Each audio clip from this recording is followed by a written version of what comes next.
Jason Beecher, what's going on, man? Welcome, welcome. Yeah, I was gonna get started a few minutes earlier, but there's a lot of extra setup going on in here, trying to get something to keep me cooled down. Had to set up the portable air conditioning. But yeah, can you hear the AC running, the little portable unit? Can y'all hear that in the background?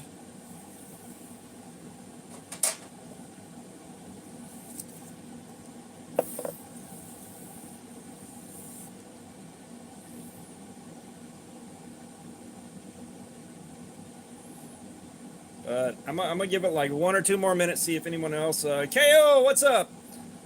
Let me know if y'all can hear the portable AC running in the background. Gotcha. Yeah, the AC has been out. We're on day number 8. The inside of the house is 85 degrees.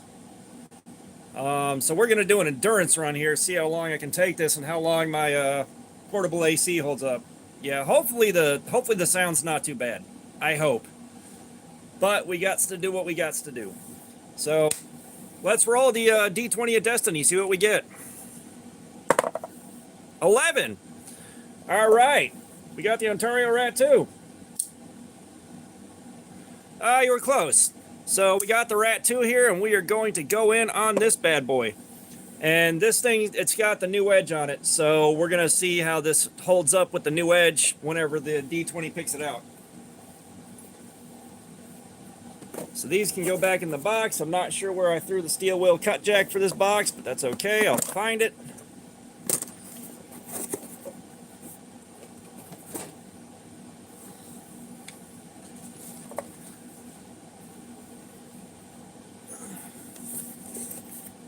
Yeah, it's somewhere over here. Like, I've got so many piles of knives sitting around in so many places now, it's ridiculous. I may have thrown it in the box of stuff. Maybe. I'll find it. I'll find it. Oh, nice. Yeah, make a few bucks off that. Like, it's definitely fallen off. There's not as much money in there as it was, but, you know. You can get a few bucks, get a few bucks. Wow, this paper has picked up so much fucking moisture. Corway Brantley, welcome, welcome, welcome. What's going on? Okay, so the edge is still decent. However, the paper is so damp right now that it's kind of hard to cut. But, nah, dude, it's hard to get money out of any of that. It really is. So we're just going to call it 4 o'clock on this. Man, that's a nice cut.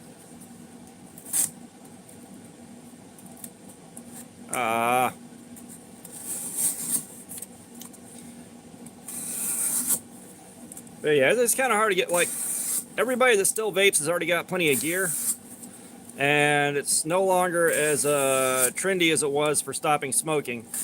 And even then, a lot of people are buying the disposables and not the big boys. No worries, KO. We're going to be here for a little while. We'll see how long the little cooler holds up.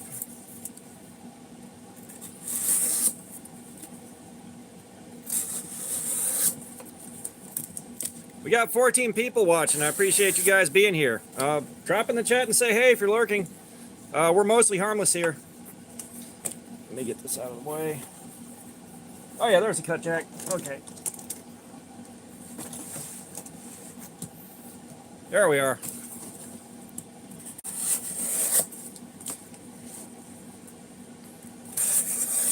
But yeah, like, I was going to do this wearing swim trunks, but it would have looked like I was totally naked, and that would have really been a messed up looking stream.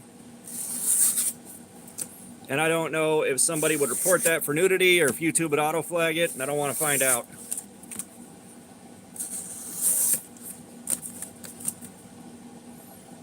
And yeah, we got OS 8 on this. So this will be the first, oh, thank you, thank you. Yeah, his situation just keeps going downhill. Like, it is amazing to watch. You're not a medium person?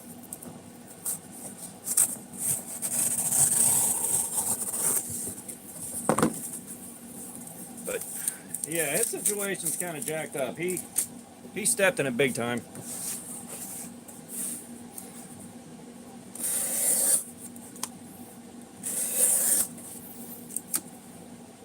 Trying to think, like, I just saw an update on that. It was something, but I cannot remember what the hell it was.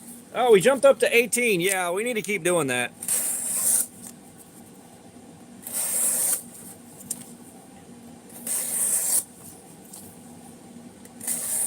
Y'all see that kid's sketch? Everything that's happening to him right now?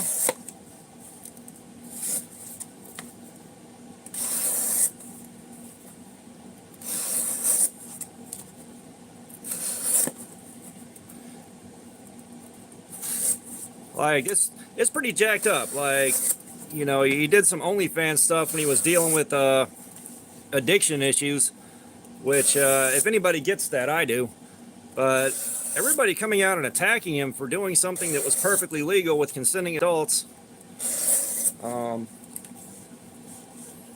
Yeah, that's the thing. And you got people just outright attacking him and going ballistic on it. And, you know, some of those guys that are coming in is like, just, you know, those fake top G alpha. Like, you know, those guys are ridiculous too, because, like, you know, they don't understand what a proper alpha is, you know. It's not alpha in their case, it's just seeing how big of an asshole you can get away with being.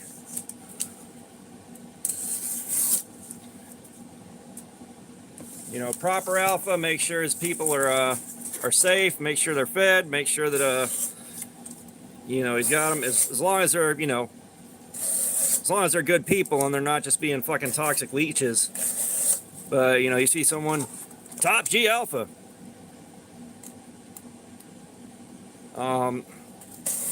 Yeah, where's your fanny pack full of Cheez-Its and Band-Aids, asshole? Everyday minimalist. Is there something happening there I don't know about? Is that NASA? Did I pronounce that right? But I think I saw Everyday Minimalist name pop up in something, but I can't remember what it was. Oh, I know where you're going with that. All right. I don't know. Maybe it's only Dr. Disrespect that brings people in. Yeah, and you guys that are just, yeah. No, but I think I did see Everyday Minimalist pop up in something. Some kind of weirdness happening. But yeah, if you're just getting here, our last stream, we would talk about Dr. Disrespect, and then the viewer count would just spike like by about 20 people until we stopped talking about him. And it was the wildest thing. Like, it was all night like that. So if you see that keep popping up in chat, that's what's happening.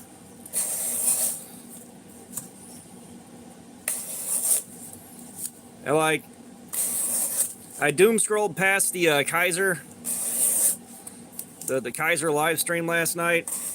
I thought about dropping in, but it's hot and miserable as it's been, and having worked a mid yesterday, I just didn't have it in me.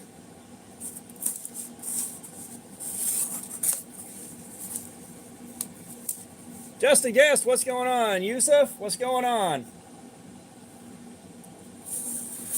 Yeah, so the D20 of Destiny picked out the Ontario Rat 2, so we should be in for a pretty good night of cutting. That noise you're hearing is the portable air conditioner I built, and that's keeping me alive. So we're going to see how long I can do this. Josh, what's going on? Welcome. Welcome back. So yeah, like, if y'all haven't seen the videos, I am on day number 8 of no air conditioning. And it's been between 85 and 87 degrees in the house for 8 solid days. And we still haven't heard anything from the air conditioning tech. He's supposed to, like, basically on Friday, he said he'd have to special order the part to fix my AC, and it was going to be 3 to 5 business days. And so tomorrow is 5 business days. So I'm praying to God he shows up tomorrow.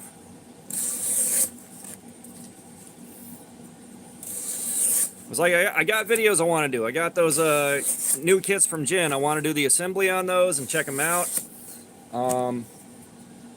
Yeah, I'm getting so close, man. I'm getting so close to 1300. Like, it's definitely going faster than it did last time. Definitely. Which I'm quite happy to see.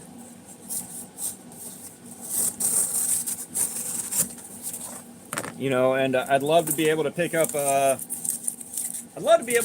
edge sharpness tester already and kind of see if that doesn't help, just being able to provide that piece of information and have that satisfying click and number on camera.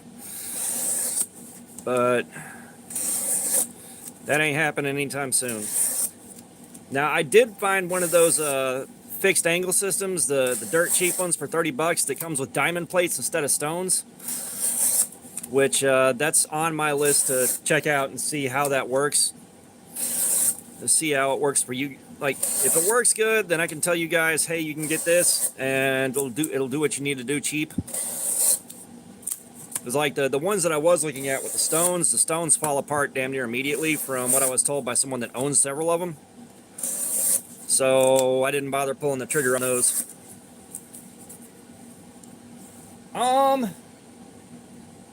I don't think I've seen them pop up yet, but I also haven't really been pushing through. Haven't been pushing that hard into YouTube Shorts and all that. Like, I'll go to my other channel and kind of scroll through the videos that I have in my subscriptions, and that's kind of it. Oh, gotcha. Speaking of which, giveaway knife. Yeah, I do want that thing. And you guys here, if you're not subscribed to KO Knives, he's got a giveaway coming up with something really, really damn cool. So y'all need to go check that out and give yourself a chance to win a knife, which that thing is gorgeous. Was that one you did your own shipwreck finish on the scales, or just like, you can let the people know? We got like 33 people watching, so because I think I said the word giveaway, but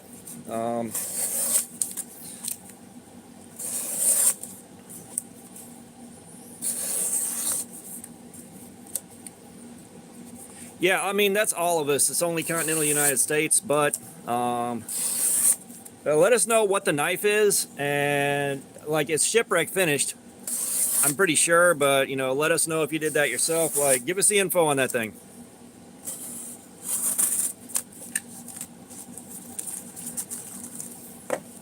Yeah, like, you know, if we were giving away like $200 knives, something like that, then it would make it worth the effort to go through and do the customs and all that stuff. But not right now.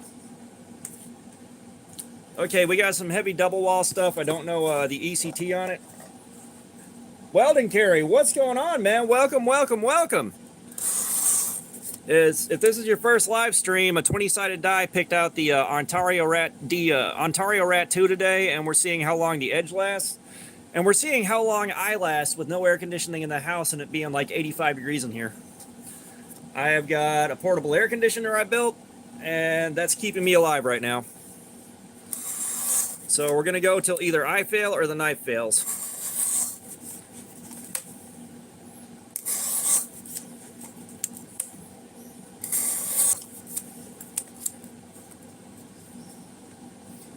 Yeah, I looked at the Rat 1, and one of the things that happened is I saw it, and the price tag kept me off it for a few minutes, and then I wound up just buying other stuff, and then going back and looking at the Rat 1 when I was broke, and then buying other stuff, and it's been an endless loop. I bought this right after they sold, so I could get some of the last of the stock from the original company from Ontario, and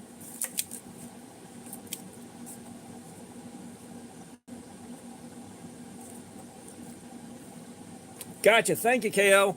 Weldon Carry, you just missed it. KO Knives over there is doing a giveaway, and you can see what he's giving away. Like, that thing is beautiful. I want it. Like, I really want it. But, yeah, you guys go check him out and drop a sub. Give yourself a chance to win a knife. And he's got the picture up on Instagram. And that shipwreck finish, oh, God, that is chef kiss.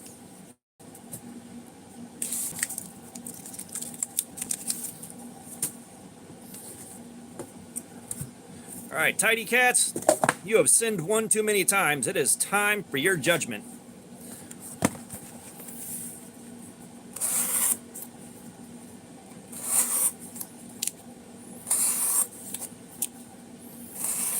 And the other fun thing with the AC is it has rained 3 or 4 of the last 8 days. I can't remember now. So it was like extra swampy in the house.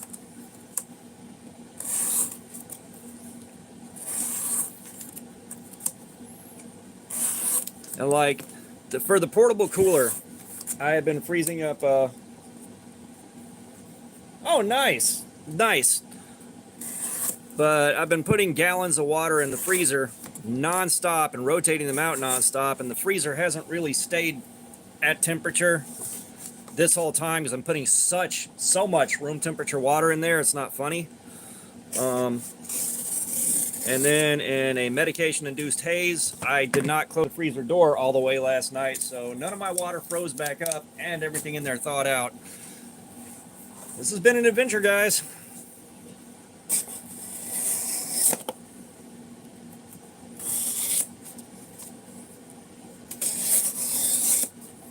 I do like the full flat on this.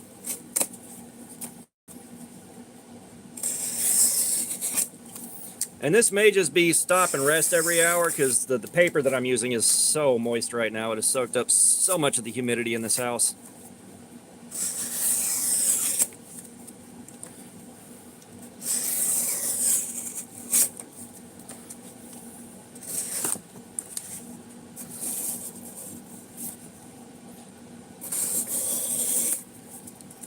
I'll tell you what, man, this cardboard right here does not cut easy.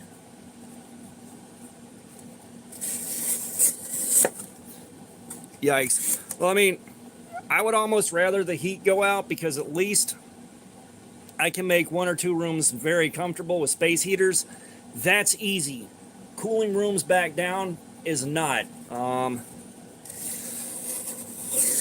You know, I don't have a window unit anywhere in the house.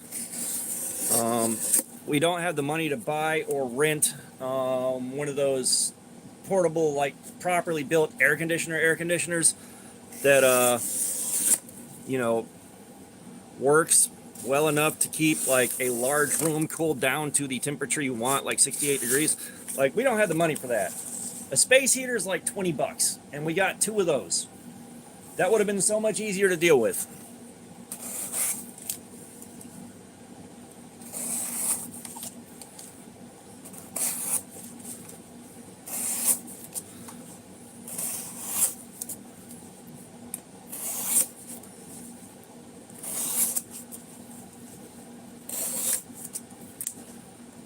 Oh, man.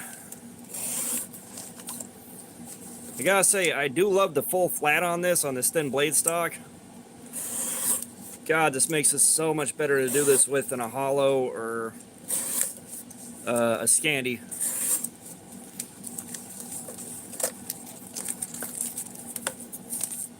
Now, what sucked, I don't know if you guys remember from,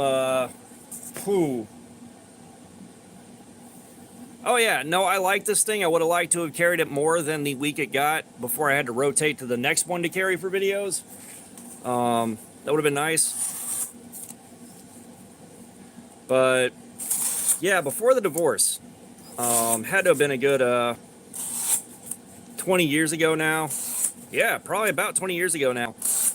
We went through one of those gas crises, and gas and natural gas prices basically tripled instantly, and we could no longer afford to pay the gas bill because it rocketed up out of control. So in the winter, we had no central heat, and we ended up buying space heaters for the whole house, those oil-filled radiant kinds, and we kept those going all winter long. And of course, I found out where all the drafts in the house were, and because it was like a cheap quick flip house, the door was like an ass hair too small for the frame. So all the way around that door, like, Robo Stevo, what's up, man? Welcome back. But so like, it was bad enough that your normal weather stripping couldn't close the gap. I wound up having to like cut up towels and staple them up in layers until the door was finally sealed all the way up. Like, that was so bad.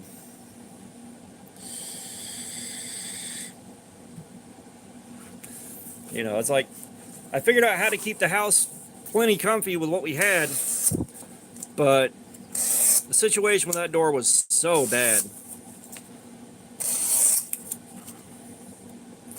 And like, one of my ex-wife's friends came to stay with us because she said her husband was on meth and abusing her, and I kind of highly doubt that now that I look back on it. But he drops by to drop something off while I'm in the process of stapling these chunks of towel to the door. Like, I feel terrible for the guy, in a sense. It's just like, please don't say nothing bad about me in front of my kids. I'm like, don't worry, dude, you're safe there. And I don't know what they were trying to accomplish with that, but I mean, the whole situation was nuttier than squirrel shit.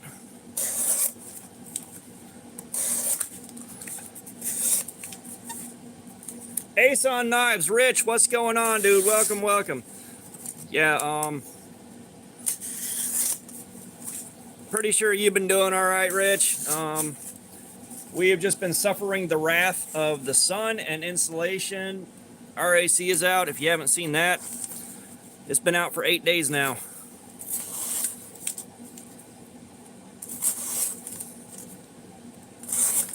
And of course, it popped up at a time when, you know, the nighttime temperatures are almost the exact same as daytime temperatures and nearly exactly the same as inside the house. So we can't even open the window to use that as a source of relief either.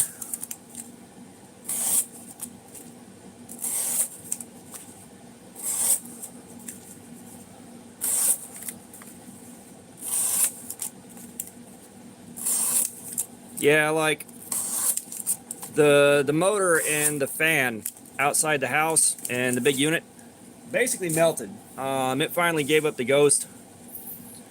Like, for the last couple of years, it's been acting weird. Like, we'd have one day a year where it just wouldn't work right, and then it'd be fine again. Or I'd go outside and poke it with a stick and push it, and then it would start up again a few minutes later and start working right again. And it finally just went. Nightmare. We're gonna call you Nightmare.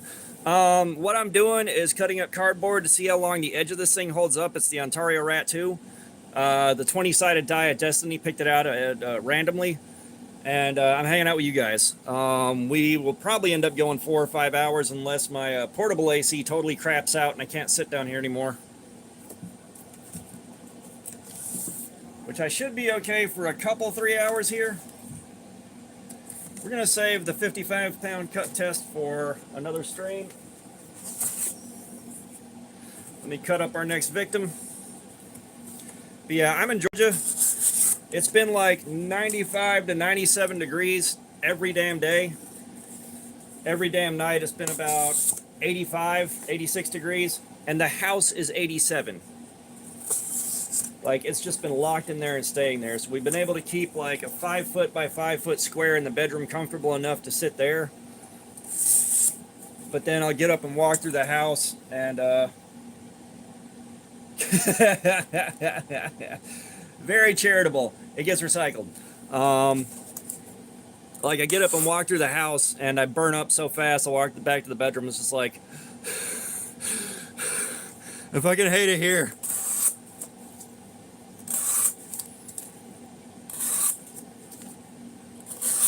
And let me tell you right now, that Camillus that we opened up this morning and took a look at for next week's carry, Jesus Christ, I haven't held a knife that felt that cheap in a while. Fidgeting with it, dear God, it feels stupid cheap.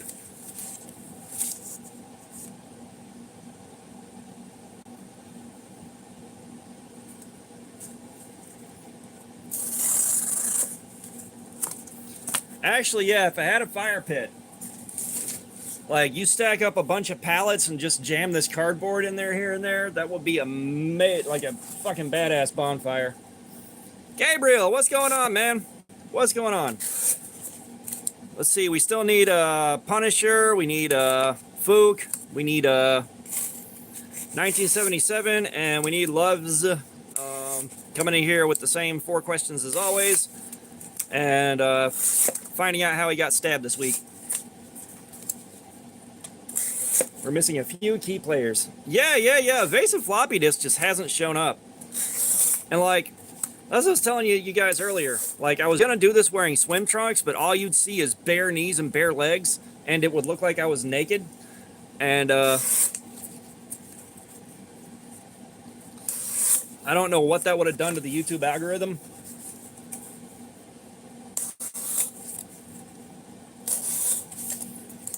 So we didn't do that.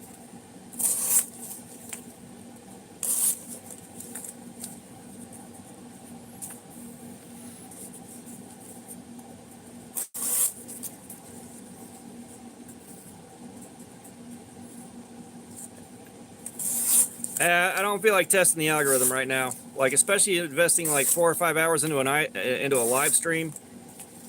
I don't really feel like having that suppressed while we can be pulling in people watching. The 20-sided die of Destiny picked out the Ontario Rat 2. That's what we're playing with.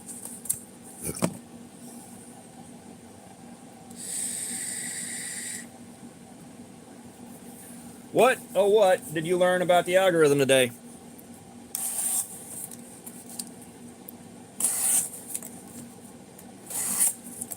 We simply must know.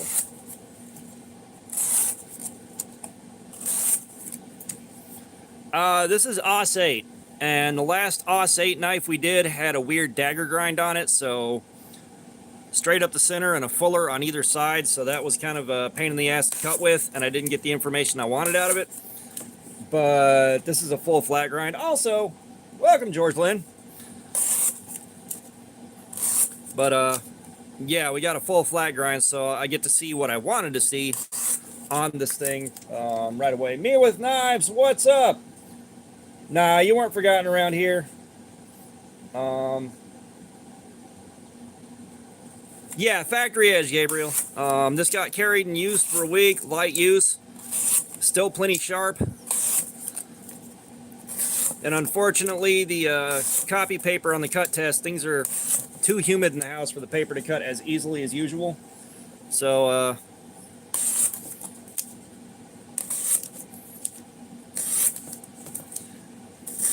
yeah, we're mostly relying on how long it takes to just do crappy cuts in the cardboard. And then I need to see whether or not I trashed the 200 grit stone on my precision adjust. Pocket Theory, what's going on, man? Welcome, and also welcome. Because like I tried to do the redo the edge on that 4MAX Scout after finding out it was that fucked up from the factory, and like I was at it for so damn long trying to get it straightened out before I said forget it. Took it to the 2x72 and then the Work Sharp belt grinder. And I don't know how much abuse that stone can take, but I don't want to have to buy new stones if I can help it.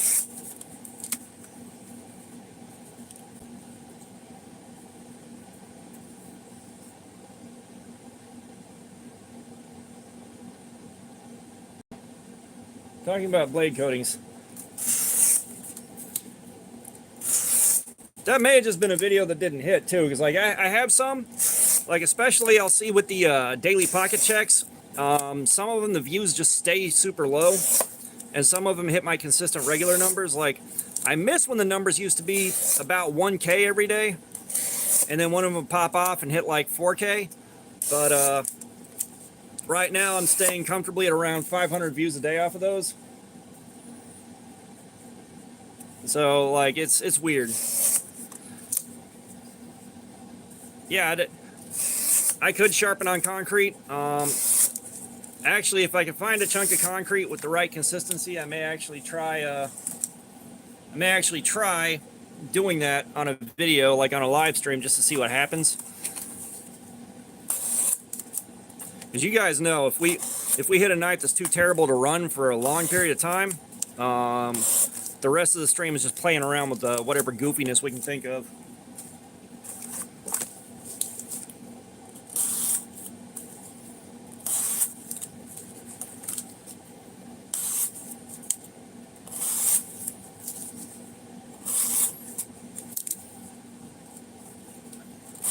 KO, I think it's time for another Dr. Disrespect.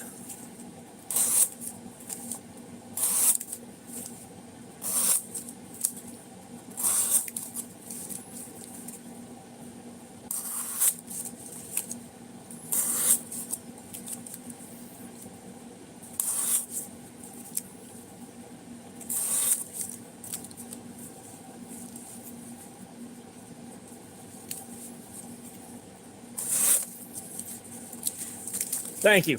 I thought about doing a couple of those too, just to see what it does on my channel, which I may still do that.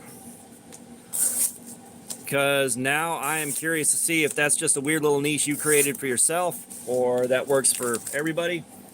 And also, I want to scab extra views. Let's not lie.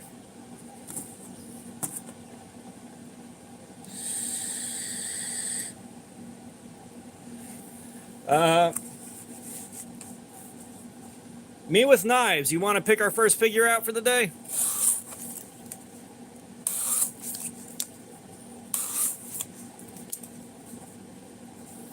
Yeah, I know. You had talked about that one earlier.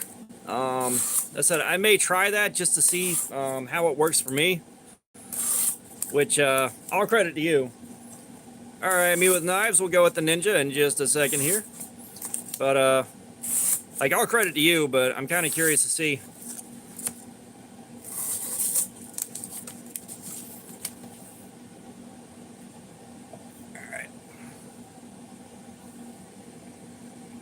We've been going about 30 minutes.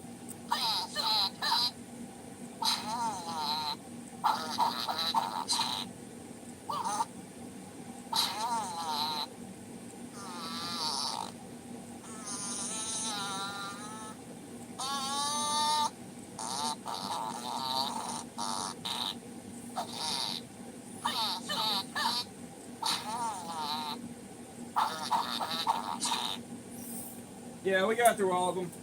It's a shame there's no song on the up on that.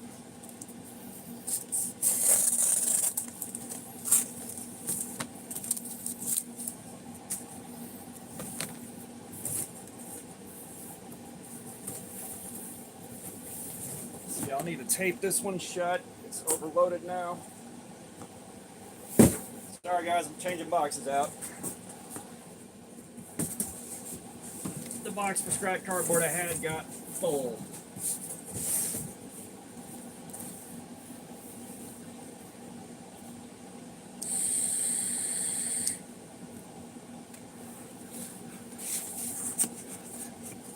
Those things are funny. Like, people like them. I didn't expect them to like them this much. Rat 2. But, yeah, it seems like your, the shorts, like the daily pocket checks, is if those do well, I'll see like an extra 1 or 2 subs a day off of those. And of course, I was bumping up the view count and the view time by just a little bit.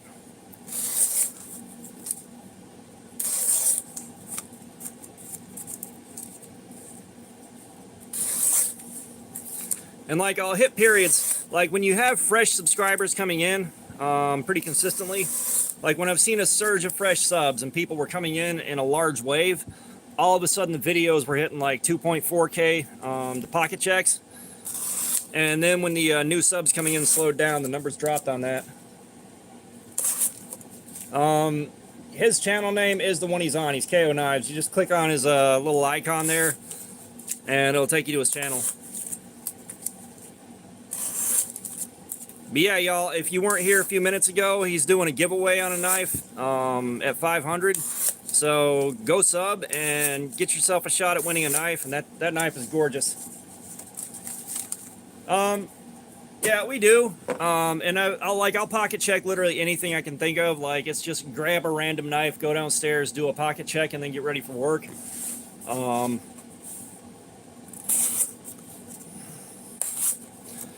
You know, it helps feed the channel, and it helps, hopefully helps the algorithm with, you know, some kind of daily upload.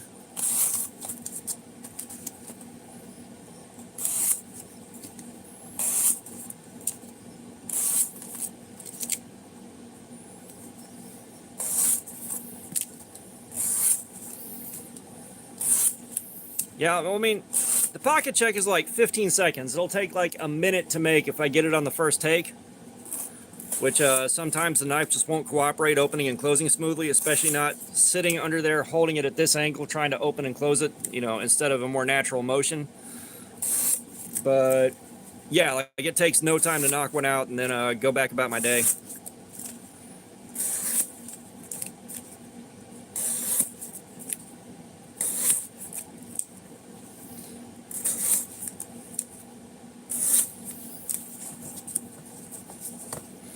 But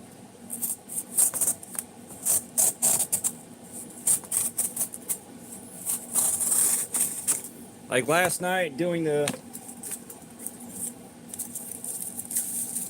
Gabriel, thank you, man. Thank you for hooking a friend up. But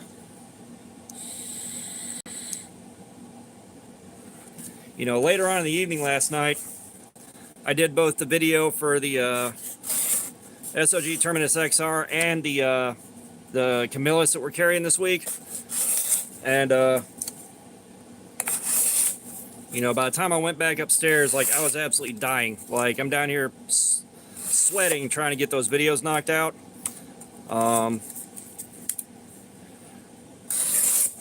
You know, of course, right now, the only thing keeping me alive is a duct fan glued into a cooler with some blocks of ice in it. Actually, they're not blocks of ice, they're cold water. Because I left the freezer door slightly open like an idiot last night. Everything in there thawed out, so the contents of that freezer are toast. They're going to have to get thrown out. And it's going to be probably another 14-hour wait before I get blocks of ice in there again. Speaking of which, if you are struggling or you have a problem like this, another thing you could do is put a gallon or 2 gallons of frozen water, like a couple of gallon jugs of ice, behind a floor fan, and that will also push much colder air into the room. You know, the only problem is that ice melts kind of fast, so you better have a bunch of them backed up. And I wanted us to have a deep freeze back when I was doing stuff in the shop, blacksmithing constantly. And you know, that way I could keep enough blocks of ice frozen to rotate them, but we didn't do that. But that would be sure handy now. I could keep like 15 or 20 gallons of 15 or 20 gallon blocks of ice and just rotate them off of that, and we'd have plenty to go around. Chef Rocky RC, Rocky C, Rocky RC. What am I doing? Yeah, Rocky, if you haven't seen the videos, I've been on no AC for the last 8 days. It's like 87 in the house. Brain no brain good right now. But yeah, Chef Rocky is our first and only channel member so far.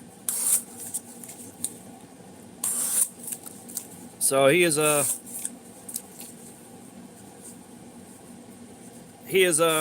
causing me to brain fart and go blank. But yeah, first channel member, only channel member. Yeah, so it's been a rough ride, and if I was one to drink anymore, I might actually be drinking and then waking up in an even larger pool of sweat, feeling even worse in the morning.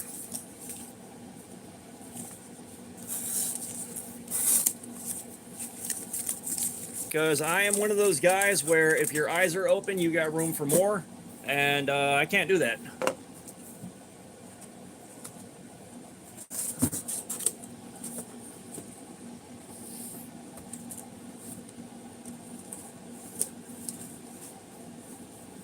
Well, Chef Rocky, I appreciate it. I can't drink, so someone has to.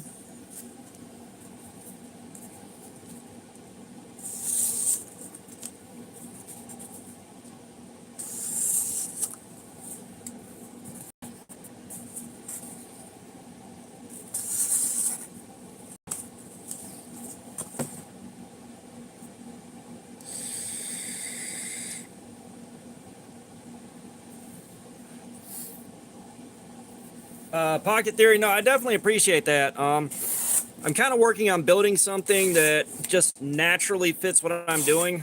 My big thing right now is I'm waiting to get better equipment for the channel, but you know, 1,200 subscribers doesn't really justify picking up, you know, a new camera and you know, a new camera, getting a new computer for editing everything and doing all that. That's a lot of money for something that, you know, it may get stuck at 1,280 subscribers and not go up any more than that. You know, which is fine. I have no problem there. You know, I'm doing this because I enjoy it, but, you know, currently we're saving up our super chats for the best edge sharpness tester and getting that on the channel so that we can use it for better data points on this stuff, because right now we'll go until the cut on the cardboard gets crappy and it doesn't cut copy paper nicely, doing that, you know, show off how sharp your knife is push cut. And then we usually sharpen it and go back in just to finish the night off. But it'd be nice to stop once an hour and get the sharpness tester out and just ping a wire and see where it's at. Because trust, like, I think a few of the guys that I'm pulling inspiration from are like Dank Pods, This Old Tony, AVE, like those guys. Like, that's the kind of vibe I'm trying to set up without directly, you know, without ripping them off, because that's kind of hard to do. You know, basically, unless I put the same background down or something like that. Yeah, Project Farm, I love it when he does comparison videos of stuff I'm interested in. One thing I'd love him to go back to is finding out what can and cannot be used as a lubricant in a lawnmower. If y'all haven't seen those videos, they are entertaining as hell, because like he'll go in and see if he replaces what happens if he replaces the oil in a lawnmower with shampoo or dish soap or whatever comes to mind. Like, those were fun videos. I'd love to have him sprinkle those in with everything else, you know. And now the tests on a lot of the things he's doing are just stuff I'm not interested in. So, you know, I'll see the video and I'll see the title and it's like, all right, maybe next one. But the knife test videos, those are pretty good. Like, those are definitely, they're definitely good information. Now, that being said, I think, personally, he gives some knives that I know to be kind of awful, higher scores than they deserve, which is just kind of how they perform in his particular tests. But, you know, that's just me. You know, by the end of the video, it all kind of pans out and they're where they're supposed to be, give or take. But, you know, because it's like, is a $7 knife as good as a $350 knife?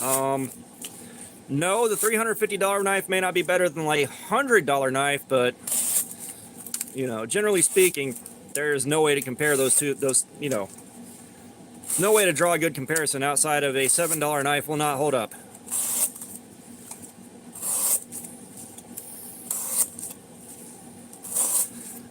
But yeah, and I think the fun behind those videos too is it's fun to play with stuff you have no mechanical sympathy for whatsoever.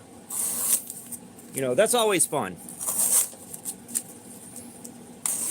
You know, that's part of how Cardboard Slayer came, like, these live streams came around, is just, you know, one, I hate it when guys do reviews where they just open the box, take the knife out, open and close it 3 times and be like, dude, this thing is awesome. Like, this is an amazing knife. Like, no, you didn't use it. You didn't do anything with it.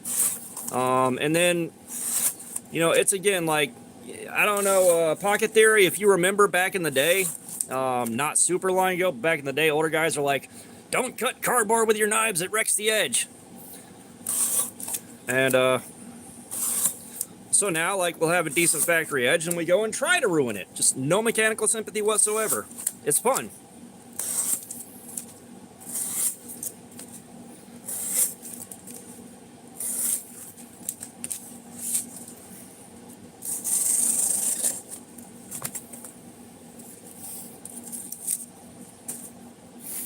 That's like AVE's videos. Like, they have become not fun to watch, you know? The old Bolter videos, those were fun. And then when he got the Town Pump CNC, it just kind of went downhill.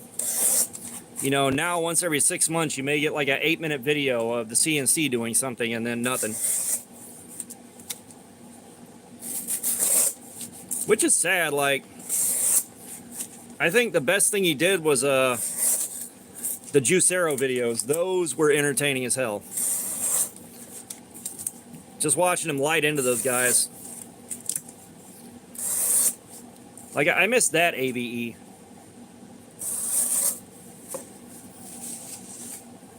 Right? Like, and again, at some point, if I've got a camera and an editing system and all that, I can do some more extensive testing and kind of go like Scab does, but not quite as bad.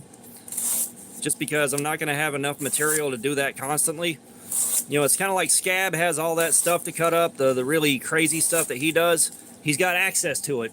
It's like me with cardboard. I got access to cardboard. I've got access to I've got access to a way to get rid of it when I'm done. You know. Which this is also a good test for like most of us that are not hard users, that aren't in a hard use environment. We can do this and basically just get an idea of how long you can carry it before you sharpen it, doing normal daily mundane stuff.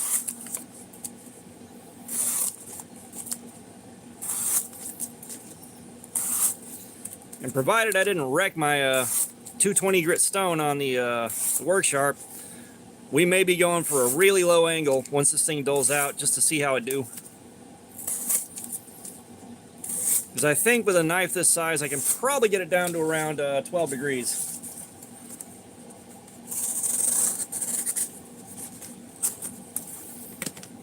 But yeah, I think with the super chats, we're up to like 50 some odd dollars towards our goal.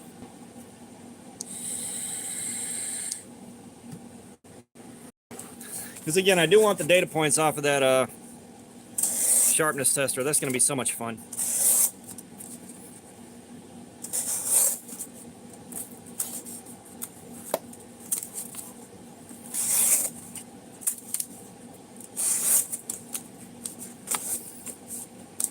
Yeah, the goal. The goal right now is that edge sharpness tester. That's all I'm working on.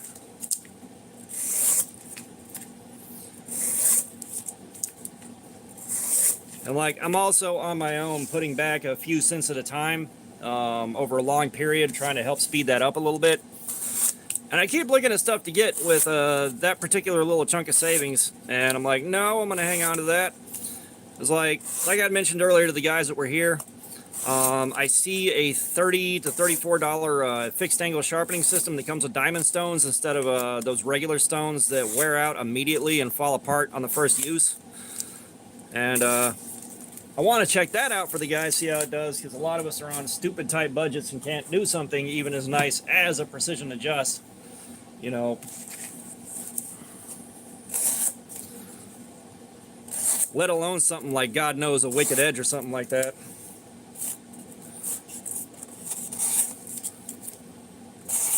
You know, eventually one day I will pick up a wicked edge, or more likely the Precision Adjust Professional.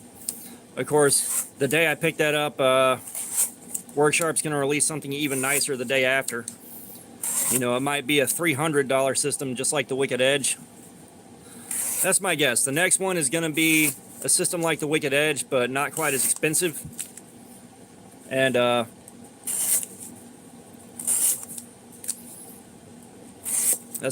that'll drop the day after I buy the professional Precision Adjust. And it's just, I want those wider stones, and I want access to aftermarket stones. That's what I'm looking for. That's the one thing I hate with the Precision Adjust Elite and the original Precision Adjust is those stones. The setup on those is kind of proprietary, so you can't swap them out for other stuff, which is really frustrating.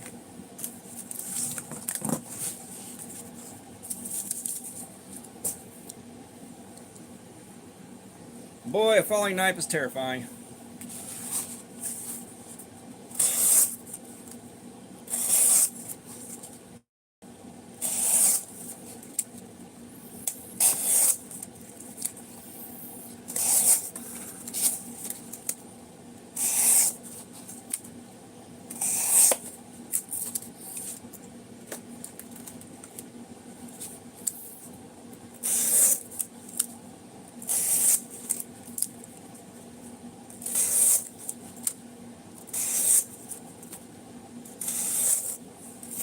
I probably should have gone and laid the PS5 flat so the thermal paste replacement liquid stuff doesn't melt and ruin it, but I forgot. I'll probably do that when I go upstairs.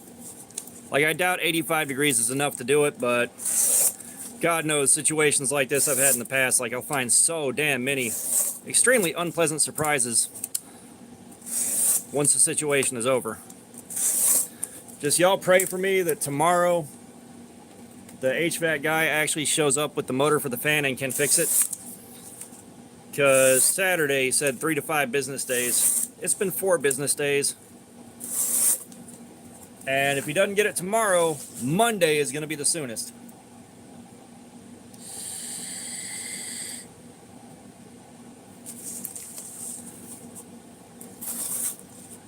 And I do not want to ride this out until Monday. I just don't. I don't feel like I can be blamed for that.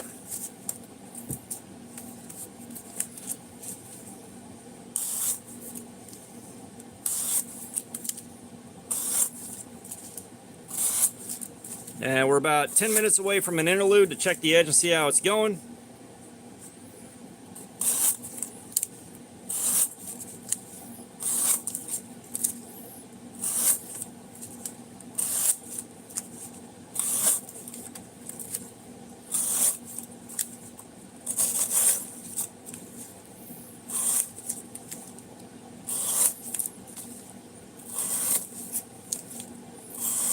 And thankfully, I've been closing it at work all week and then went into a mid yesterday, so I'm actually awake and coherent right now. We'll see how I'm doing at the 4-hour mark. Coherent, relatively speaking.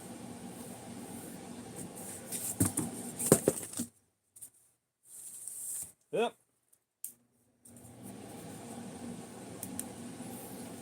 I had to buy a 6-outlet surge protector so that I could plug in my lights and the AC, and I just hit the off switch on it.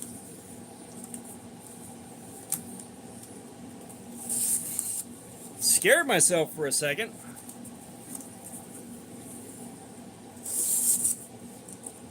Because normally when the fans go quiet, that means we lost power. I gotta tell you, I've got a fan coming from the basement, pushing air up into the living room, a fan in the living room pushing air towards the bedroom, a fan in the door of the bedroom pushing air up towards the ceiling fan, and the basement is now warm enough that it makes as much as no difference.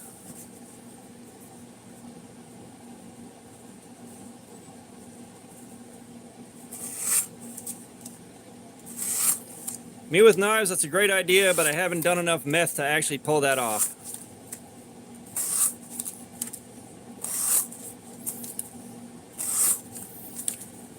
I'm waiting. I'm waiting. Like, I'm being patient, but I can't tell you how sick and tired I am of not being able to use the rest of the house when I do want to. Because, like, my favorite thing in the world to do is nothing. Like, I love sitting there doing nothing. That's like when I pass away, I'll probably just be sitting there doing nothing in bed. And then it's going to be like, he died doing what he loved. Nothing.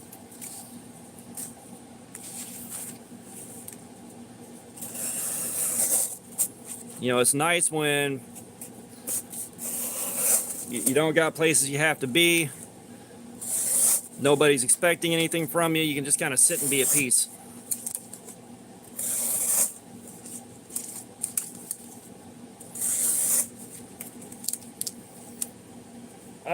Guess what you're doing? You're playing Roblox, but you're not wearing pants. That's my guess.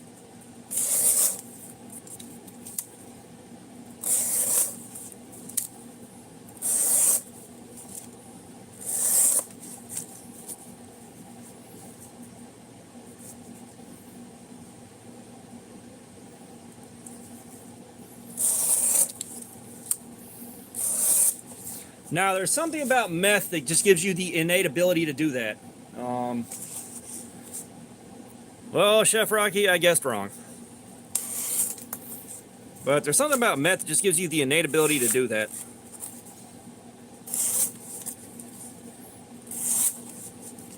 And acquire used wheels and tires at a flea market.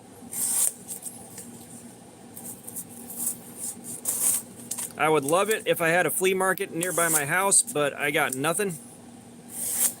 I don't think there's one within an hour's drive of here. The closest thing we got is like an antique place that has similar, like it's similar to a flea market, but not quite. Like everything is inside one building, and it's all like just small areas about 5 feet by 5 feet to put your stuff in. And I probably need to go check there and see if there's anything interesting one day. Haven't even thought about that.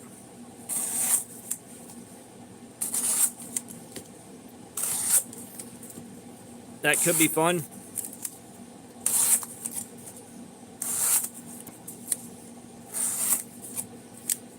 I am in Georgia, about a half hour north of Atlanta. Like I'm basically 30 minutes away from Blade Show every year.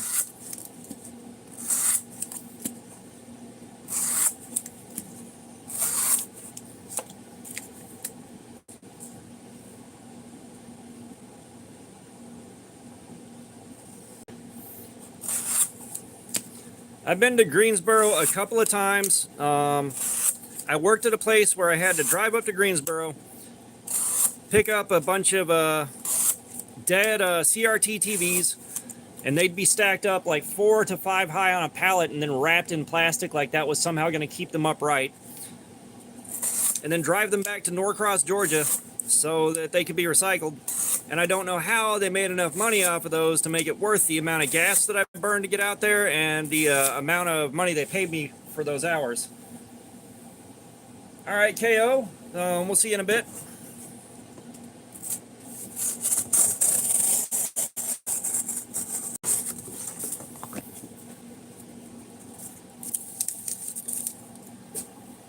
But yeah, and then we get these pallets of TVs that are rickety as shit. Like they're slightly more rickety than what the pigs build in Angry Birds.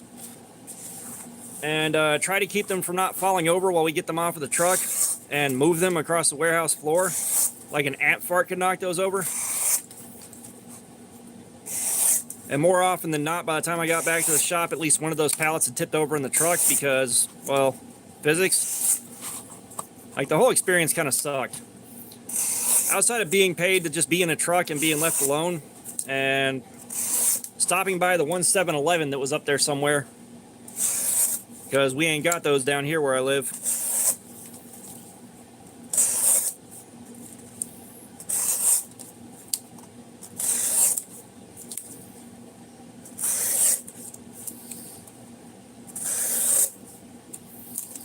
And while I'm not going to run out of cardboard soon, I'm surprised I grabbed enough to support this many live streams without grabbing more from work. Like I think it's been the last 3 live streams. We're on number 4 with the supply that I had. We are up to 72 subscribers. You guys that are in here watching, like, pop in the chat and say, hey, let us know you're here. Don't worry, we're all mostly harmless. And if you guys are just coming in, we got an Ontario Rat 2 here, and we're just seeing how long the edge can hold up to this kind of abuse.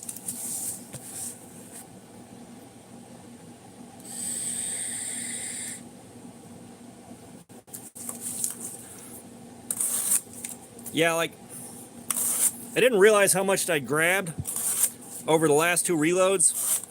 I just knew before the one, when I came back after Blade Show, and I went to do that live stream, I just grabbed everything I could and got it out of the building. I didn't realize how much it was.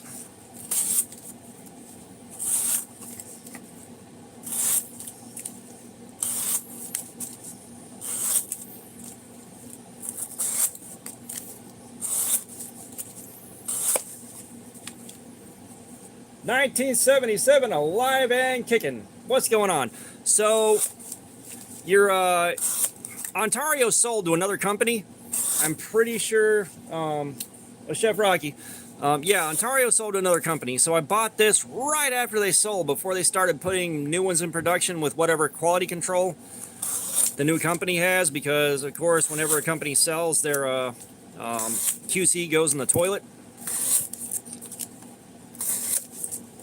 So I may wait quite a while and then grab one of the ones that was made after the company sold and just see how it stacks up against this one overall.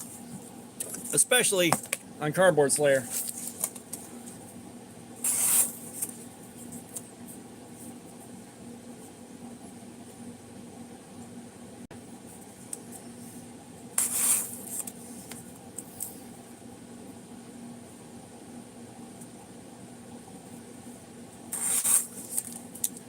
1977, nice dude, nice. We can't chill outside out here. It's like 97 degrees outside. The sun is trying to murder all of us.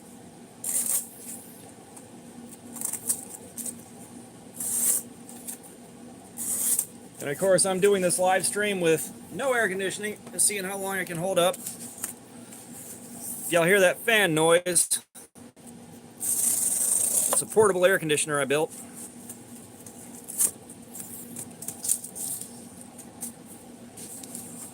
And that is what's keeping me alive right now.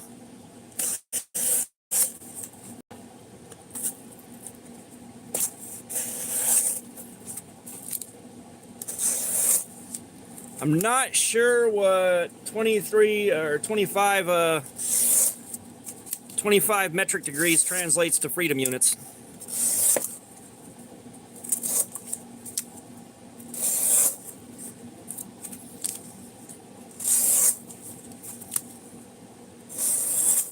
If I remember right, 25 Celsius is still pretty damn hot.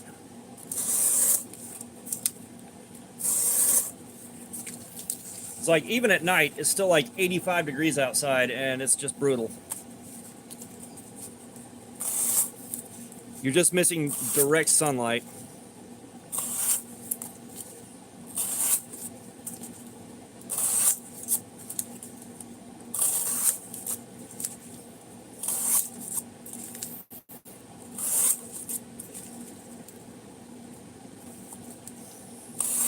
Yeah, and that always sounds so weird, because like I know 4 degrees in freedom units isn't that much, because the gap between the degrees is not that big, but Celsius, yeah, each degree I think is worth about 4 degrees in freedom units, I think.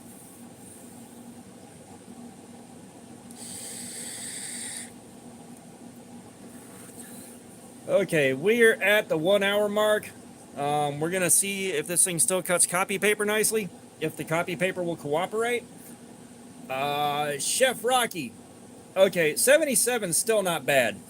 Like, that is not hot for around here. 77 feels really good outside. For us, like, up above 85 or up above 90, it starts getting really, really bad, really, really fast. All right, let's see. Chef Rocky, you want to pick the next figure out?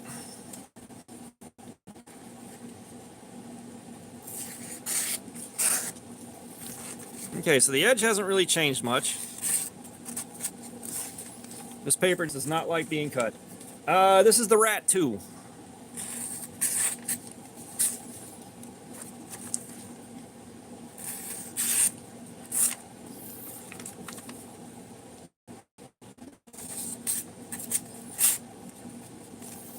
God, I cannot get this stuff to cut well. No, it's Os 8.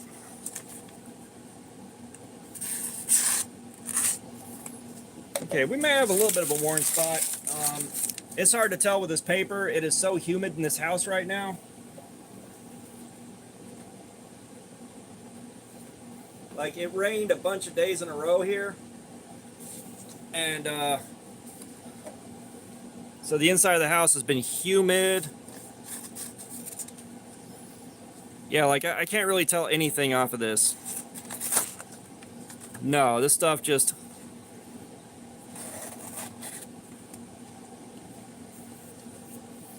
Yeah, we just got to keep going till the cardboard cuts crappy. That's all we can do. That is all we can do. However, I'm going to open my emotional support Baja Blast. Yeah, Chef Rocky. Pick a figure out. You got Robot, Grim Reaper, Frankenstein, Scuba Guy, Mummy, Knight, and Alien.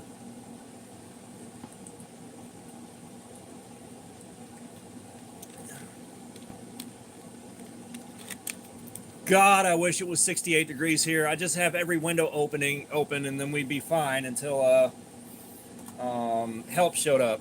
It's like we keep our thermostat at 68 degrees. Like, we like the house being at around 68. You know, the war room's freezing cold because the ducting system in the house isn't balanced. But let me see what the outside temperature is here.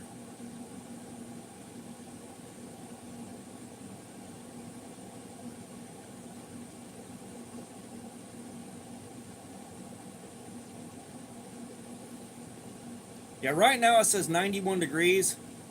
Saturday 97, Sunday 98, Monday 98, Tuesday 98.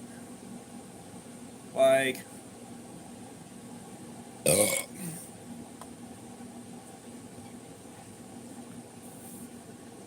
you see that? Gabriel's just rubbing it in my face like a rag soaked in his own pee.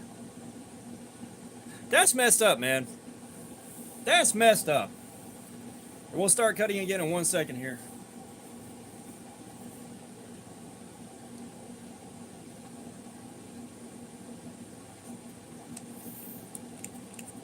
Because I'll tell you right now, like, trying to find ways to fight the amount of heat in this house and stay comfortable will take all the fight out of you. Like, I've been going into work exhausted, even though I've had a good schedule and shouldn't be that kind of exhausted. It's been so bad.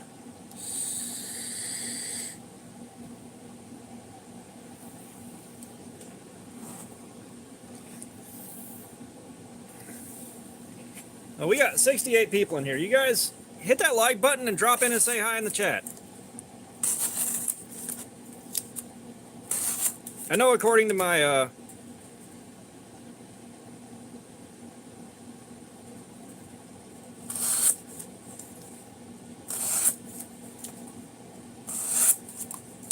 what is it? I know, like, when people come in and watch, most of them stay here for around 49 to 51 seconds. Which, even that, like, it's greatly appreciated. Like, don't get it twisted.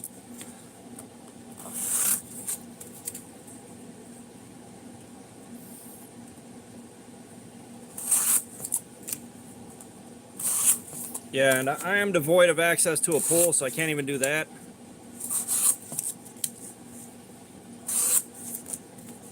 Thank you, KO Knives. And we just jumped to 78. Yeah, that was wild. Yeah, if y'all haven't seen that before, last week's live stream we started talking about the problem Dr. Disrespect created for himself, and the viewership numbers just jumped crazy and then went back down after we quit talking about it. So we're kind of experimenting with it to see. Yeah, I mean, I'd love to have a local pool.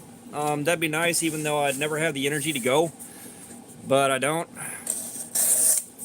Because I could ride out like 1 or 2 bad sunburns and then start turning really, really brown after the sunburns heal up.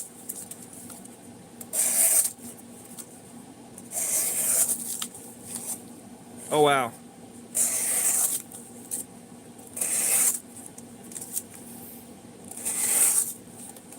Yeah, y'all doing me dirty with them temperatures. You know that, right? Y'all are just straight up doing me dirty. Like, I can't really figure out how I did it. Dwayne Letterman, what's going on? You didn't miss much. We just been cutting for an hour, and I've been complaining about the AC being out for the last 8 days. And the fact that it's been damn near 90 degrees in the house the entire time. Like, it's been bouncing back and forth between 86 and 87 degrees. It has sucked.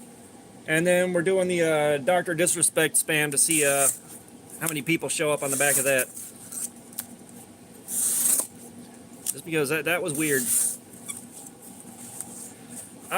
No, it hasn't been good. Like, we've been surviving. Like, I have got a Rube Goldberg-esque chain of fans going up to the bedroom door. And then I've got a portable cooler that I built, or a portable AC that I built, that I drop blocks of ice in it, and it blows out cold air until the ice totally melts, which is not bad. But the amount of wind we have moving in the bedroom and everything else, it doesn't quite keep up with it. I've got it down in the basement with me so y'all can hear it running in the background. And that's the only thing keeping me alive down here, because the basement's damn near as hot as the rest of the house. It's probably a little over 80 degrees in this basement right now. Yeah.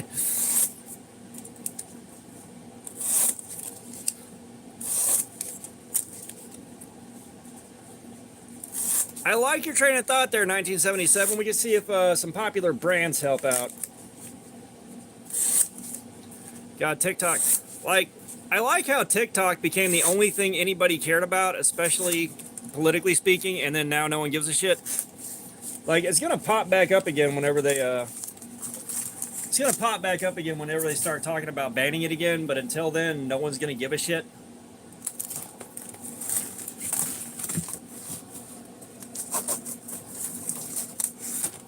The cardboard on this already got really soft.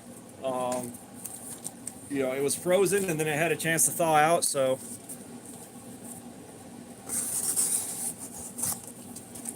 this one's gonna be fun to dice up.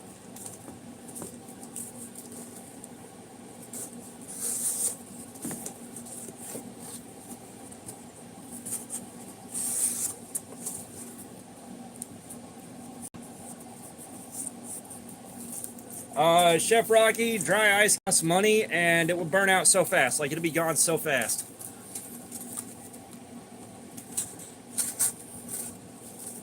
But Chef Rocky, you ain't gonna pick a figure out, man?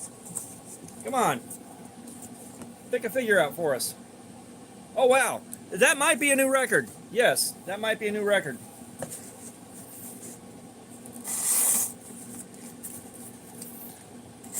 But yeah, people have been turning on Elon Musk, except for like his diehard fanboys, just because he's been doing dumber and dumber and dumber stuff.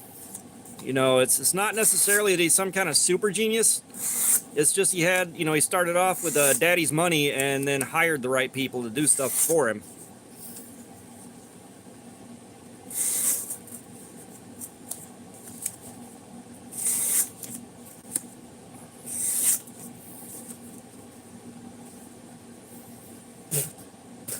Well, you guys are just spamming everything.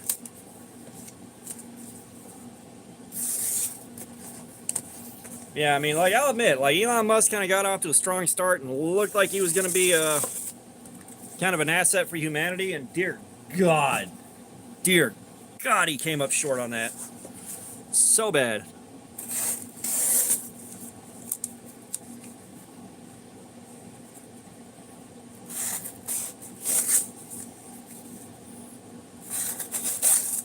Like, I'll always appreciate the fact that he put a Tesla in outer space and then had "Don't Panic" on the dashboard.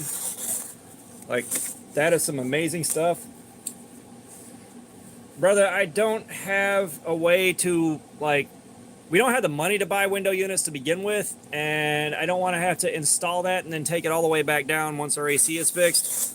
Like, it's not that kind of worth that kind of expenditure and effort for the handful of days we're going to be without AC.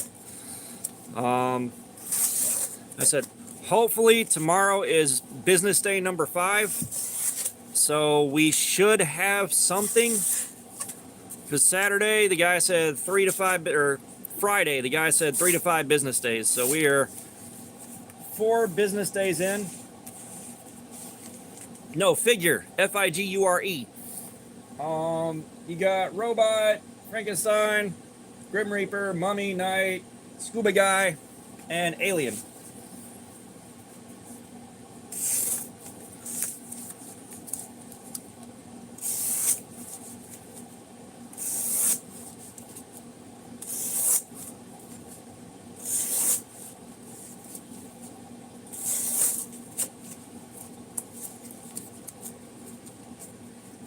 Yeah, that is kind of when he peaked, you know. It wasn't just that he launched it into space, it's that, you know, like Hitchhiker's Guide to the Galaxy.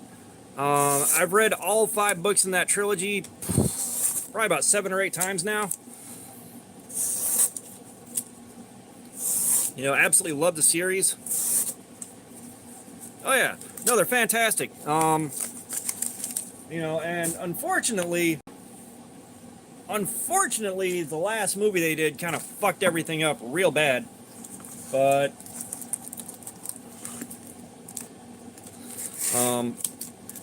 you know, that having that sent out with that car into space was just a nice touch. And I don't know whether or not that was Elon Musk's decision or one of the guys working for him's decision, and they just made it look like his decision. Well, no, the funny thing is I watched that film and I was pissed, absolutely pissed at how badly they butchered the whole thing. They butchered it so badly and did such a terrible job with it.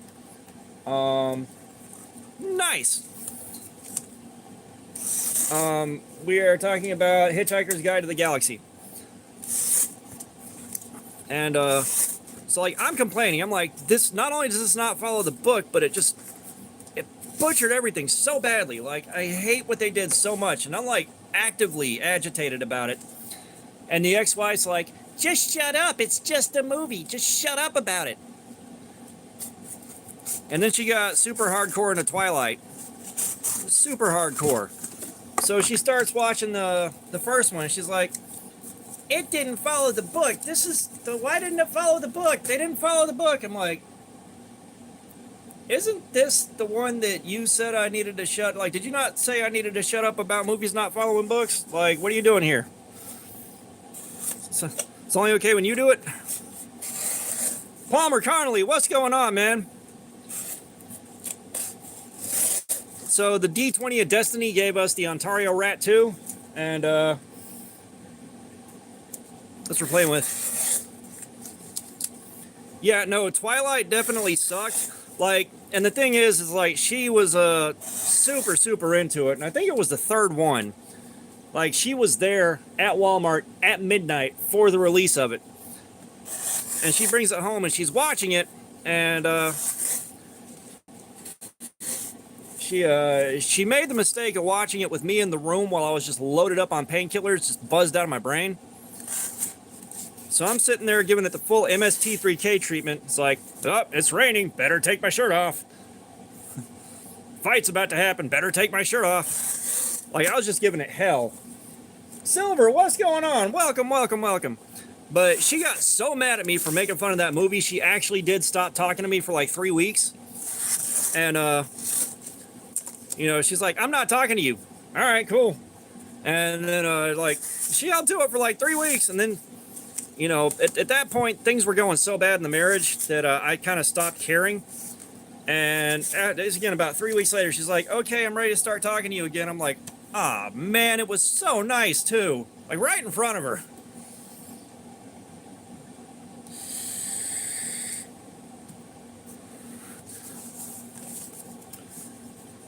Thank you, 1977 Alive and Kicking. But, you know, it's like all she did was start arguments every day. Like, it was recreational to her. She would start a fucking argument and would not stop until either I left the house or, you know, I had to go to sleep for work. And even then, she'd be mad that I wasn't staying up till 1:30 a.m. with her and then getting up to go to work at 4 a.m. You know, so when she stopped talking to me, I was like, oh my God, peace and quiet. Holy shit, pickles. So, like, when she's like, okay, I'm ready to start talking to you again, I really was like, really? It was so nice. Like, she didn't take that well for obvious reasons, but like I said, at that point, it was so much of a relief to not be stuck in an argument every single fucking afternoon that I really was sad that it stopped.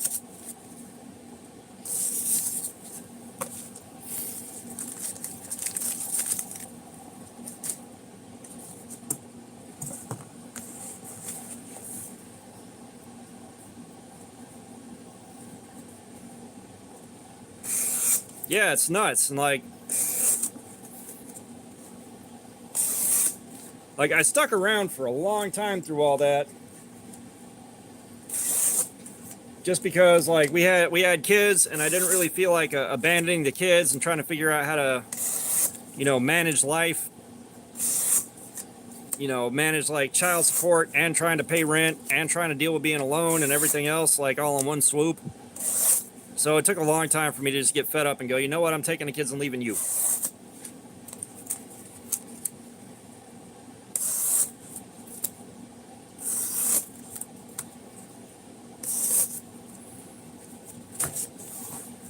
Which, let me tell you right now, being a single dad is a huge, huge challenge. Like, there's so much stuff you wouldn't think about that's a problem when you actually do that. Like, it's crazy. Like, I took my kids to the park one time, and I'm just sitting there watching my kids. Fook, what is up? What is up? And, like, people are looking at me like I'm a fucking pedophile out there watching their kids. It's like, whatever. Leave me alone, guys.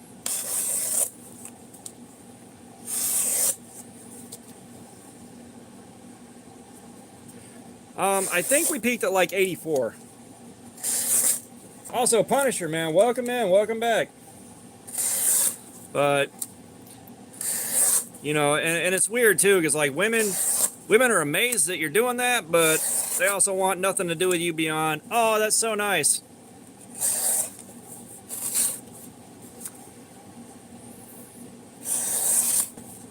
You know, and I couldn't figure out what the deal was for the longest time, because it's like, you know, it shouldn't be that big of a deal, but it shouldn't be a strike against me either. And then one of my friends is like, yeah, he's just like, I need people to hang out with. I need other kids for my kids to hang out with. And the only people that really had a free schedule and time for it, you know, were single moms, basically, with their kids. And I couldn't figure out why nothing, like, I couldn't do shit. And one of my friends, she's just like, yeah, that's how I wound up with my second husband and like my third or fourth kid. And it's like, oh, now that makes sense.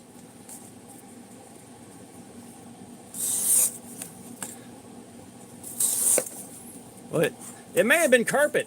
It may have been saying carpet.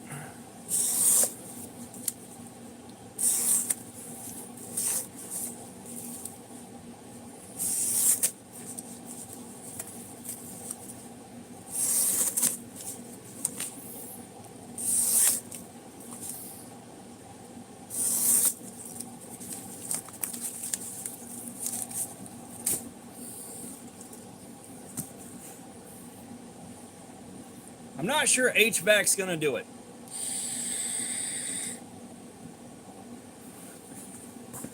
But 1977's throwing out some weird choices. I love it.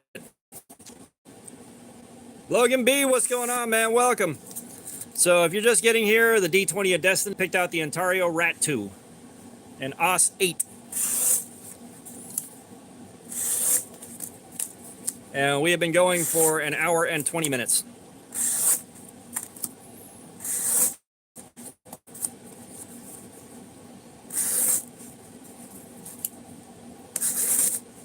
Yeah, this thing is not bad at all.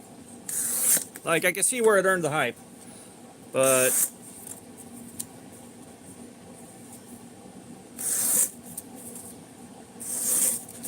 yeah, and Fook and Punisher, I still have no air conditioning. Still. We are on day 8.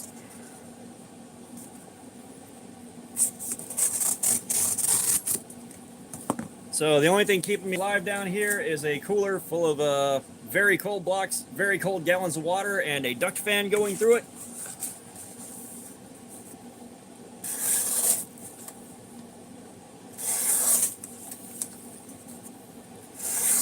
And I don't know why Fook's doing me dirty like that. That is just messed up, dude. I can smell your face from here.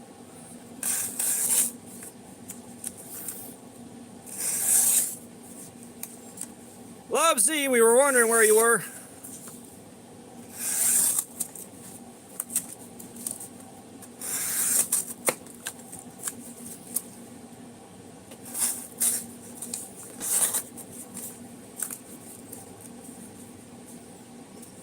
Yeah, my crotch is way too enormous. It's like throwing a stamp on a basketball, basically.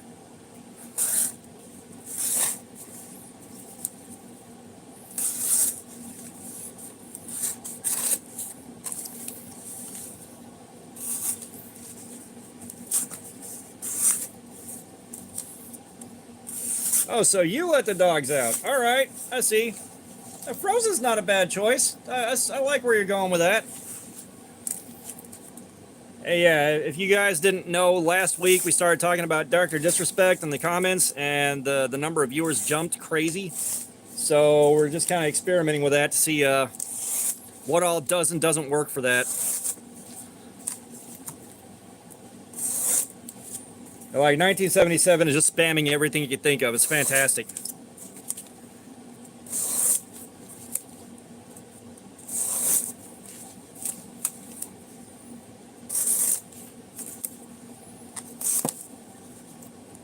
That was scary.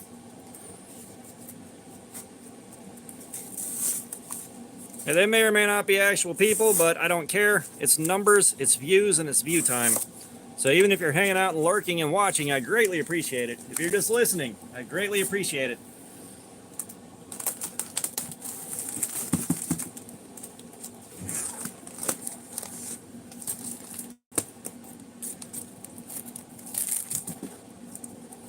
Oh, we're going to wind up with so much tape gunk stuck to this thing. So much. That's the thing with the frozen food at work.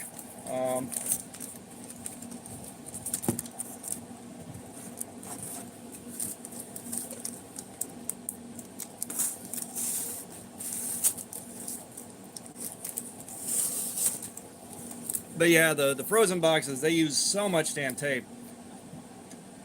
Yeah, we were actually talking about Sketch earlier a little while ago, and his situation. Like, I understand the fact that people are going to be assholes no matter what, but that seems like a really weak thing to be attacking him over.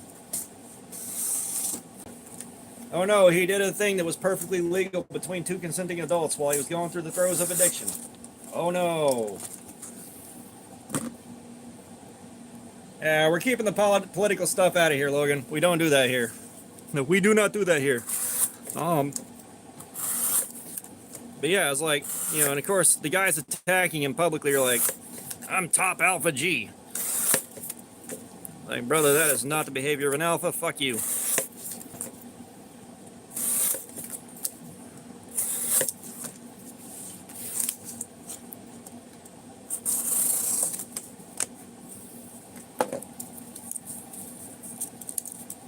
Yeah, I know you're just messing around, but I also don't want other people that are just getting here to assume that it's okay to go there on this channel and start going haywire.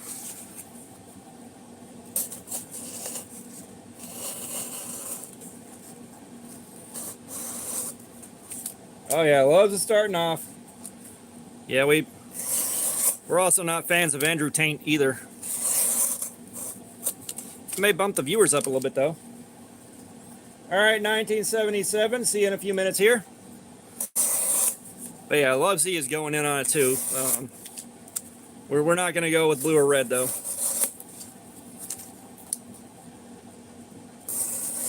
We are neutral around here. Oh no, it's not that this is starting to struggle. This is a little bit thicker cardboard than we've been doing, and it was frozen, so it froze, it thawed out, it soaked up a bunch of the humidity in the house, so it's just the cardboard itself is not happy about being cut to begin with.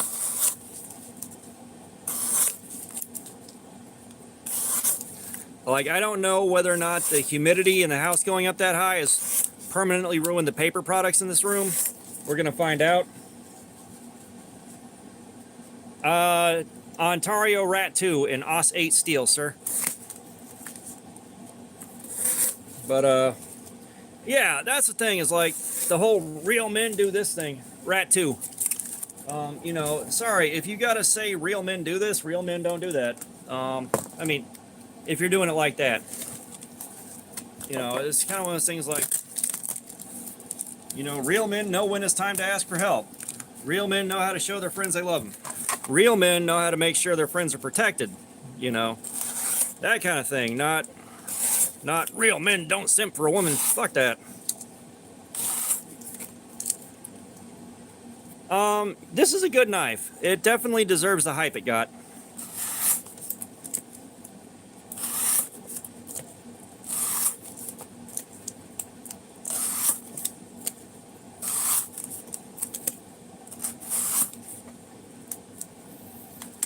But if y'all weren't here on the last stream, I believe it was, Fook earned his stripes and dropped the very first band hammer we ever had. That was fun.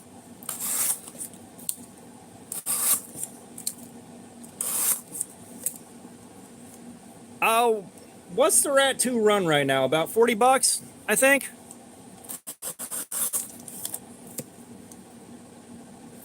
I do not have an SE4. Yeah, no, humid cardboard, and that's the thing is this stuff got frozen, and then it picked up a ton of humidity when it thawed out, because even in the, like in the back room at work, it's pretty much as humid as it is outside, and on the sales floor, it's nearly as hot as outside, because the front doors never close. So it's these things already took a beating. But bit of a warning with the Rat and the Rat 2. Ontario got sold and bought, and every time a knife company gets sold and bought, the quality goes down the toilet. So I would kind of give it a little while and see if guys are noticing whether or not the quality has dropped significantly before buying, or if you buy an old one.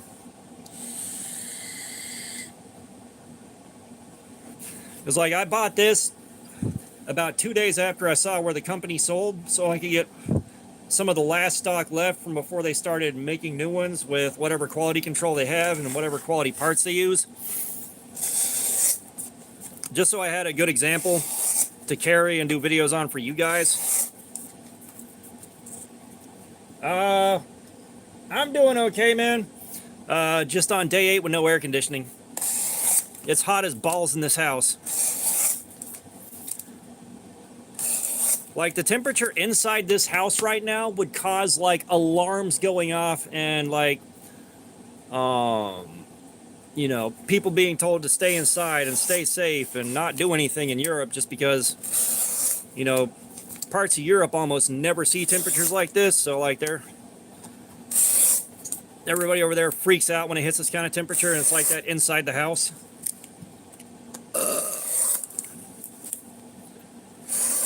But we're surviving. We're getting through it. Logan, I don't have people send me stuff, especially like right now. I can't do that without doxing myself.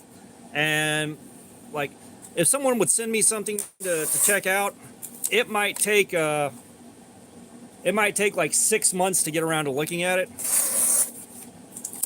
And I'm not going to make someone wait like that. And I'm also not that good at sending stuff back. Love Z, thank you. You know, and that's the other thing is, when I do get a P.O. box, do not ever send me something you want back. It ain't happening.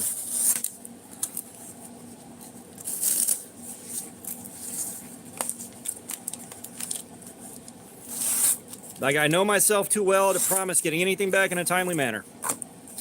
It don't happen.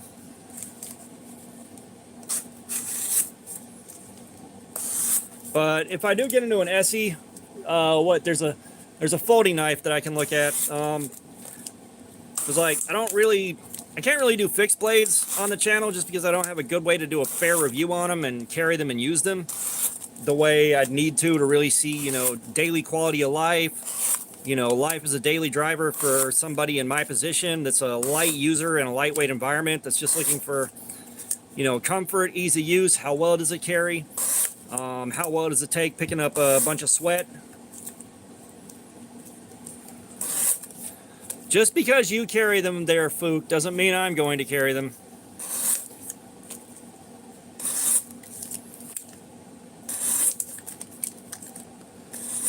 I know at one point you were able to fit an original 1987 cell phone in your prison wallet to get it past the metal detectors at your school, but that's not how we do things here.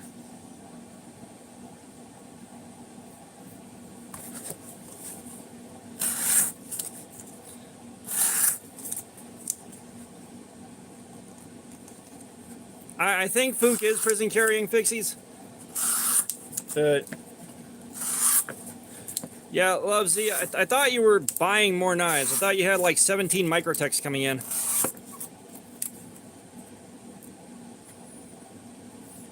So the stuff I upload is, especially right now, once I will carry a knife for a week. I'll do the first impression video and try to venture a guess at how it's going to happen. And then I'll go in after carrying it for a week and let you guys know how it actually did. For me, you know, I'm a light user. I'm in a light environment, concrete cowboy. Like, I'm doing what most of us do with them. And let you know how it treated me. And then it goes in a pile, and then So the knife will go in a pile, and then for like this live stream, a 20-sided die picked this out from 4 knives. So we'll go in on a random one unless there's a special occasion. And I'll just do a live stream once. I try to do it once in a week, and you know, they're about 4 or 5 hours long. So we have fun with this. Like right now, I'm waiting for us to get air conditioning back so I can actually sit in front of my I can sit at the table I do the long form videos on. And like Gin Knives, they're a cool company. They where is it? They sent me this knife kit to review and check out for you guys. And then they sent me some G10 knives, G10 blades, to both for me to assemble, and there was a couple to give away. And they have a new kit out that they sent me to check out, and it's waiting for it to be cool enough in the basement to spin however long it takes to get the build video done and get the right take on it. Because the last time when I tried to do the Captain knife kit, I think I had to try like 8 or 9 times before I got the right take on it.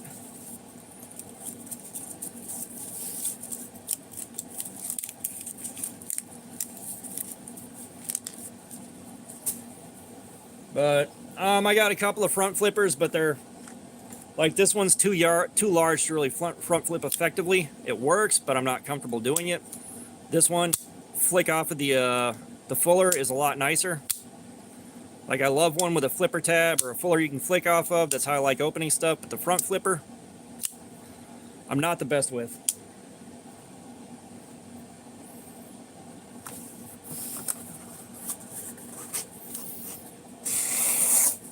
So yeah, like, I get air conditioning back, I'm going to assemble that kit, and oh yeah, the belugas in the pile to carry from the Blade Show haul. You know, I've got so much to chew through right now. Like, I'm looking forward to carrying the O-Knife Sentry. That thing's got a lot going for it. Dude, I don't have any Emerson waves, so I got no idea how good they treat me. But now that I'm carrying knives in my pocket more than I'm carrying them in the waistband, an Emerson wave might be kind of fun.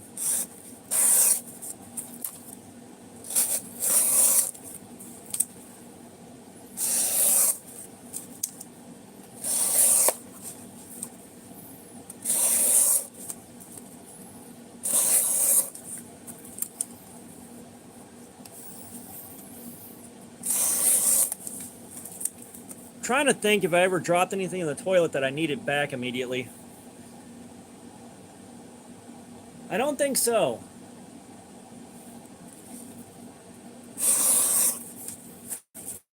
There may have been one cassette tape. I don't know how that happened, but it was clean, and I was able to pull that out, pull all the tape out, set it in front of a fan, and dry all the tape out and reel it back in.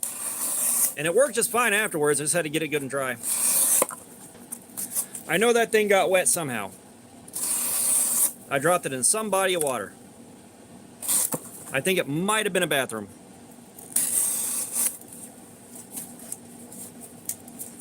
I think problem is my memory is totally shot from a combination of things, but limited, including but not limited to about 2 months of huffing lighter fluid all day, every day.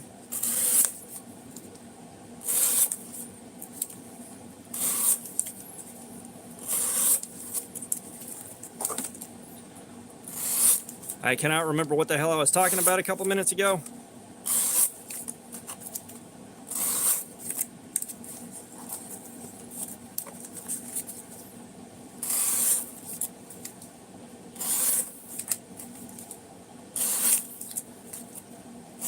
Yeah, at one point I went online looking for pictures of a knife someone dropped in a toilet, which seems like there has to be a picture of that somewhere online, but I couldn't find one to make a meme out of. Never could find it, which seemed weird.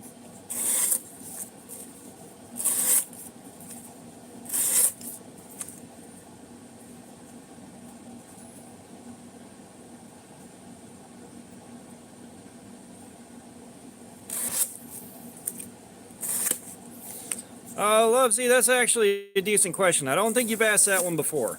I don't think you have.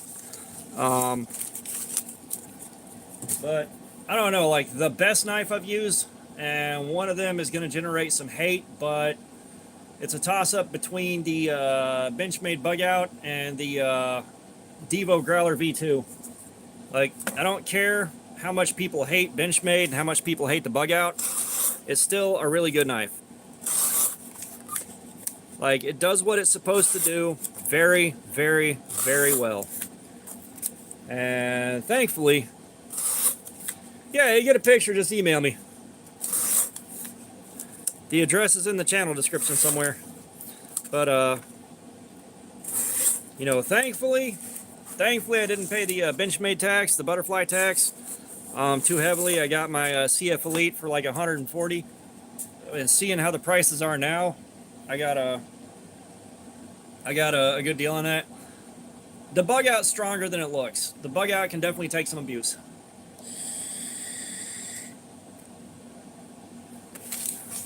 So Logan might be taking one for the team and throwing a knife in the toilet for me.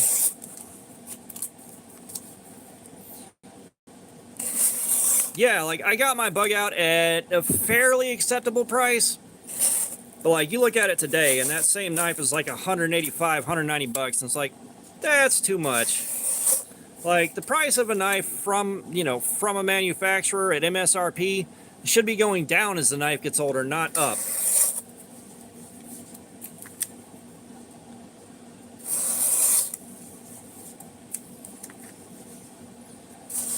Yeah, I've got the Bug Out CF Elite, CF Elite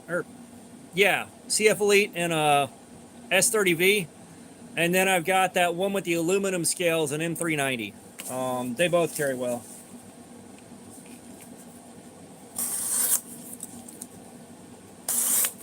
Yeah, I just hate whoever sits there at Bug Out and decides prices.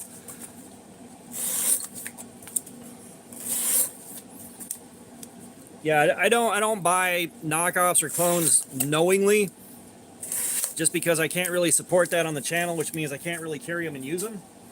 But I've seen videos of those fake Bug Outs, and holy crap, they're terrible.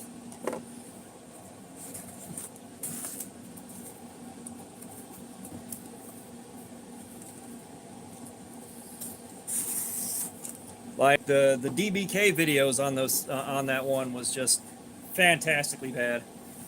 Ugh. That thing fell apart in no time.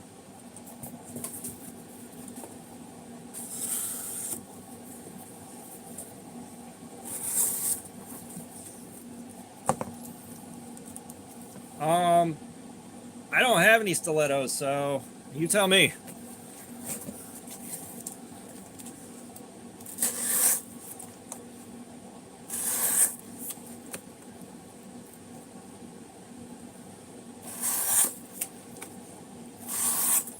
Yeah, I understand that. And like my problem is I will still occasionally get a clone in because this channel kind of lives and dies by the sub $50 price mark.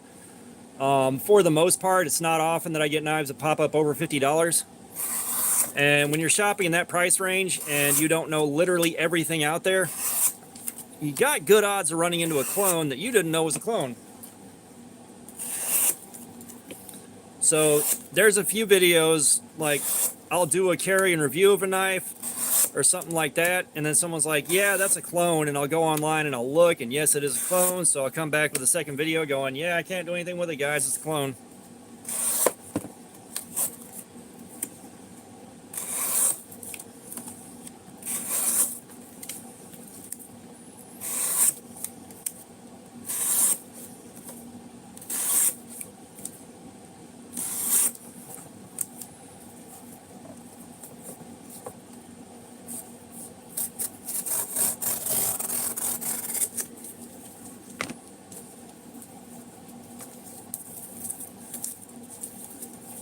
Yeah,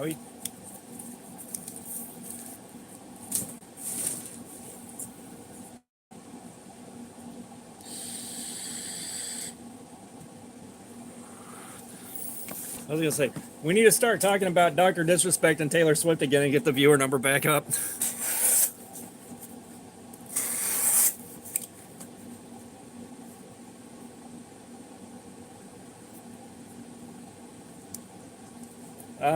SOC, I'm not sure which one that is. Like, you know, that's one thing you'll also run into. Like, I do not know everything out there. I'm no expert. I haven't carried everything because everything except for a handful of knives has been paid for out of my own pocket. There's a few, like, I got some gifts from the guys that I ride with the Blade Show every year. I got a few of those, and then there's like Jen sent me the Chubby kit to put together. They sent me that Captain kit, but generally speaking, just about everything that I do is paid for out of my own pocket, which is why they stay under $50. You know, once the Blade Show haul runs out, I may be back to going sub $20 on most of them, which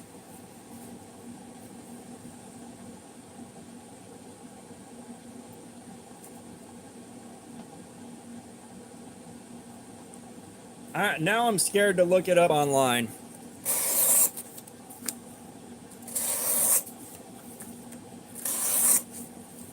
But yeah, and like at some point, I'm gonna do another Super Budget Showdown series, which those are 10-week series of carrying stuff under $15 and seeing how those stack up against each other, which is always interesting. The last one I did was knives off of Temu, which Temu knives suck. Brother, I've never been hunting.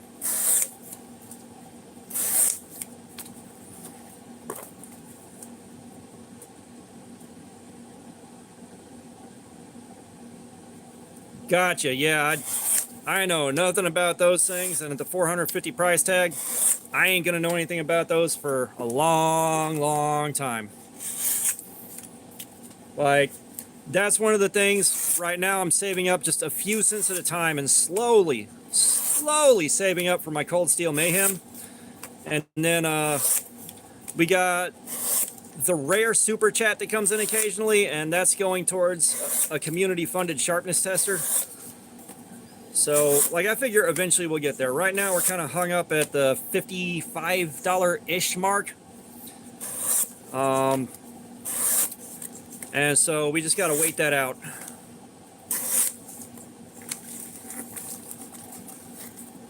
Yeah, I ain't been fishing in a good 30 years. Well, I ain't been fishing in almost 15 years. It's all right, but I ain't that into it.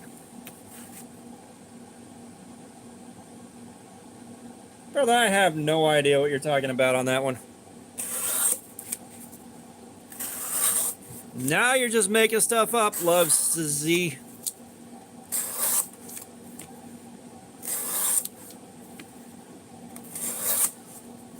I know you're just making stuff up.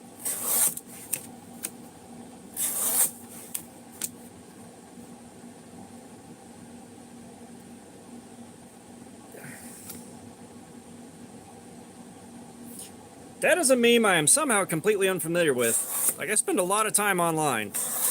I usually don't miss many things. That is a new one on me, though.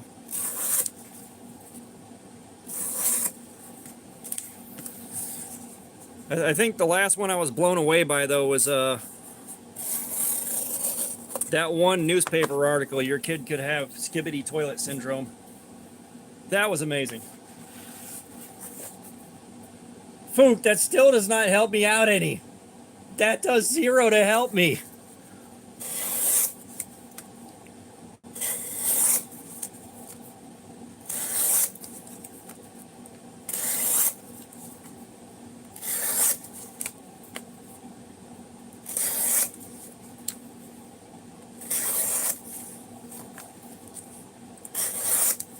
Like, I have about 20 questions and all of them are, what?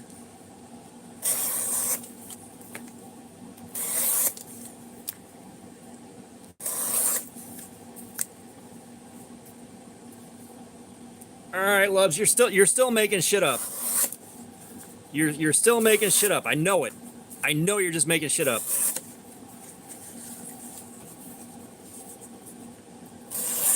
But I'm also over 13, so there may just be a whole part of the internet I'm missing.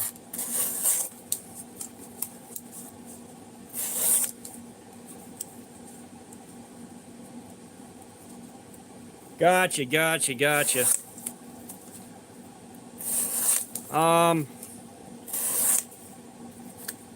Salted, hey, what's going on, man? Welcome.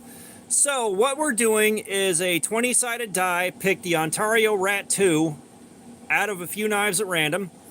And now we're hanging out while we see how long the edge can hold up to this abuse. Yeah, thank you, man. Thank you. So a lot of this is just seeing how many hours it takes to wear the edge out on this. And most of these live streams will run like 4 to 5 hours. Our record is it took 8 hours.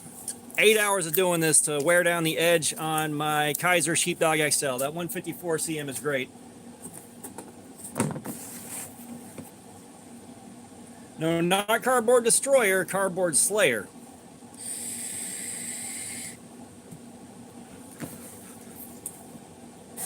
And of course, we're just having fun hanging out and shooting the shit.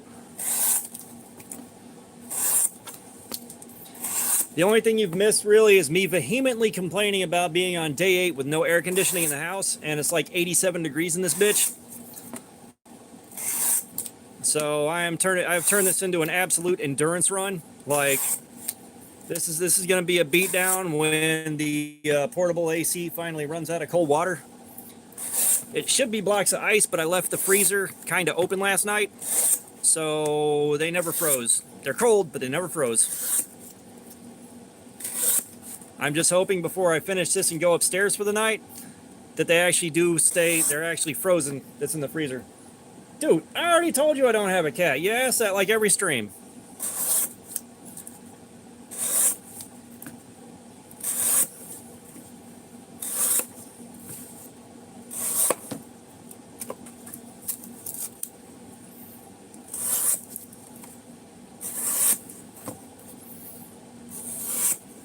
But yeah, in about 10 minutes here, we're going to check and see if we can get any info on how the edge is holding up. Normally, we'll do the push cut test on some copy paper, but it's been so humid in the house that all the paper products down here aren't acting right now. And I don't know if I'm going to have to just replace them with new stuff to see if these things start acting normal again. No, love, see, again, like you asked that on the last stream, buddy. Think of new questions. Come on now. But, yeah, so the data points that we can collect right now definitely aren't the most reliable ones. So we're just kind of relying on going until the cardboard cuts themselves get nasty. However, we're going to make an attempt.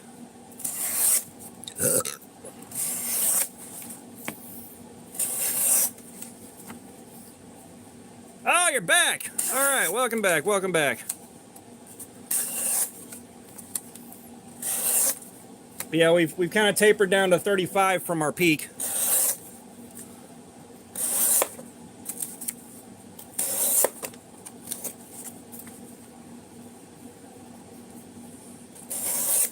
I mean, we're friends here. That's what matters. That's what matters. We're friends here.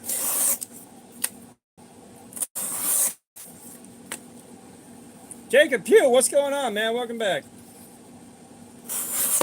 Yeah, Love C, do you have an alpaca? Take that.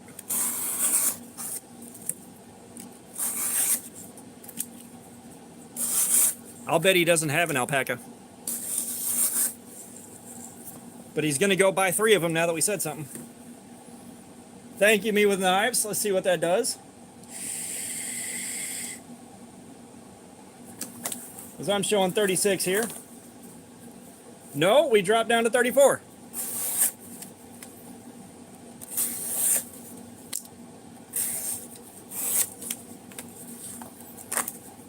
It didn't help this time, Me With Knives. I do not love Z. I don't have any push daggers. I have no use for them.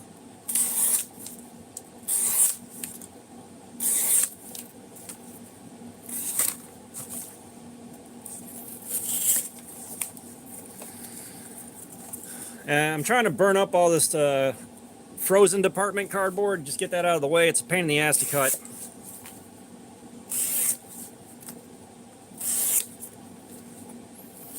What was I about to say?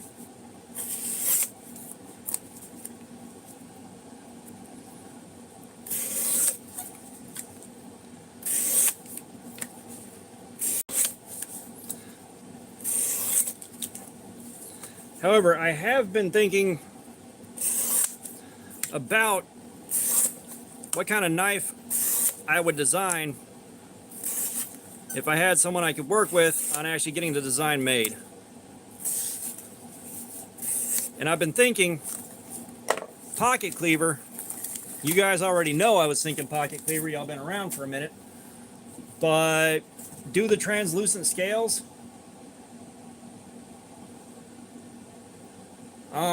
You might have to have someone at home give you a hug. I'm not sure what we can do about that from here. But, you know, oh, dude. So, I was going to make the pilgrimage to Smoky Mountain Knife Works whenever I took my kids and wife out to the Tennessee Aquarium. And, it was supposed to be drive to the aquarium, get done kind of early, head over there, walk around for a bit. Probably not be able to buy anything, and then head home, which it looked like it was only going to be like an hour drive from the aquarium until we got there. And then I punched it into the what you call it, the GPS, and it was going to be like 4 hours from the Tennessee Aquarium to get there. And it's like, yeah, no, we're just going home now. We're not doing SMKW, so at some point I will make the pilgrimage up there. I just don't know when. But at least I get to go to Blade Show every year. Which, you guys, if you haven't, you got to go check out the 2 Blade Show haul videos I did. Like, I got my Blade Show haul. There was like, wound up with being like 24 knives if you include the 4 for the 2K giveaway. Oh yeah, that's like I didn't leave Blade Show empty-handed, I promise you.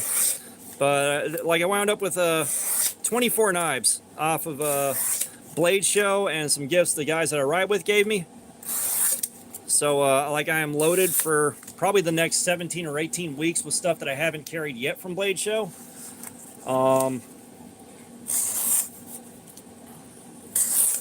And then since then, I'm trying to remember what I bought. I know I bought the Kaiser Drop Bear with the clear scales. I got the Drop Bear, and then there was, the Cold Steel AD-15 Light. So, like, I got to quit buying stuff for a while, but the AD-15 Light was on sale, and I couldn't pass that up. Oh, Blade Show is an overwhelming experience. It was a ton of fun. Like, I walked out of Blade Show with 2 prototypes. I got a Devo Knives prototype, and I got a Vosteed prototype out of the deal. So I can't be mad at that. Gravy Seal, what's up? No, I did not get an Espada XL. The desire for the Espada XL has been replaced by my desire for the Mayhem. However, I got to pick up and handle the Mayhem at Blade Show, and I fell in love with it even harder than I already have.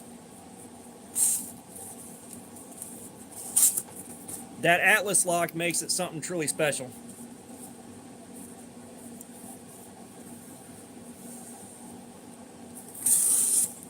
Yeah, see, I live about 30 minutes away from the Cobb Galleria, so it's nothing for me to get to Blade Show.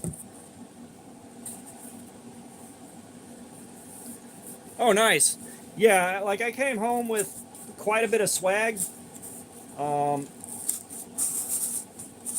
But I also came home with a lot of damn knives from Blade Show. Yeah, Gravy Seal. And see, that's the thing. Like, if you guys are new here, I absolutely love my pocket swords and I love my pocket cleavers. That Mayhem, oh God. Oh God. I want to touch myself every time I think about it.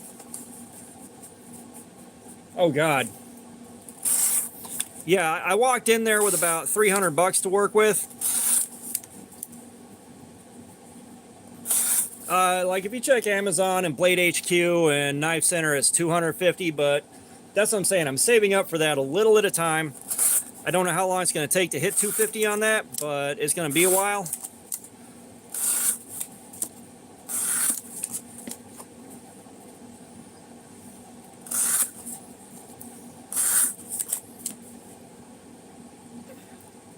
Kevin. Is that Lefty EDC?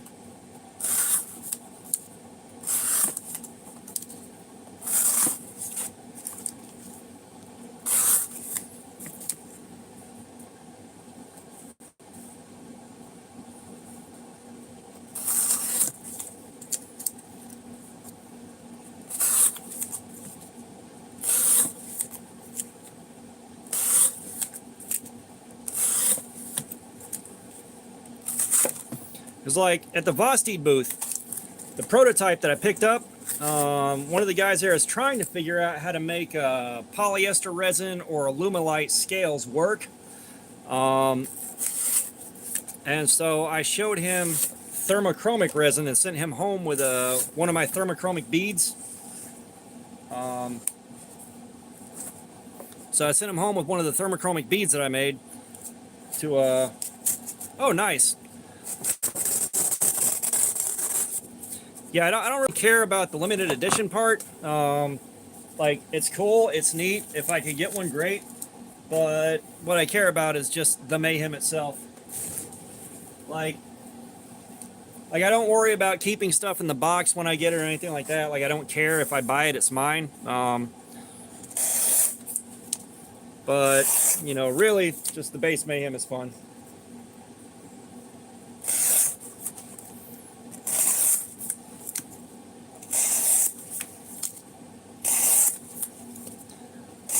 Yeah, I've been told with the composition of the steel, AUS 10A is probably right there with or better than S35VN for edge retention.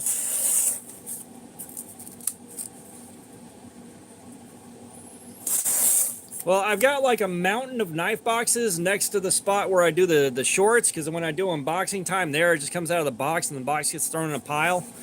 So I've got a bunch of boxes. Like at some point soon here, I'm probably going to start digging around and find some knives that I'm not using anymore to give away that are worth giving away. I got to find that Civivi Odium. That's one of them.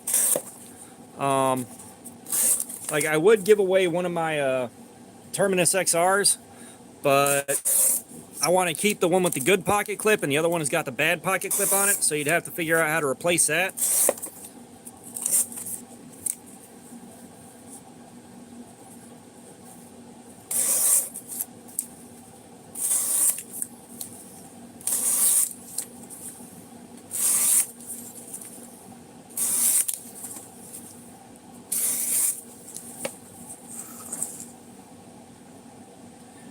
Yes, Gravy Seal, the D20 Destiny picked out the rat too.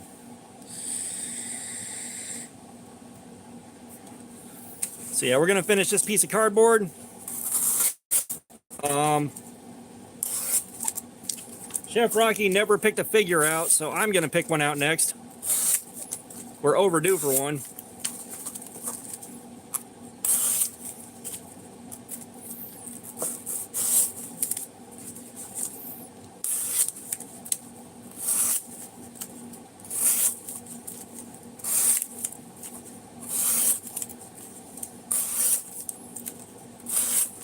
But it's time for our hourly edge check and to give my hand about 5 minutes to rest.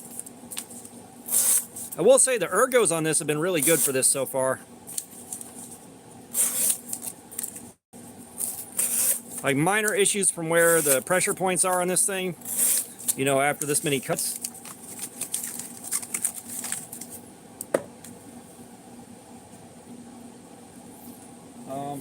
Nah, I'm picking this one out. But yeah, this is the OD green right here.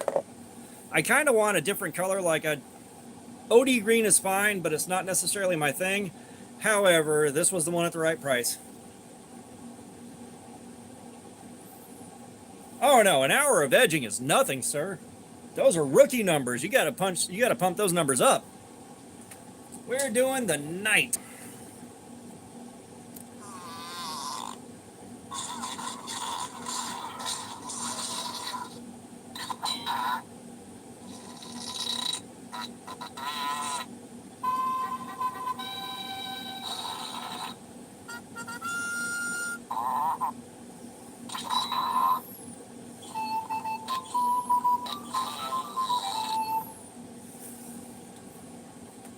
There we are.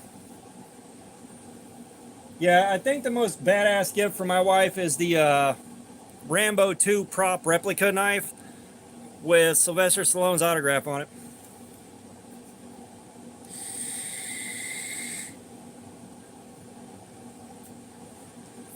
But let's get into the forbidden moonshine.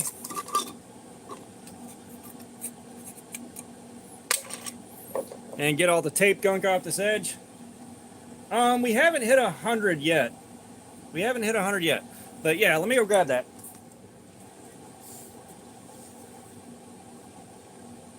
Oh, it hurts to stand up, guys. I've been sitting too long.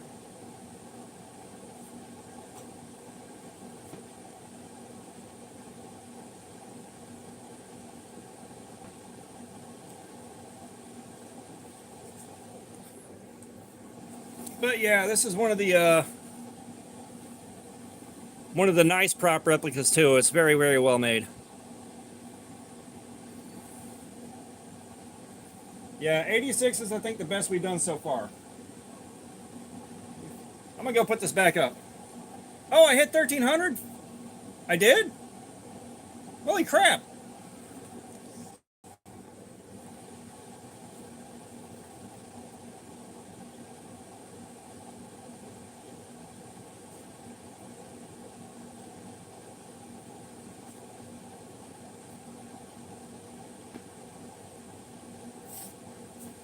It's like, I think I was at 1280 something, 1282 or 83 when we started this. Let me take a look. Here. Yeah. Oh, wow. Holy crap, that's awesome. Okay, forbidden moonshine. Let's get this blade cleaned off.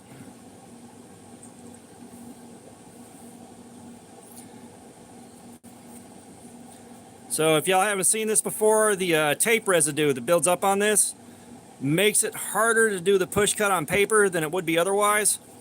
So we go through and clean it off before we do our cut test. And given how much moisture that paper's soaked up, I think we need every little bit of help we can get. And the tape residue comes off this far easier than the last few knives we've done. I like that. Gravy's heel. You're talking about thousands of dollars before I'm going to drink a shot of denatured alcohol and then have to go throw it back up. Thousands.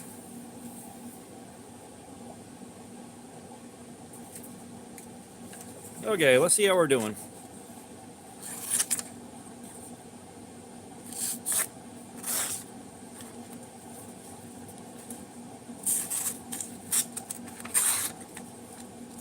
Yeah, I think we're still hanging in there. Like I said, this paper is not enjoying being cut, but I'm pretty sure there is a noticeable amount of edge wear.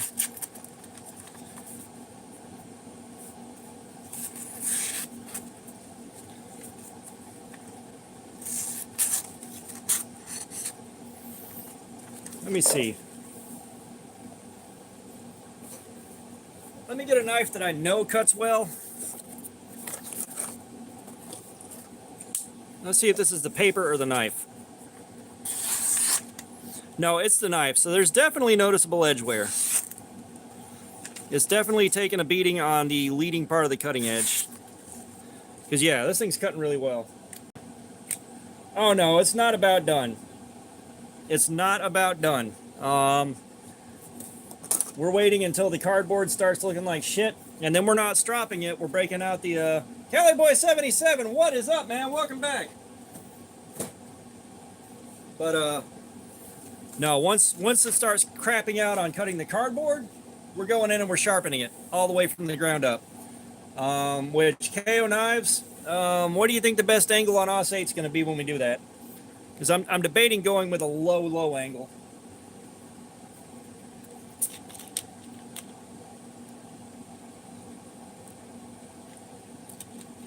Yeah, all you guys that know more than me.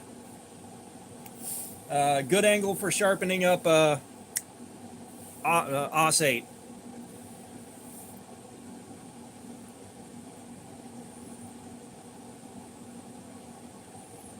We'll go with 15. We'll go with 15. I like my 15-degree edges as it is.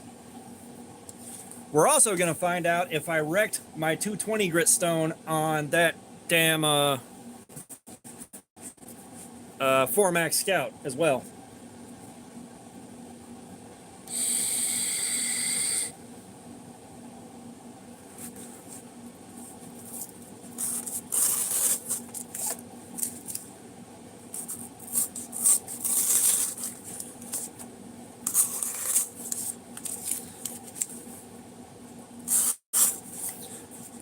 Cause yeah, like we're still going through the cardboard, mostly fine.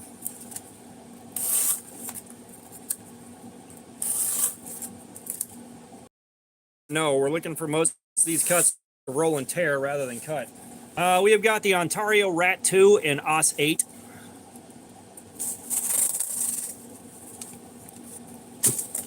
So I think this is the first Os 8 we've had with a good normal grind. The dagger grind on that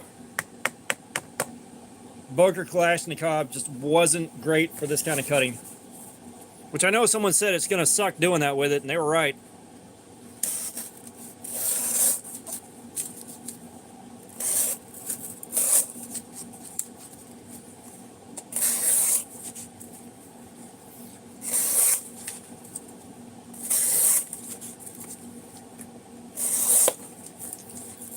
Why about the dagger grind on the Kalashnikov? It's just the way that grind is. You got a hollow grind on the bottom and a hollow grind on the top, and they're pretty steep. So the cuts were just kind of trailing side to side and wound up being very hard to control and took just a lot of effort to do a lot of very basic cuts. Yeah, KO was the one that said that. It's not a good grind for pushing through a ton of cardboard.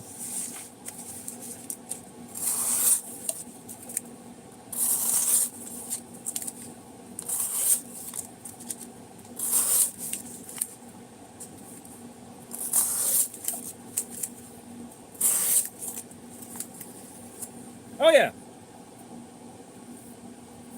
Well, Pocket Theory, at least a lot of us like watching scissoring. But yeah, no, like I didn't say you were wrong. It started off okay, but yeah, it got kind of annoying kind of fast.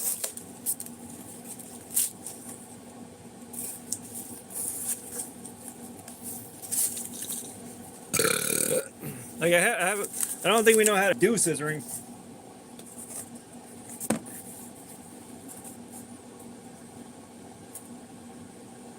What, the grinds? No, that's the whole edge. Well, no. So the grind, let's see if we got a good example here. The grind would be how the blades ground. Like this one is kind of a Scandi grind with a little bit of a hollow grind. So the hollow grind is a little bit concave from the top of the grind to the bottom. This right here would be a full flat. A dagger grind would be a straight line up the center with a hollow grind on either side, and it comes to a point like a traditional dagger does. You know, that kind of thing. All right, Fook, your dinner plans are spaghetti. That's always the right answer.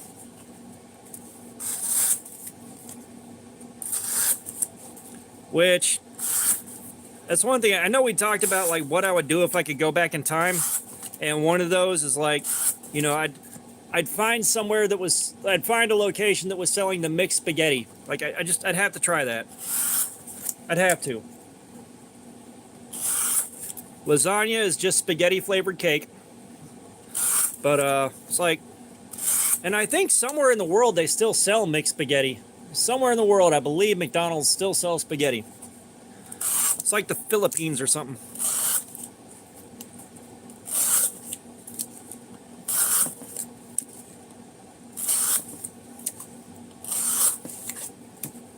Although I do tell you what, I would be absolutely enamored with having a Jack in the Box location between my house and work.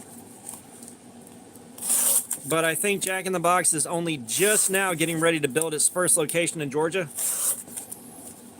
So yeah, I can tell you right now, especially back when I drive from the house all the way out like 45 minutes or an hour. Go to work, drive a truck all day, and then drive home and spend about 2.5 hours behind the wheel trying to get home. I would have loved a Jack in the Box because in the morning I wanted like a couple of burgers or some tacos or something, and there's nothing like that out here. But Eddie Ortiz, what's up? So the Icon knife from Harbor Freight. I bought it, I tried it out, and then I found out it was just a completely ripped off design. Like they just straight up ripped off the Beg Knives mini glimpse. And I can't support that kind of behavior, so I gave it away to a friend of mine.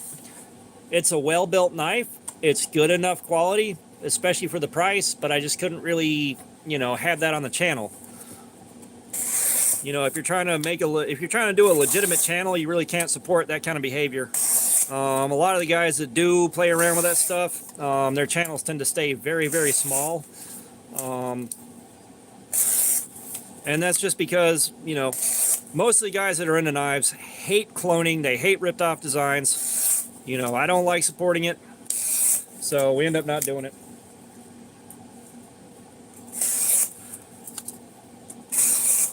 But yeah, like I'd love to go back to the year like 2003 and go get a Mexican pizza from Taco Bell when they were the good Mexican pizzas and made properly, because the Mexican pizza they have now is still passable, but it's not what it was. And I don't know why they couldn't just make that properly. Like when they bring it back, it's like, make it right. I'd also buy a bunch of Surge and some Sobe in glass bottles. I would love some of those.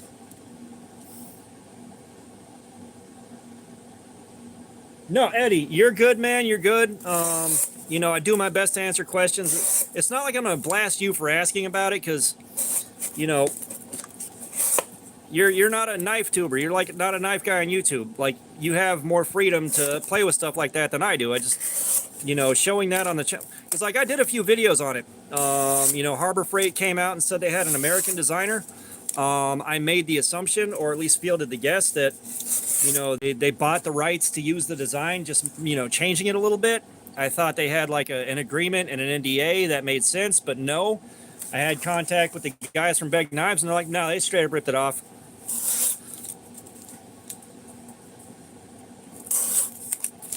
Fook, how the hell are you not allowed to lasagna? What kind of Taliban-ass house are you living in?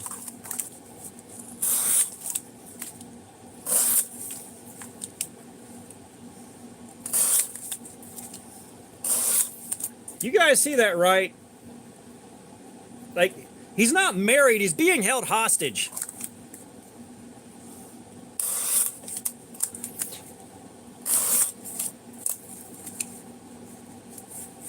Yeah, no, like, for the longest time, it's been about 12, 13 viewers, but, we're doing good. We're doing better. The channel's growing. Now, if you want a Harbor Freight knife that the community definitely endorses and a lot of us love, spend you $10 on the Harbor Freight Gordon GK23. This thing is a stellar value at $10. Like the HCR13 on it is well heat treated. It does what it's supposed to. It's definitely not the D2 on the other knife, but it sharpens up well, and astonishing value for this.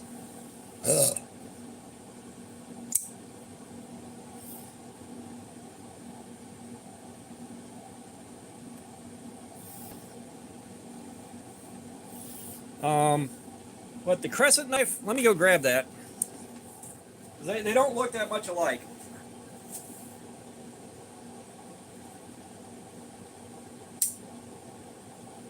So this was over on the healing bench to get sharpened so that we could see if a new edge profile made it last longer than like an hour.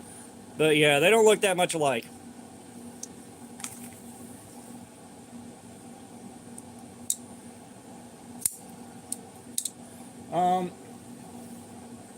Yeah, the Harbor Freight, the Walmart Ozark Trail Axis Lock knives, they work, but that edge did not do, like, if you sharpen it up to like 15 degrees, then it does pretty well. Like, it does okay. The edge retention is all right, but on that factory edge, God no. So really, the GK23 is right about the best value out there, especially for $10. You know, I've got like a few knives where they are ridiculously good for the price, just ridiculous.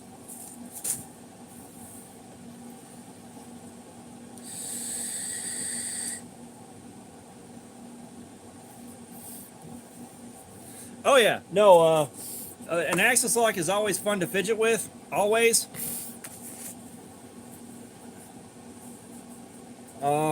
So,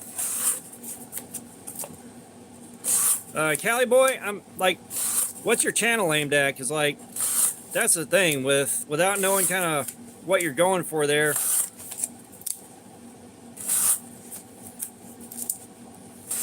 Because like, I don't think Mora makes folding knives. I don't think.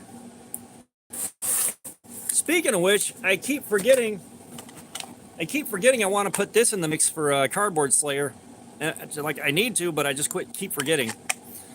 Because I've got a feeling this one's going to take a lot of abuse before it craps out. But we don't know the steel either. Like, Mora kind of keeps their steel a bit of a secret. About as much of a secret as as Gerber keeps on the paraframe.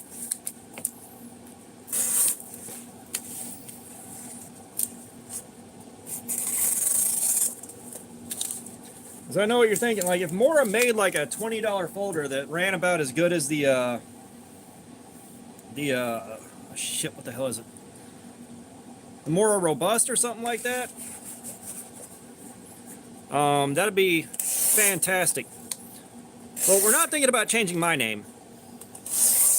But Cali Boy, like, it's like if you're doing sports stuff, I'd just be like Cali Boy's Sport Ball. You know, just kind of make it funny. It's like, you see my channel name.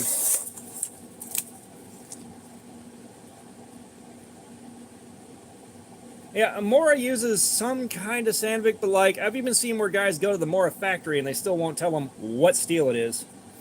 Yeah, Mora also has the carbon. Which one do I have?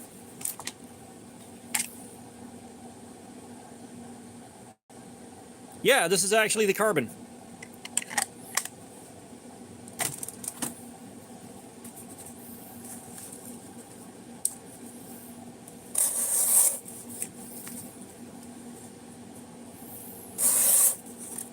Yeah, Punisher, you say that exact same thing every single time that knife comes up.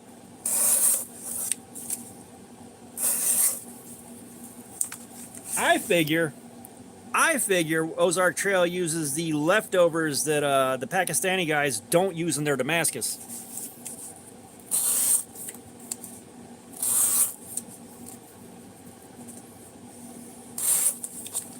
If I see a $2 knockoff, or if I see a $2 knife at Walmart, I need to go look. That would be fun.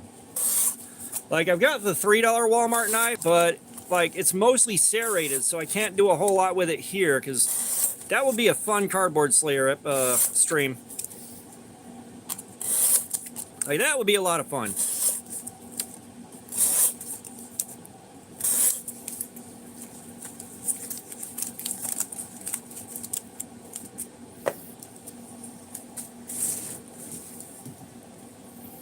Yeah, the paraframe could have been something else. Yeah, I know where they keep their knives. I haven't been to Walmart in forever. Like, once I get home from work, that's it. I'm done moving. On my days off work, all I do is sleep because my schedule is so fucked up. You know, the last 2 weeks here. the last 2 weeks here, I have been closing most of the week and then doing a mid at the end of the week. I feel so much better, but then I know at some point soon here I'm going back to like open, open, close in the same week, and I'm going to be back to like on no sleep cycle and just all kinds of messed up off it.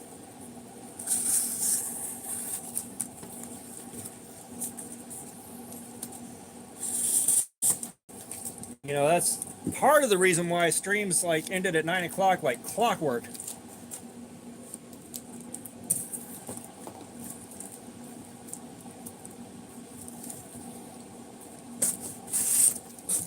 Yeah, Pakistani guys are like, yeah, that steel is no good. We're not going to use it. And then the Walton family is like, you're not using it, you say?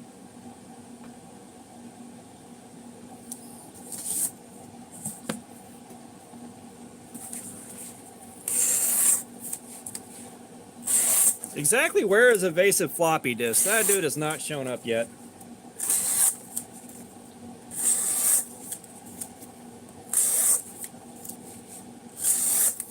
You know, one thing that I don't understand is, you know, like you can buy pizza with stuffed crust, right? It's always cheese. Why can't you buy pizza where the crust is stuffed with something else? Like cheeseburger stuffed crust. That sounds amazing. I know they can do that in the Middle East. I've seen it. Those guys have somehow out-America'd us. That piece just doesn't want to cut. Screw it.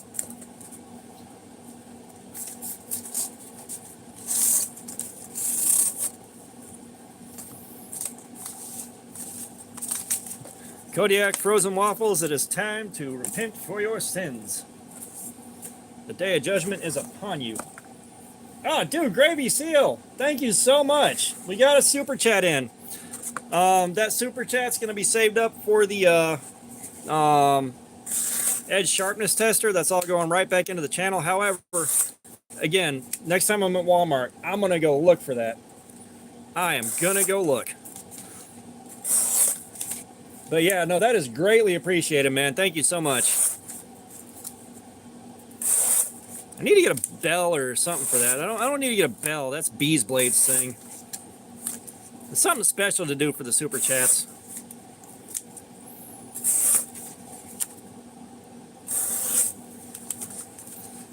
Yeah, like down here. Come on. Down here, I've got the $3 Ozark Trail. And just, if the edges weren't totally serrated, I would actually do this to it, you know, and it's tipped down. And I hate tipped down, but we all live in sin. But, you know, the sharpened part, the plain edge part is definitely sharp. But, like, you try cutting with serrations in cardboard, nope, it ain't gonna happen. You know, which is part of why I'd love to be able to do a...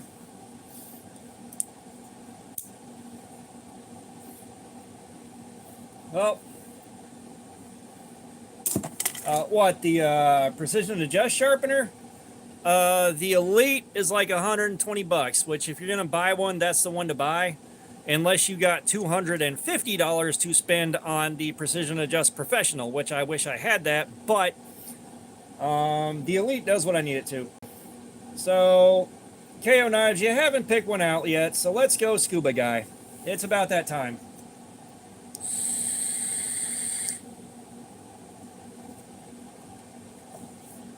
Now let's see if it kicks in right.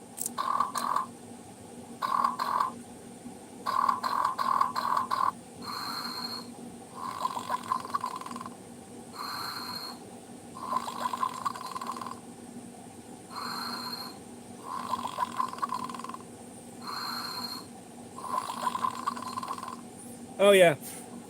Well, I mean, I'm doing the figures for free anyways, so like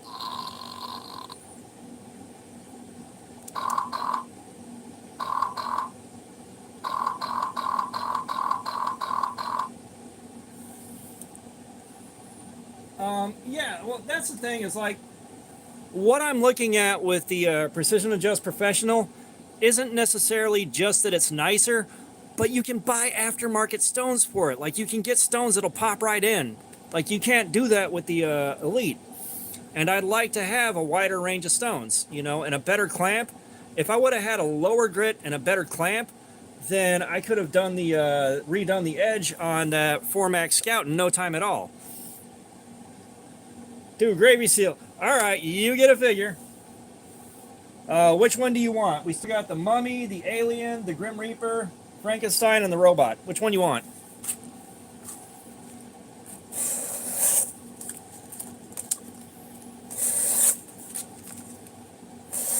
You get to pick one out while we still got them unpicked. But yeah, thank you so much. That is going directly into the bucket for the edge sharpness tester. All right, we're going to do the Alien. I wish the Alien came with a song in it. That would be nice.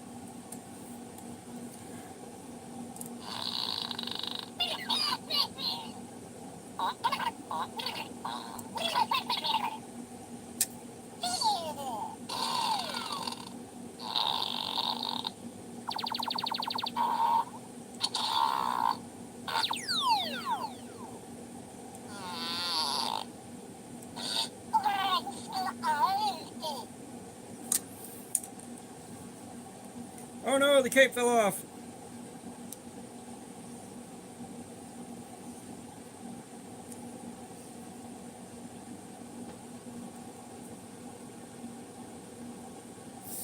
Yeah, I mean, EDC and Lace, it's always a rare appearance. Like, I love having her here, and I love getting into talking about knife steels and stuff like that. I love it.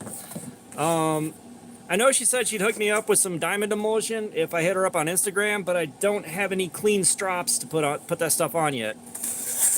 You know, that's kind of another thing on the list, is get some fresh strops and then test out diamond emulsion versus diamond paste.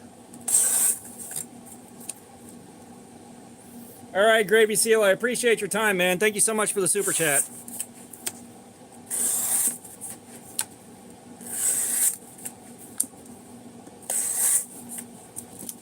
Well, I mean, maybe she needed to know how to close a button lock. I'm assuming that's how she found you.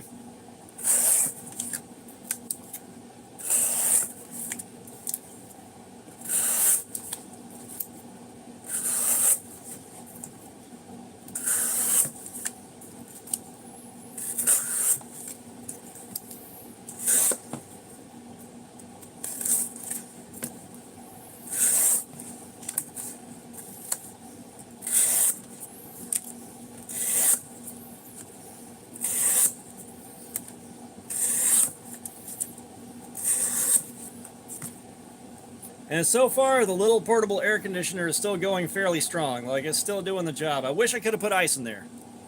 That would have been nice.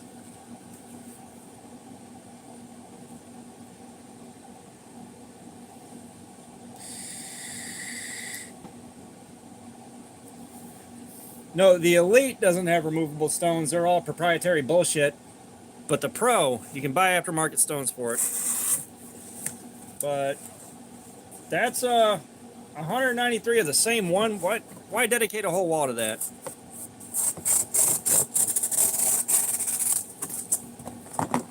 That might be like a restaurant that I used to go to.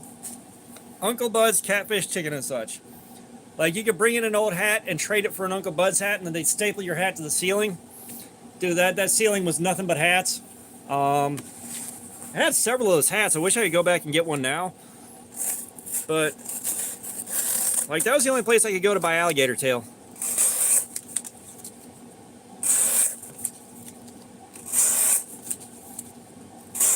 And Lord, do I ever miss that stuff.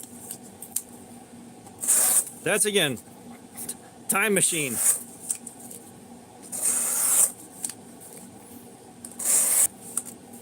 I have, like, the Illuminati out hunting me because I went back in time for some gator tail and a new hat.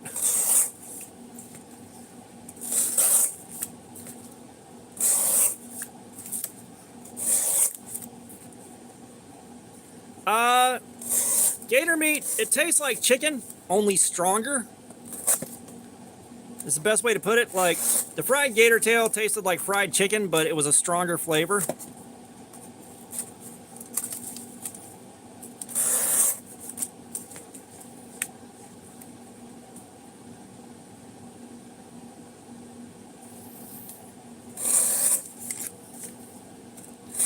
Yeah, I need to start posting stuff on Instagram. I changed that name over to Knives, I guess. I just keep forgetting to, and then when I think about it, like, I'm upstairs, I'm like, I don't want to go back downstairs for that. I don't. Because that would be a second source of, you know, pocket checks and activity and kind of help out, you know, cross-pollinate.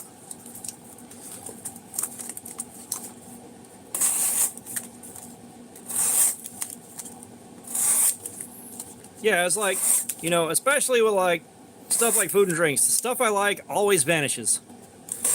You know, Surge came back for like 6 weeks and then vanished again, and I don't know why. Like, why didn't they keep it available to us? Why? I am angry.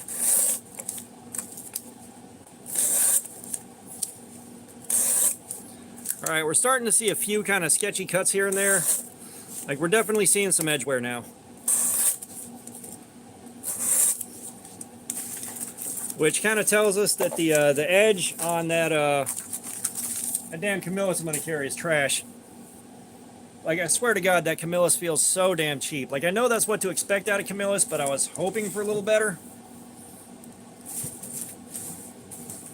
I have got that self-professed soft spot for Camillus, which is probably going away after this, unless the Cirque can redeem those 2 knife purchases.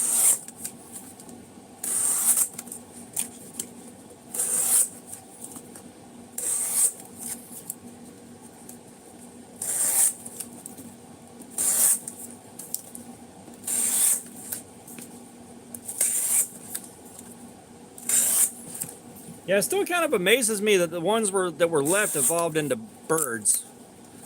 I think that kind of tells me we really don't know a whole lot about them outside of what some of their skeletons look like. Yeah, the Sprite Chill stuff is good. Like, the Sprite Chill is really good. The only thing that kills me is, like, you can't get it in the 6 packs of bottles. You gotta buy it in 12 packs of cans or spend $3 on an individual bottle. And it's like, bro, I don't want to spend that much. I don't. Like, it's like, kids, you're not gonna eat this week. I wanted some Sprite Chill. You are gonna have to use a fork for your cereal so you can share the milk.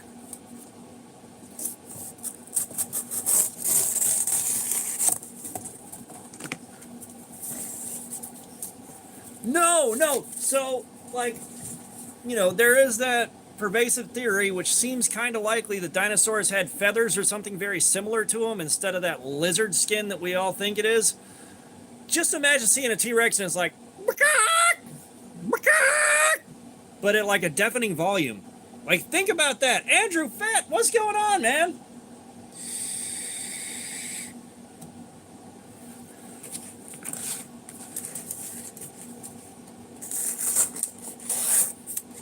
So we're about 2.5 hours in on the Ontario Rat 2, which I think the edge is finally just starting to show signs of properly crapping out.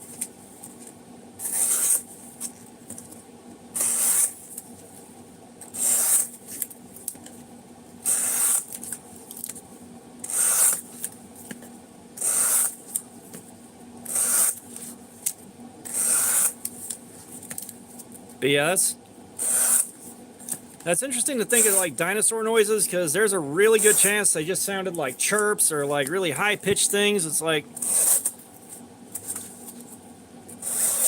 I don't know when we decided that it was going to be a very, very loud roar, even though most reptiles that we have around here, you know, they don't make a huge sound. They just kind of hiss, which that seems the most likely.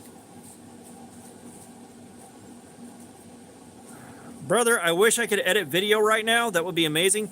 The other thing I did was, if you've ever seen the movie Apocalypto, When the big chase scene starts and the guy takes the spear through the through his back and poking out the front, I was with a girl that I was hanging out with, and I started playing the Benny Hill music when that chase first started. Oh my god, I had not laughed that fucking hard in years. Oh no, this is from way before Spielberg. That may have been like The Land Before Time or something like that.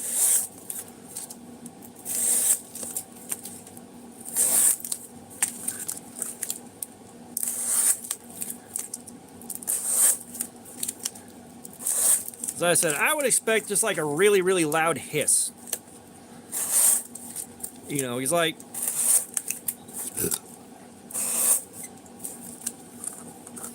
You know, there's got to be a degree of similarity.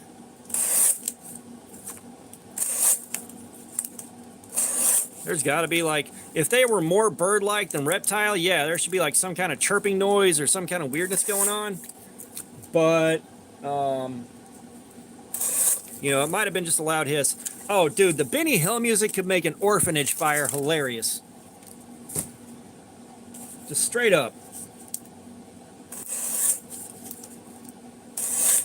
Like, that was my ringtone for the longest time until I was like, you know what? Because, like, we used to love having a fancy-ass ringtone and everything, and now it's like, if this rectangle makes a single sound, I will unalive everybody in this room.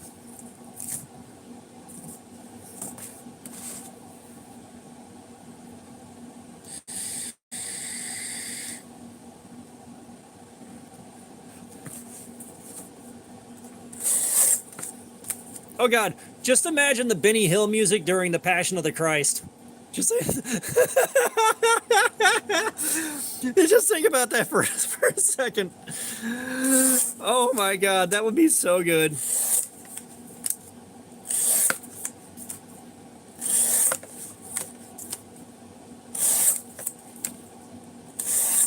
Like when he's carrying the cross up the hill. Benny Hill music, but slowed down a bit.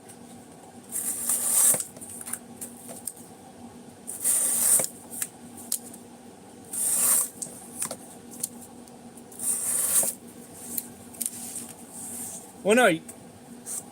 See, you slow the Benny Hill music down a little bit, make it a hair more somber, but you can tell it's Benny Hill music. Like you can still tell it's yakety sax.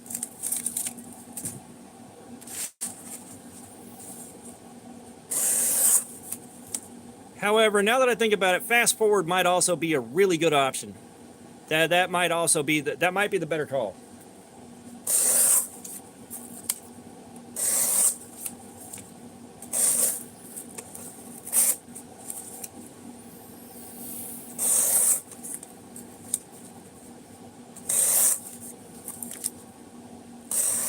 I don't know. We'll leave it up to group conscience. If you added Benny Hill music to the Passion of the Christ, would you want the Benny Hill music slowed down, or would you want the visual sped up just a hair? So I can kind of see both working. I think sped up a little bit might be the better call.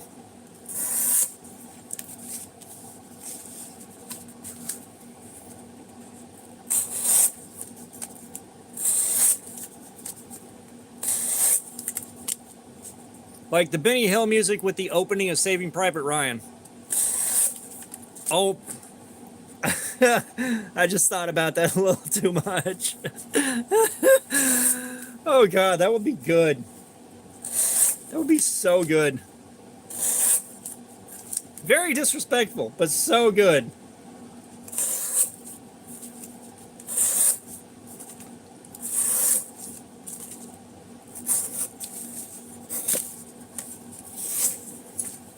Well, it's Os 8 still fighting the good fight.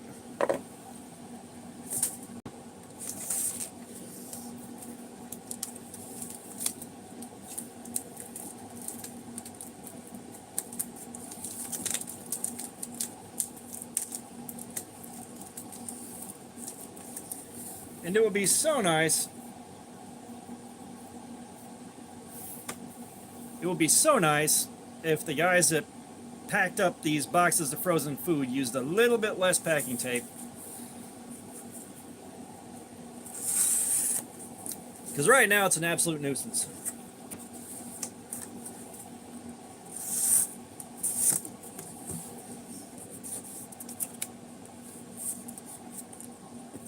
That's a good one too.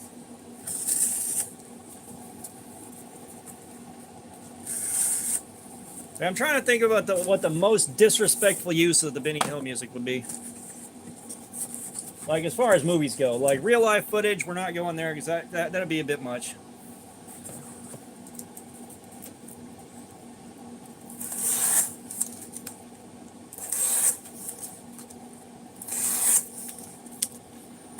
Let's see. I will say one of the best things on the planet, like there's a tie. There's the shrimp on a treadmill with the Benny Hill music versus the spinning fish with Funky Town.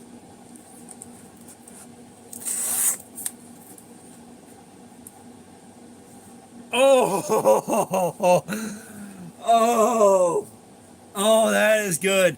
That is a good one. Oh, I like that. I like that.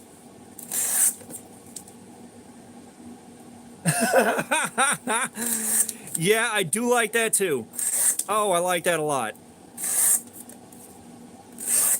No, when John Wick gets his Mustang back, that's where the Benny Hill music needs to go.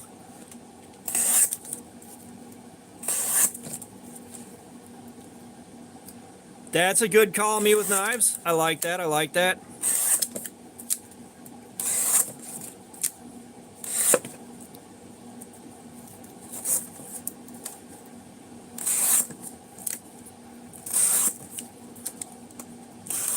Game of Thrones, The Battle of the Bastards. That would be a really good one.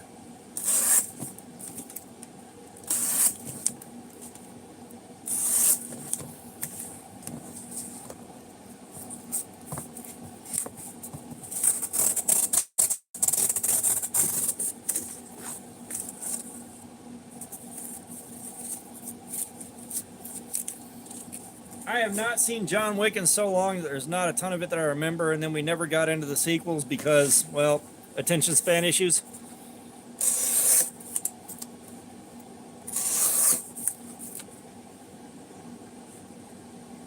I don't think I've seen that one, Gabriel.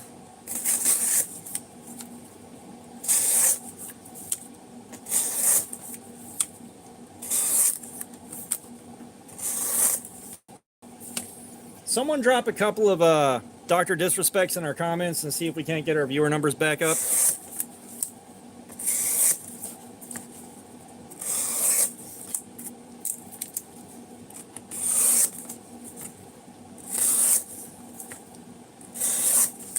There we go.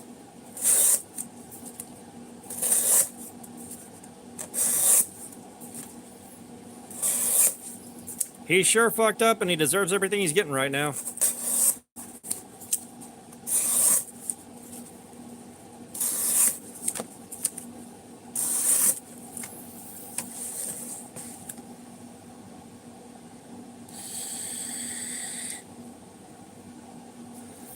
Let's see, we're staying it locked in at 26 right now.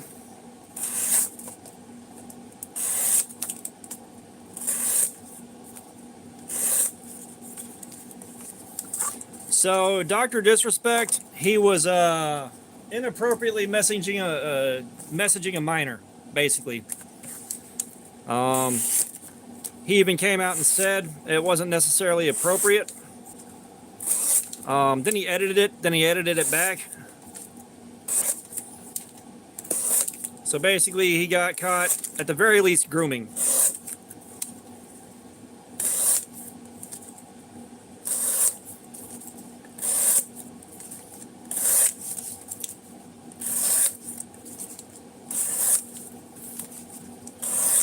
Like, it's amazing how many people do that when they have that kind of notoriety.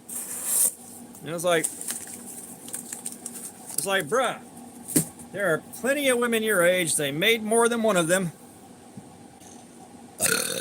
You know, they made more than one of them. They're out there. You probably have plenty of access. I don't know why someone underage has got to be your go-to. I don't get it.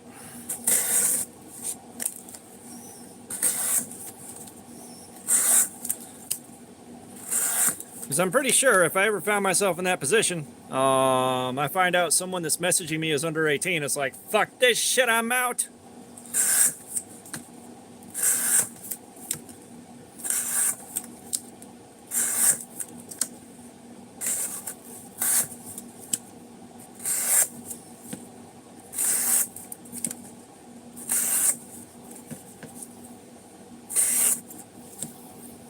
That's just like there's absolutely no good way for you to tell somebody you met Chris Hansen. Like, it could just be like on the bus.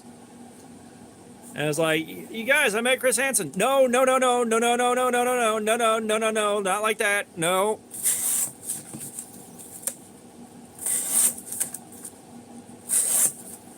He just happened to be on the bus while I was going somewhere else. That's all it was, I swear. I had no intentions of meeting him.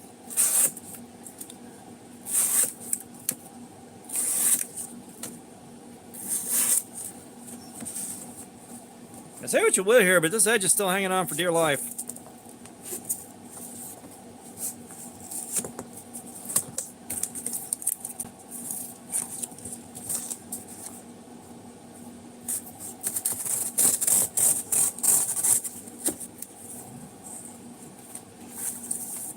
Yeah, I mean, that's it. Guys, I met Chris Hansen. Get the fuck away from my children.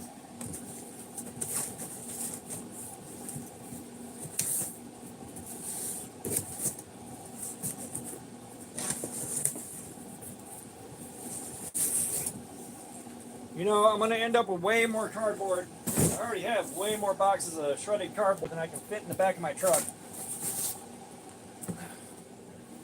By like a lot. That's the only thing I miss about the opening shifts.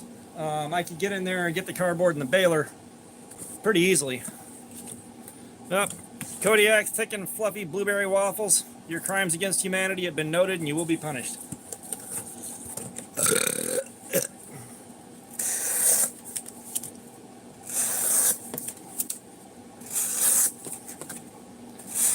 Remember when we had 86 concurrent viewers? That was neat.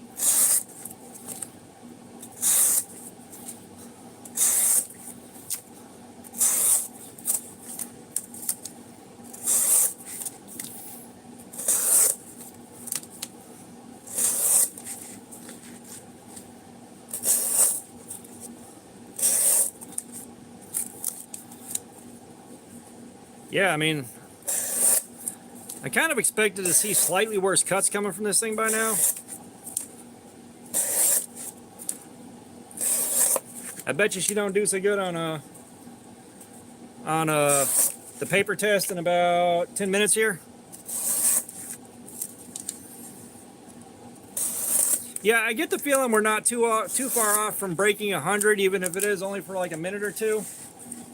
No, Dr. Disrespect is no longer helping us. You son of a bitch!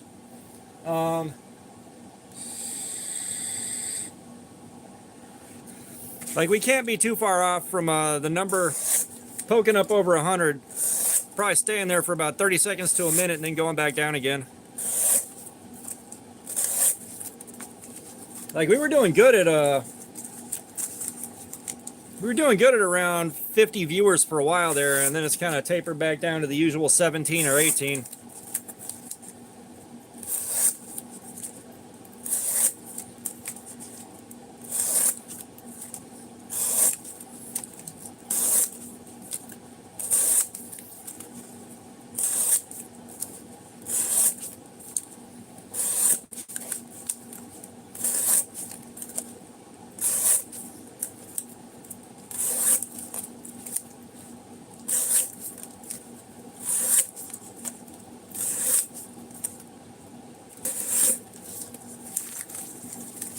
Yeah, I mean, we popped up to 20 from 17 at least.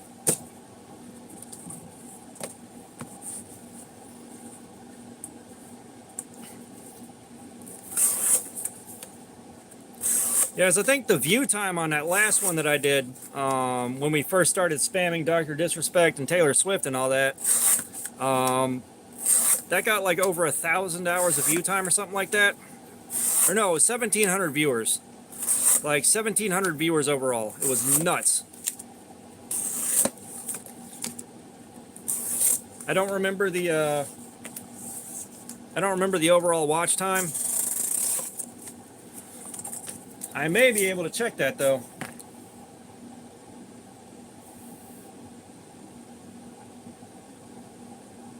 Wow. $5,000 for...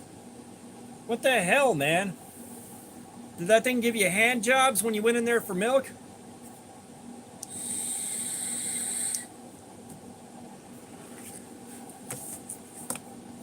Now, let's see if we can see if I know something that Punisher doesn't know about. The Electrolux fridge cam. Back when webcams were a new thing, somebody at Electrolux put a refrigerator in a family, or a camera in a family's refrigerator. So every time they opened the door, it took a picture and posted it online.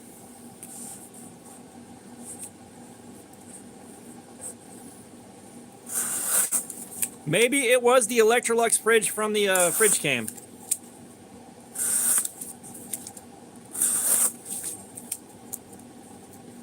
Hey! Finally got him. I wonder if they're still doing that.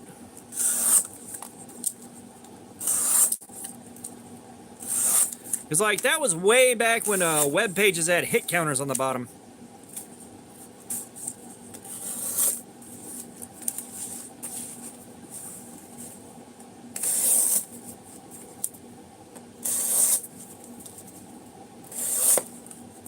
I know one of you guys is fixing to go check and see if the Electrolux fridge cam is still a thing.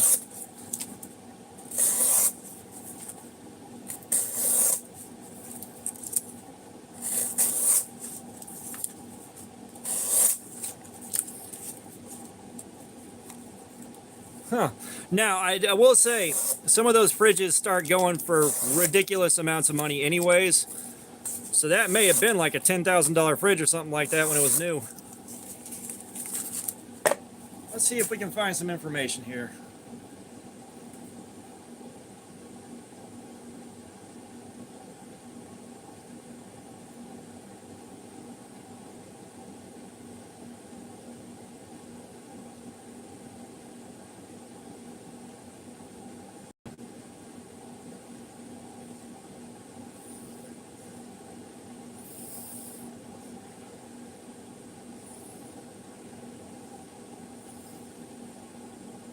Okay, so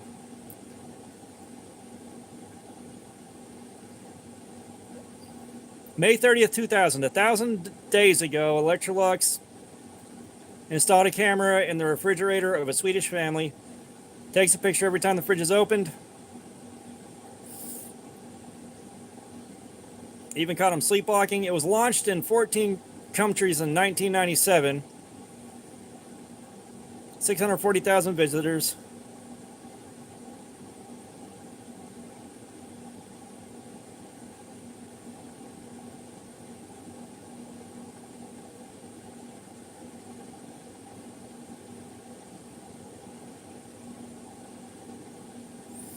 Let's see if there's a Wikipedia on it.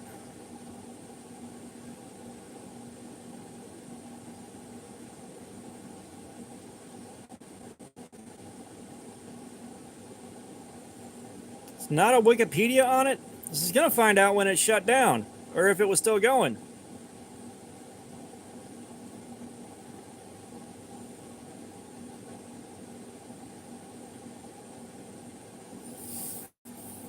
Well, at least we got some information on it. That tells you kind of when it was and what it do. Okay, so we're close enough to the 3-hour mark. I'm going to give this a second, give my hand a break. We're going to see if the edge is totally done cutting cop paper. I suspect it is.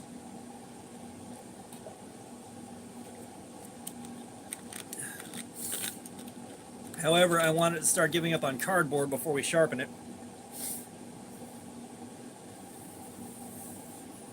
But yeah, I think I became an avid internet dweller about 1994.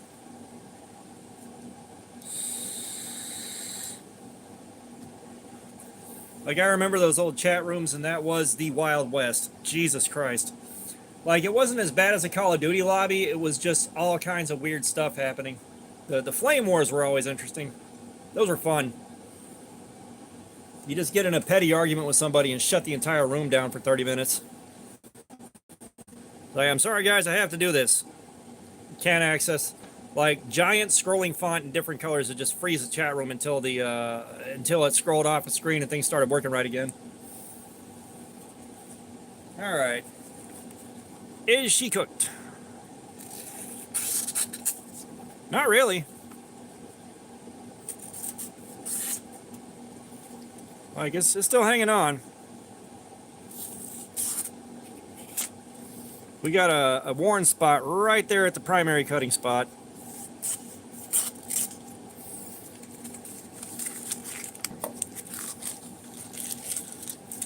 Yeah, God, Napster.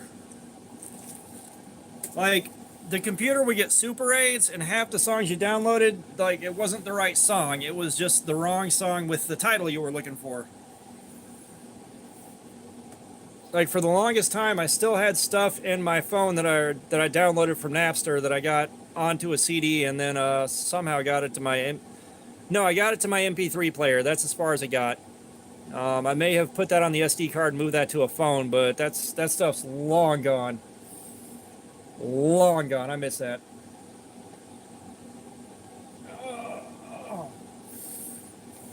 So we still got a while to go before we sharpen this thing. She feels so dull.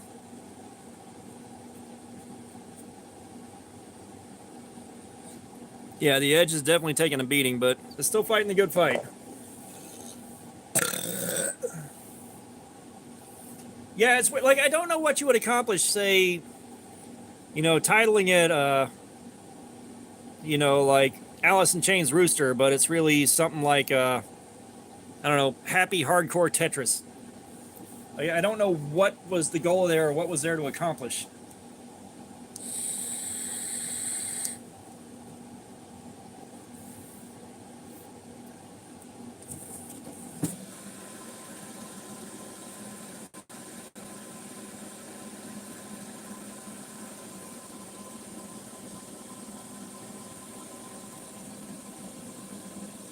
Is this better, just keeping the lid propped open? Nah. I will also say the portable air conditioner is still fighting the good fight. Like, especially considering I could only load it with cold water and not ice. That is such a pleasant thing. Matter of fact,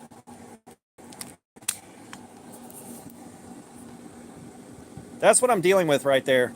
So on the other side of this duct that I wrapped in foam to keep it upright, there's a duct fan that pushes the air down through the cooler and up out the ducting and onto me, which I am grateful for. On my other channel, there is a build video of that thing when I made it.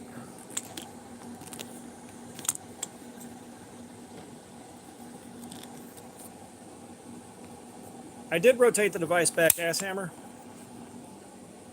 There we are.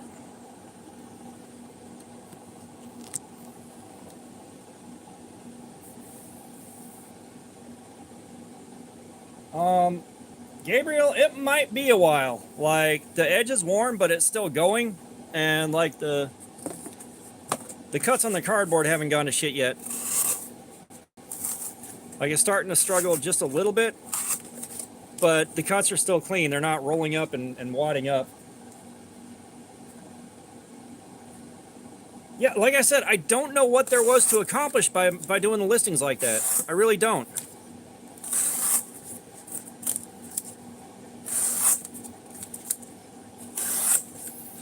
Now, the question here is, do y'all want to hang out here and listen to me eat while I'm doing this? Because the much better half should be home soon-ish with stuff.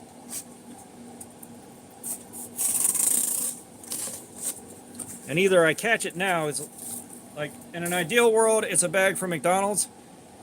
Either I catch it when it comes in, or I just throw it in the microwave later.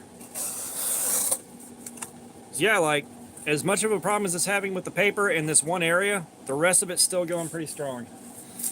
Yeah, I'll decide come time for it.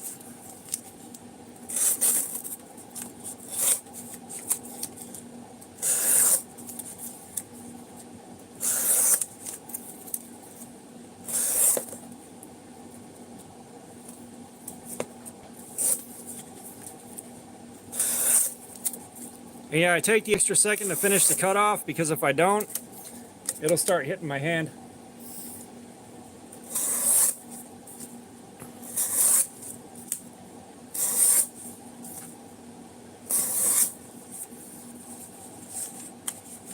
No, LimeWire. LimeWire was the Super AIDS one. That was the one that fucked your computer all up. Napster was pretty bad about the missed listings, but LimeWire, oh my god.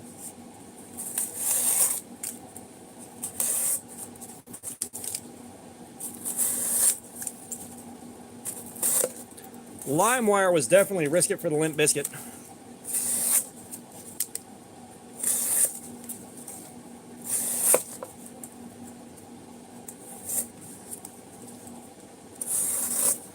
Like about the time LimeWire and stuff like that was going down, I hadn't had a computer or an internet connection in a long time. So when we finally did get a computer and got dial-up internet out in the boondocks ass area I lived, I was able to catch LimeWire for a little while before that went up in flames. Like, it was not long.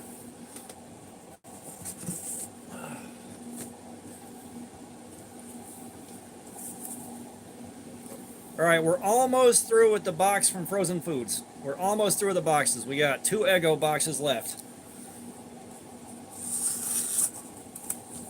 Gentlemen, this has been a journey.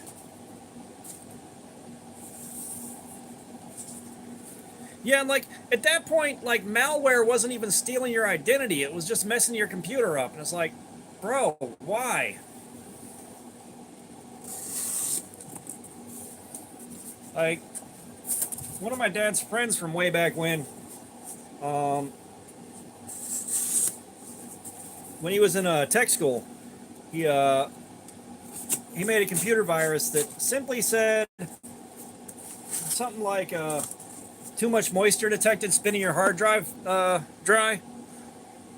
And that was interesting in and of itself just because it spread and people were complaining about the humidity in the building for the longest damn time, which I find that amusing. Quite. I don't know how this surface is going to hold up to being cut. This one may be just a write-off.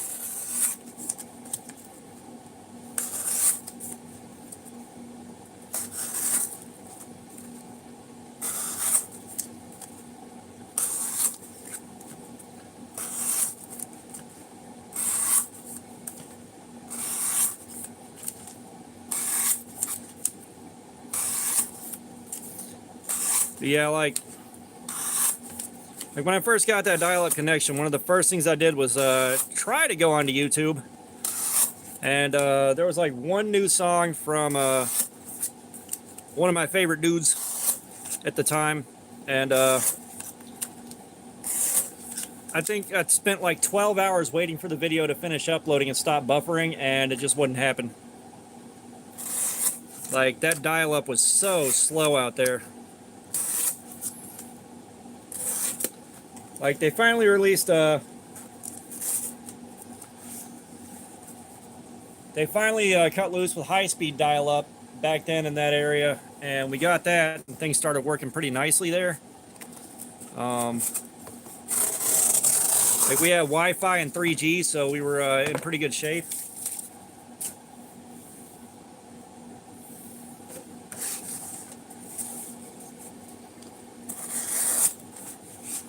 But God, that was like 2 different lives ago, basically.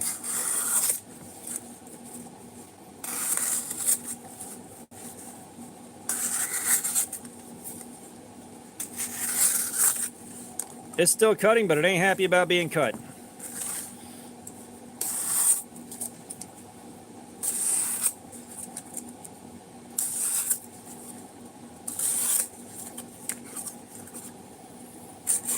Yeah, somewhere in the house, I've got a book with a ton of my old CDs in it that the kids got into, and now they have mostly my taste in music, which is interesting.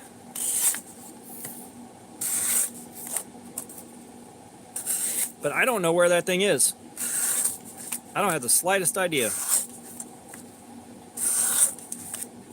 It's like I was going to look for it, find it, and let the kids split the CDs up. Because now all I do is find a video on YouTube that I like and then use a converter to pull the audio off it.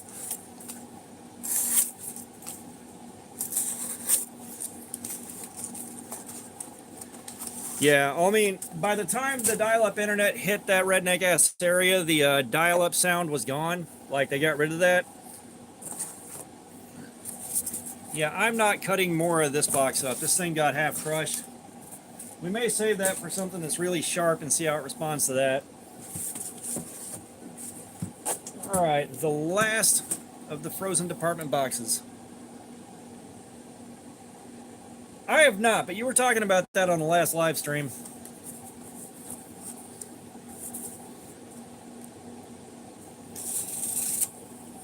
But that also could be a release limited to certain areas or certain stores that I haven't been to. It's like I don't even really go shopping anymore. I'll just buy some stuff from work for the next 2 days and then get on with life.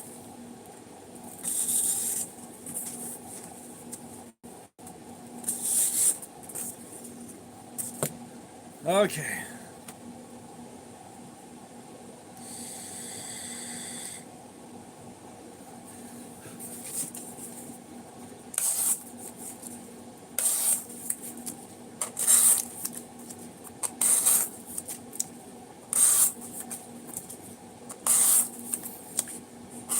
Yeah, tomorrow I may make the pilgrimage to Walmart and see if they got the $2 $2 impersonation of a Mora and set that aside. Like, I keep hoping mine will have some kind of cool stuff on clearance that I can pick up for next to nothing, but every time I go in there, there's just nothing there.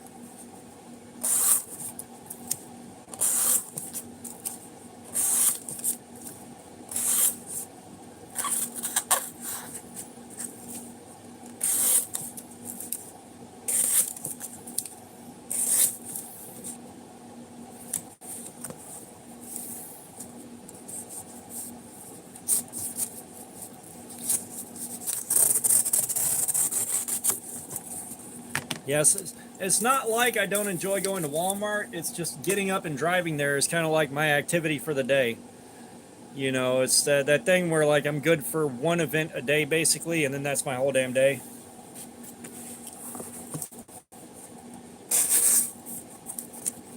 Wilderness Bushcraft, what's going on, man? The D20 of Destiny picked out the Ontario Rat 2 for us. We're over 3 hours in, and the Edge is still fighting the good fight. It doesn't like cutting copy paper anymore, but it's still holding on for dear life. Like, we're starting to see some issues now, but like, it's still fighting the good fight. I am abusing some OS 8. This is the first OS 8 that we've done with a good grind on it. The OS 8 on the dagger grind on that Kalashnikov wasn't really a good representative. But yeah, like I said, I'll definitely be checking it out at some point here. That's it. I may end up doing that tomorrow, because just, you know, a $2 knife for some use on the channel somewhere is too good to pass up.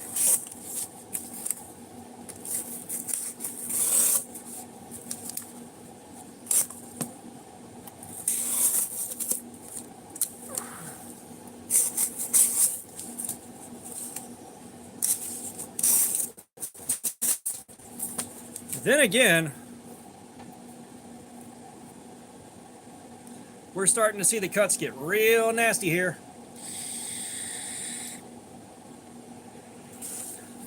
Like, it went from this to this almost instantly.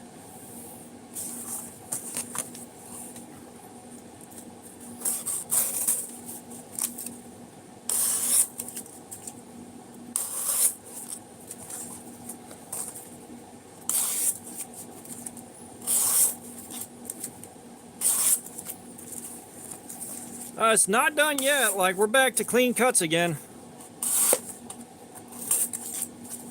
Like, we've gone back to this. I'm not sure what happened. That was just a bad spot in the cardboard.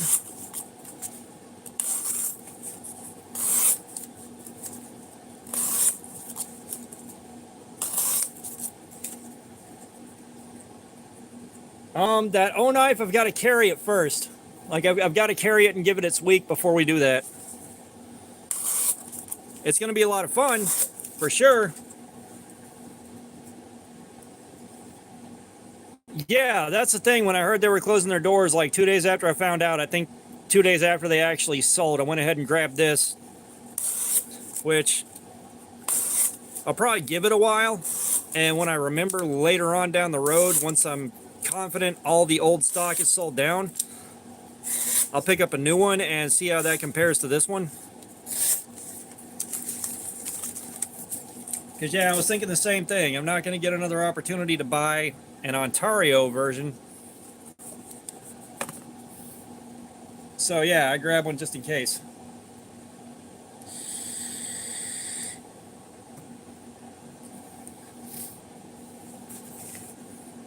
Yeah, that's why I'm going to wait a while. Like, I know the old stock's still out there. You know, it's going to be a while before they got to start making new ones to catch back up.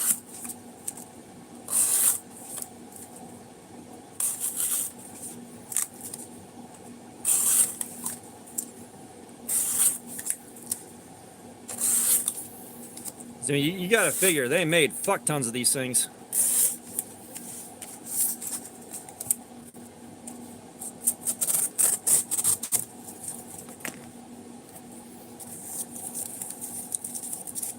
Why is it no matter how much I sleep or rest before we start this, I always start giving out at about the 3-hour mark, and then at 4 hours I'm toast? I don't get it.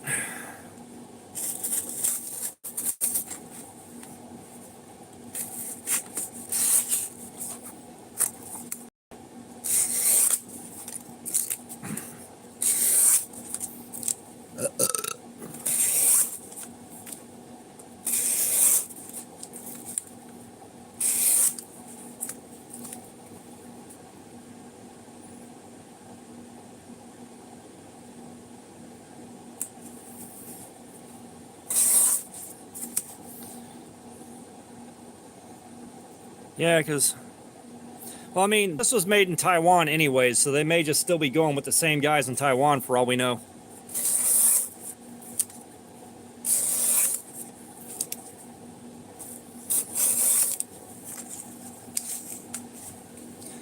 Well, I mean, that's the thing, is like they already got things set up with the guys in Taiwan making this thing. They may just be like, you know what, keep doing what you're doing, boo-boo.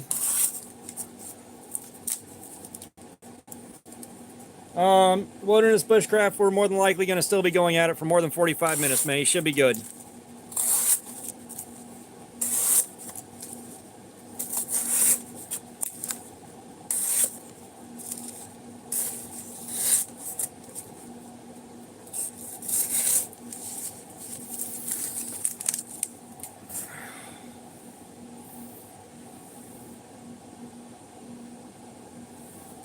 Well, yeah, I mean, it's already outsourced. This is not made in the U.S.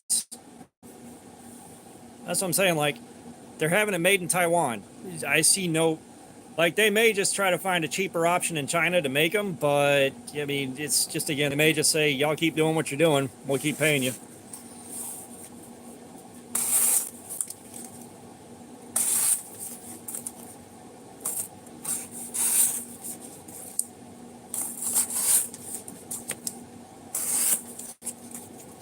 All right, let's see how a clean edge is doing on this.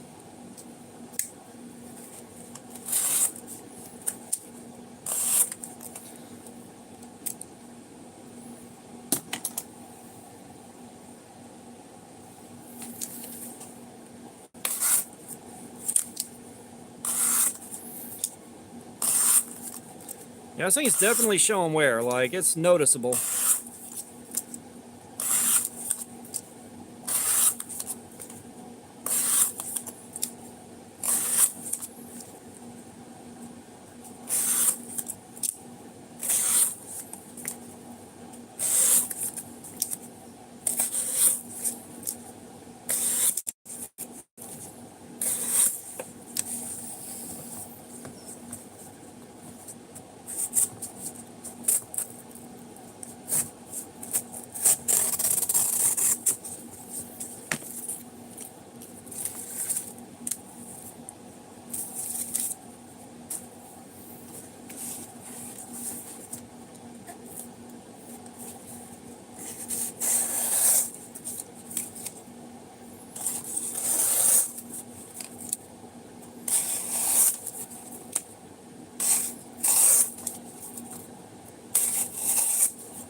Well done, Carrie. Welcome back, dude. We're still on the factory edge here, but it is showing some wear and tear.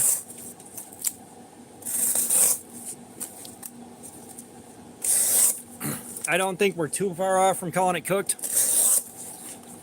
But, I mean, like, we're almost 3.5 hours. That's still pretty good. Brother, about all I can say is consistent video uploads on a semi-regular schedule, and do like a daily 15-second short, or do like a short every day. Like, that's what I've been doing. And be patient. Like, once you get to 1,000, things start picking up a little bit. Like, my jump from like 1,000 took over a year to get, like over a year. 1,300 has taken like that next 300 has taken what, like less than a month.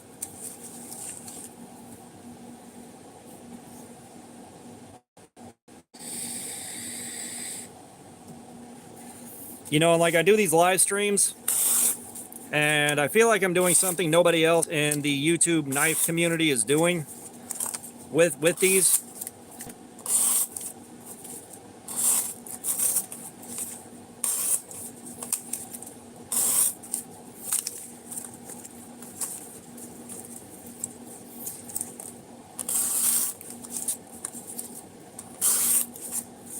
I'm going to finish off the last of this box and go in on some stuff that hasn't been frozen and thawed out and see if there's a significant difference.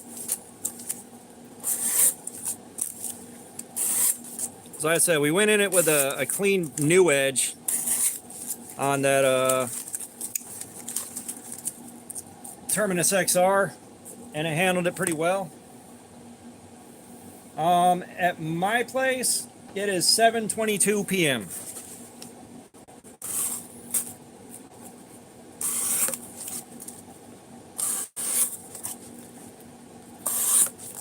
But, as I said, the fact that it's still holding on this well is a little impressive. So I thought OS 8 had worse edge retention than this.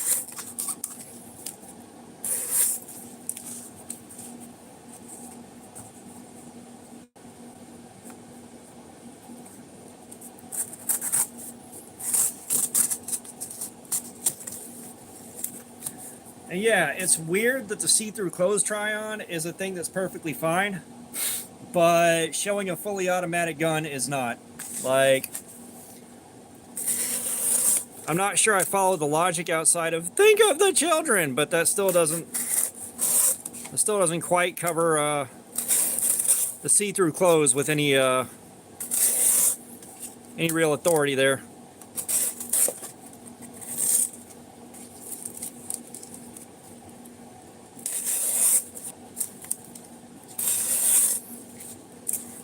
But yeah, like I said, and the other thing you want to do if you're going to try to build a YouTube channel is find something that makes you stand out. Like, it doesn't have to be anything major, but make sure you're not doing the exact same thing everyone else is doing.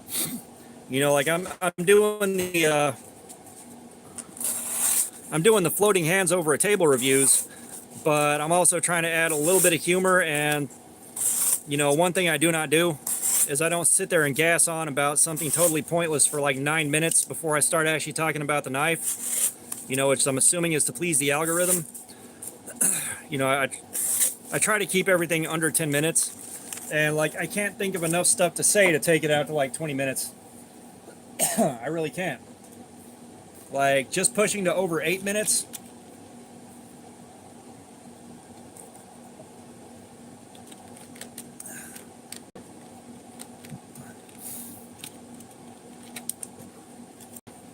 I mean, if you feel attacked, it's your own fault.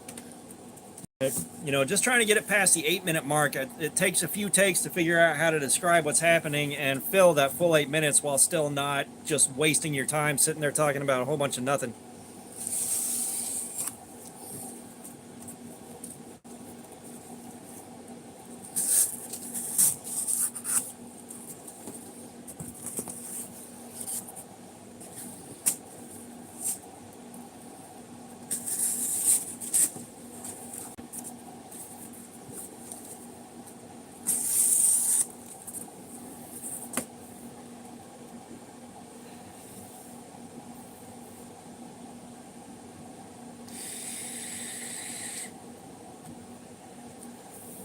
Yeah, KO, that might be your way to 1,000 subs real fast.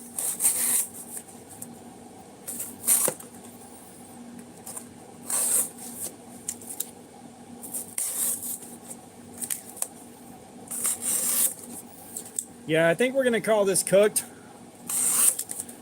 We're going to say it's 3 hours after stopping and resting a couple of times. Speaking of which, Punisher, you want to pick a figure out? We're due up for one of those too.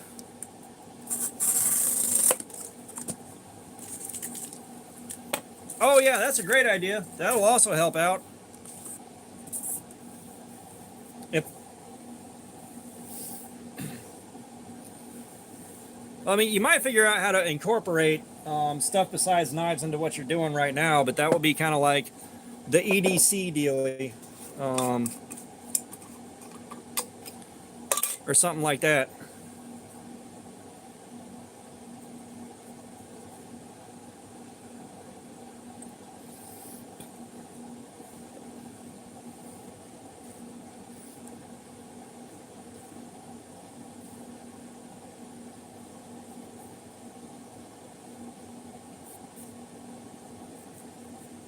All right, Grim Reaper it is.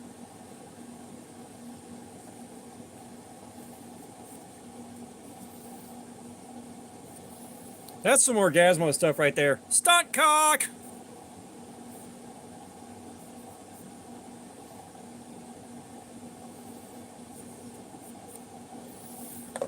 I really wish that movie picked up more cultural relevance than it did. What makes a man? Is it the woman in his arms? Just because she has big titties? Or is it the way he fights every day? No, it's probably the titties.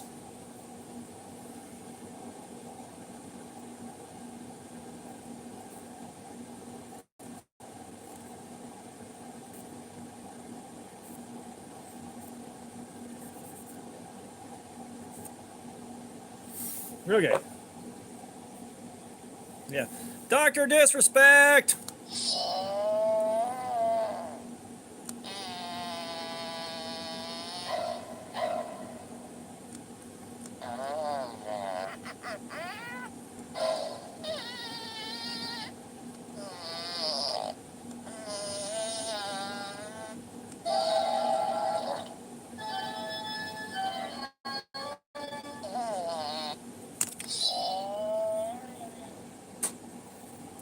All right.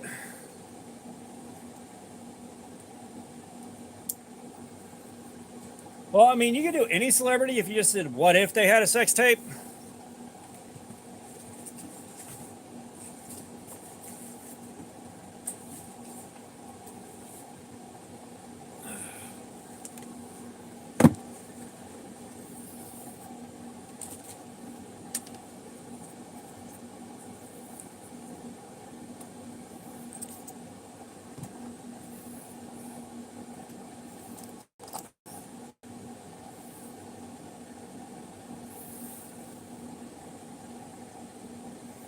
Why did you watch that tape, though?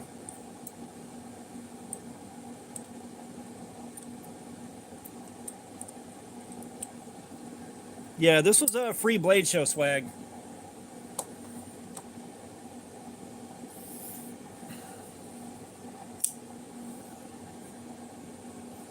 But yeah, I know you sent it to what? Punisher? Is that where it went? I think that's where it went.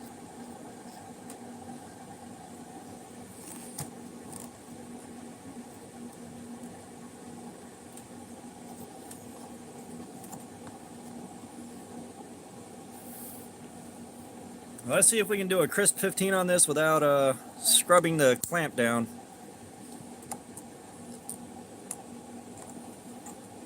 Uh,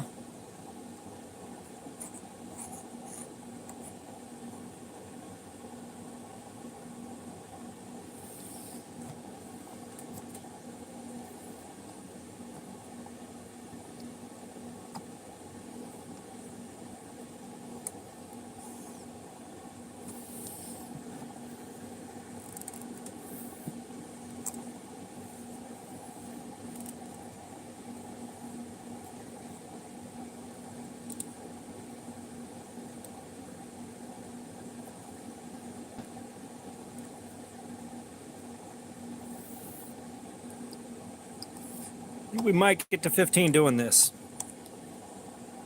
Yeah.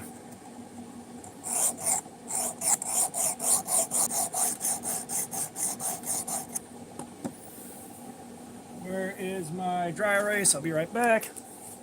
Son of a dick.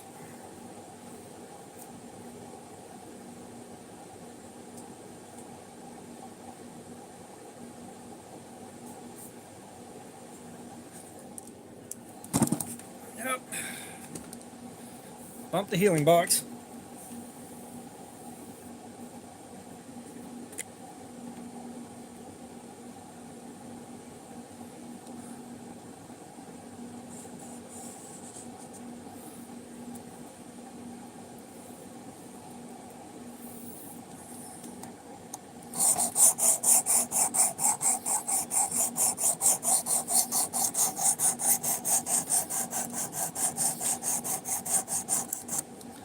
This may not take too long. It looks like it was at right about 15 to begin with.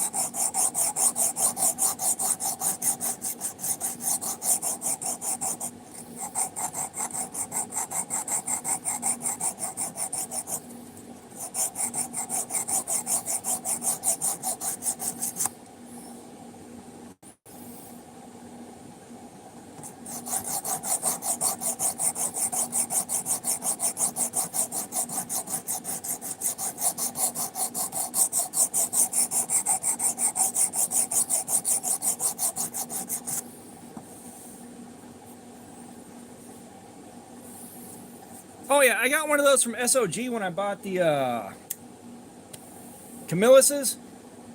Like a way oversized mouse pad. You know, just a big takedown mat. Which, if I didn't have the Dragon magazines as an integral part of the vibe of the channel when I'm doing videos, I'd be doing it on that.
And I don't know why, but I almost never feel a burr on these things when I'm sharpening them on the first side.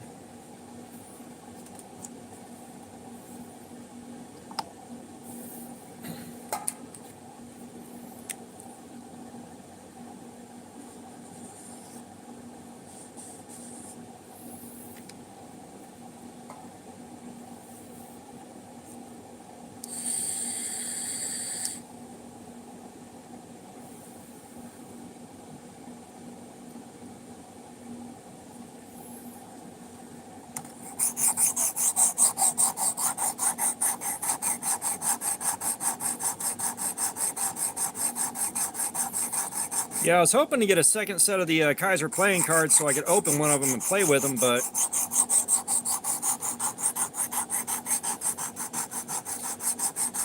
I got a feeling they're probably not going to hold on to any spectacular inherent value.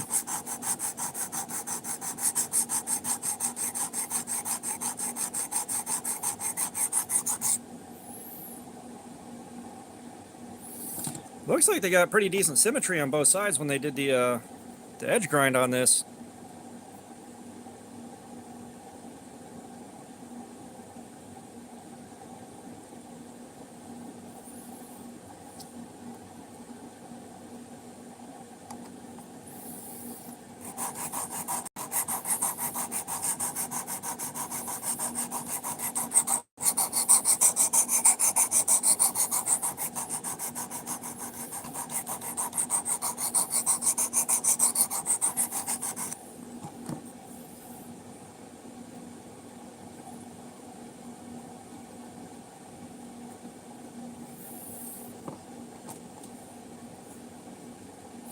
Now that being said, I'm still not getting a burr up, and I don't know if that's just the Os 8, which I don't think we got one off of the last Os 8 we did either.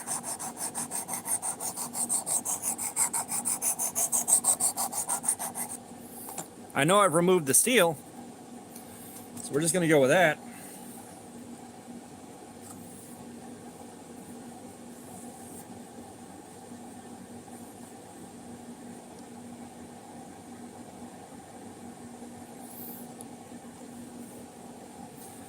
No, but I like to get a burr.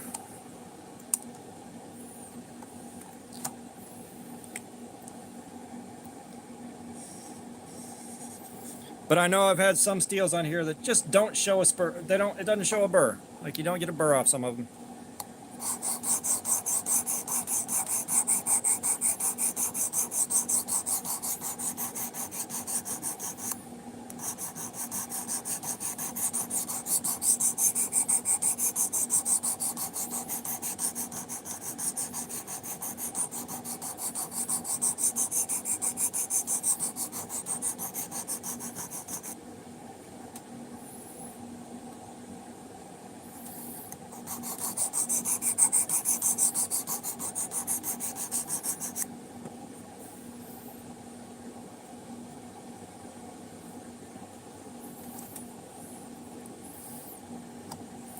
But the cool thing, the really cool thing, is this is not going to take long to do.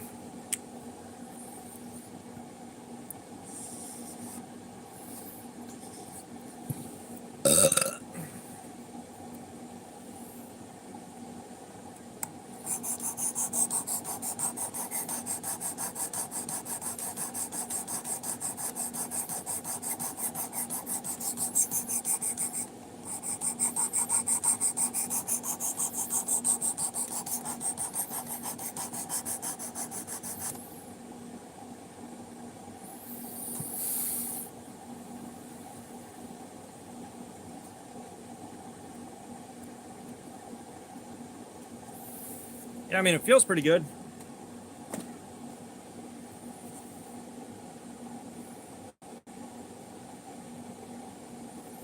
The blade steel's crappy, and I think it depends on how you're sharpening it, because I've got some crappy steel that I have run through the Ken Onion belt grinder dealy, and they showed a giant ass burr almost immediately.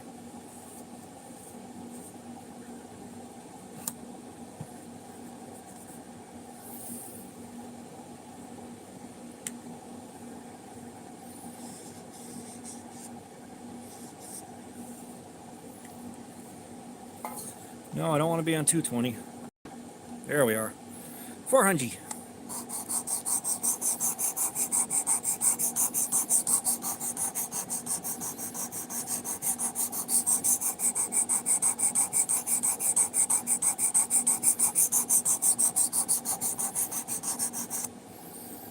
I will say, God Almighty, this portable AC is doing so good, I may tell the wife I'm not coming upstairs till the AC is fixed.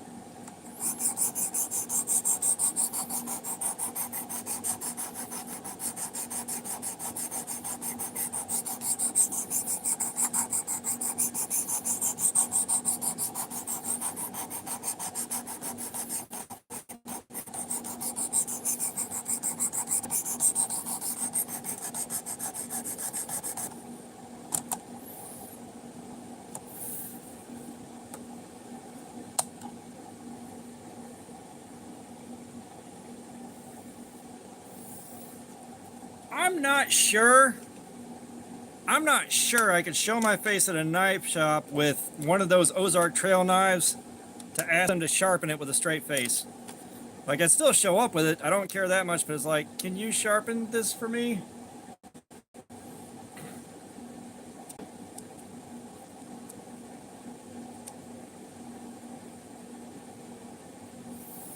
That should be 600.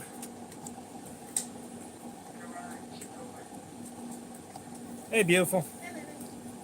You want one now? Yeah, sure.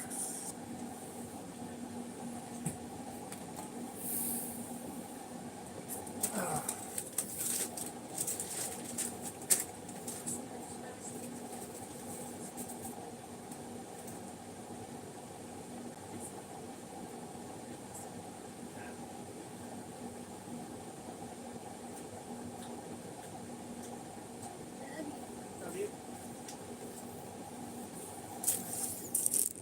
I'll just take them Yeah, they're not gonna be good cold. later. You're gonna heat them up just like the burgers, right? Nah, they're all yours. We will be taking a brief interlude. Or what? Talking to these guys.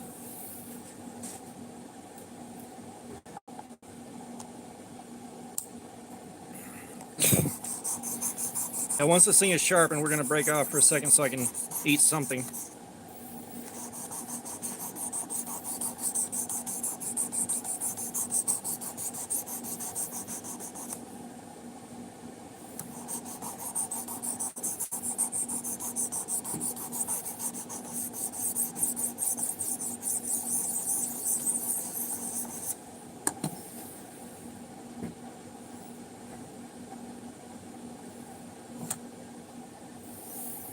We're not doing whole music. I'll still be talking to you guys, but I'm gonna take about 4 or 5 minutes to write.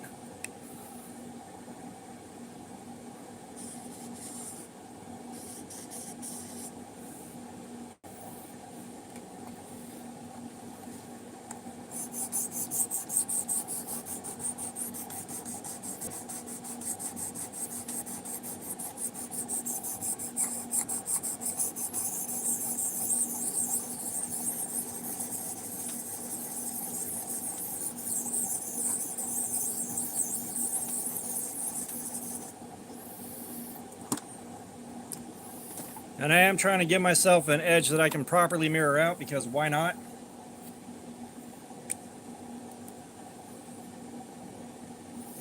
B for Baron, what's going on, dude? Yeah, I mean, this thing is fantastic.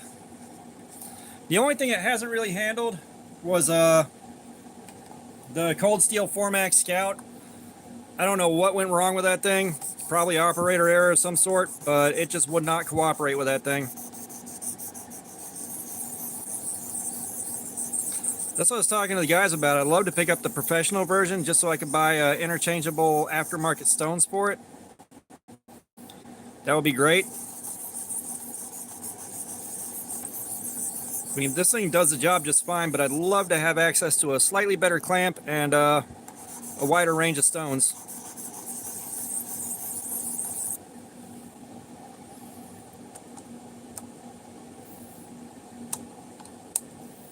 And I'm about to sit here and talk with y'all for a couple minutes while I eat. As soon as this is done getting sharpened, it's dropped.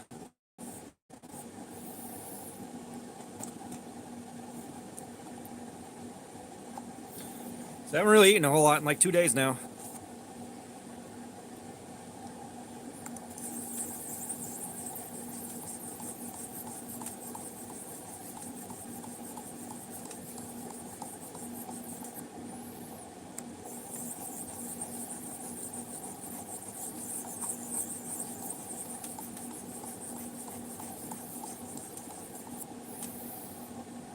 And I can also get into my can of emotional support monster.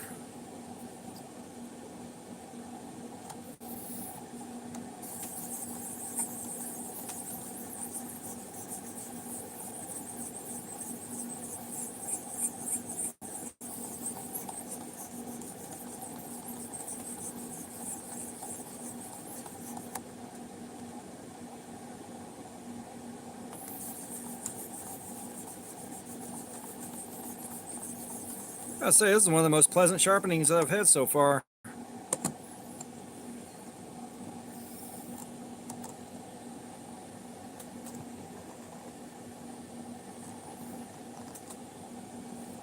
Yeah, so like once the blade gets too small for it, it definitely struggles. Like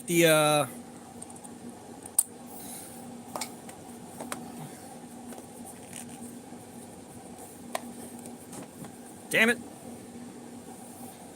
Like this little guy right here, it could not sharpen the blade on it. I had to hand sharpen this one. I did good on the hand sharpening, but I had to hand sharpen it.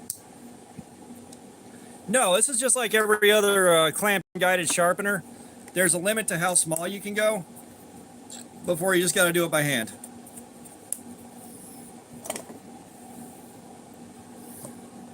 Okay, so you can go back over here.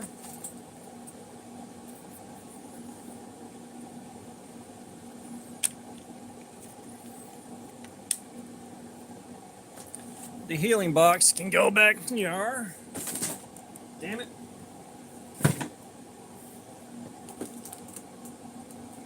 Yeah, and in case you're wondering, that constant hum you're hearing is the portable air conditioner saving me from the lack of AC in the house. That's been down for 8 days now.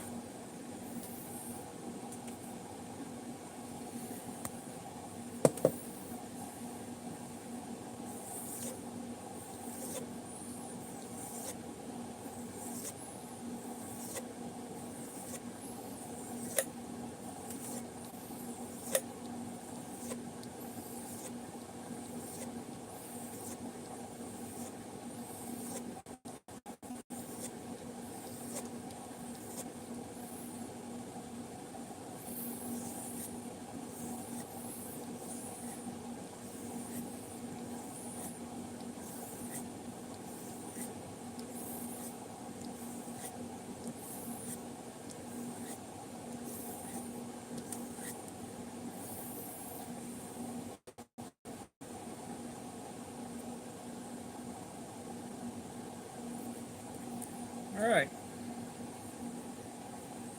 Brother, it has been 87 degrees in the house for days. Like, the only way we've made one room tolerable is a chain of fans going from basement to living room to bedroom to pointing up at the ceiling fan. And I've got my portable air conditioner that I built. It's been pointed directly at me 2 feet away for days. I've just been having to make sure I've got enough water in the freezer to swap out ice blocks every few hours.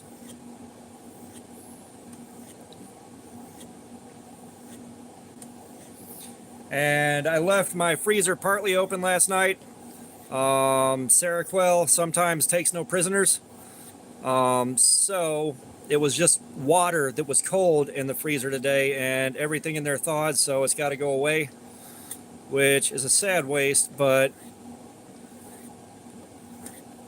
for not having to sit at 87 degrees in, at least a small part of the house, I will take the L on that.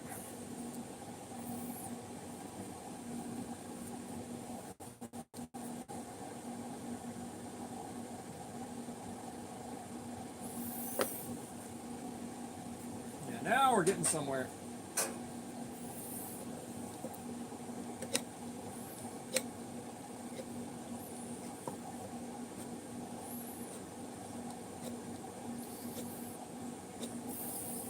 But yeah, we got 3 hours out of this thing before the edge really started to crap out. So we have fully sharpened it. I'm about to eat for about 3 minutes here, and then we're going to get back to cardboard.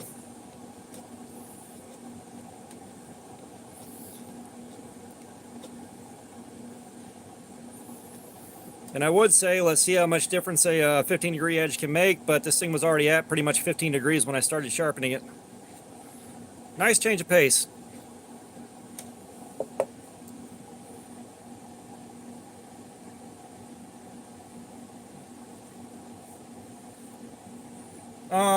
Well, some of that stuff was already old and starting to freezer burn a little bit anyways, so I'm not that worried about it. And some things, yeah, you could refreeze, and some of them, like, say, a frozen pizza, like, it would be different if I knew how long it had thawed, but it was probably the better part of, like, 12 hours or something like that. Actually, you know what? It was still below fridge temperature, so I just thought I may not throw stuff out, but some of it's been in that freezer for like a couple of years now.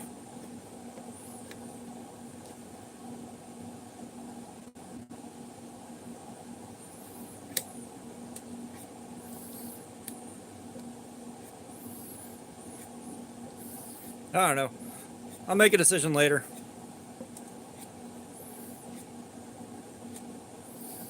If I was gonna toss it, it should have already happened to make room for more ice blocks.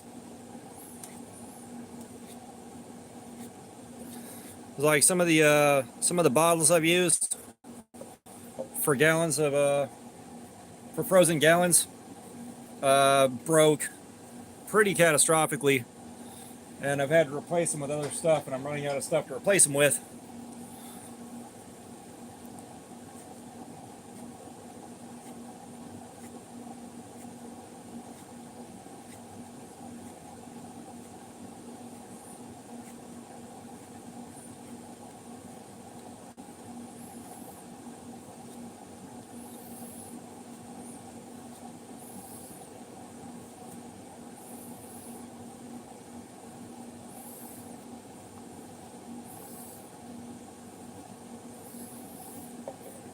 So yeah, at the moment, basically, I've got one area that's pretty much the exact size of my torso where I'm sitting that is air conditioned and tolerable.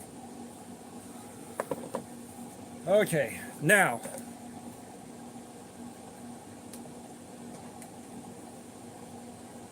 let's see what my fresh edge does real quick.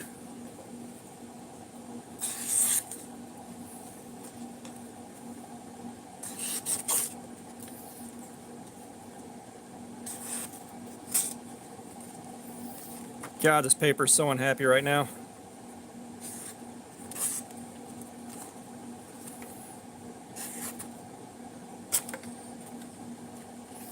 I know there's not a dull spot in the middle of this.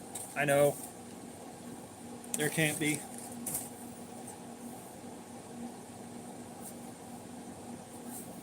I don't want to have to break the work sharp out again.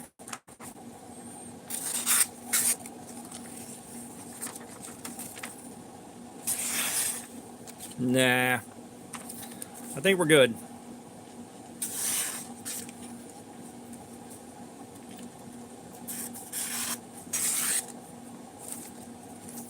I think we're all right. Paper, would you cooperate, you fucker?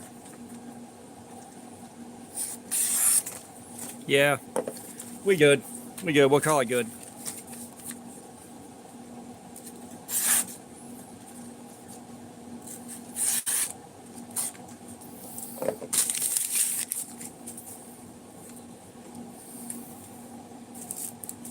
Now y'all went quiet. Holy crap. We're down to like 5 viewers too. That sharpening is boring as hell to watch.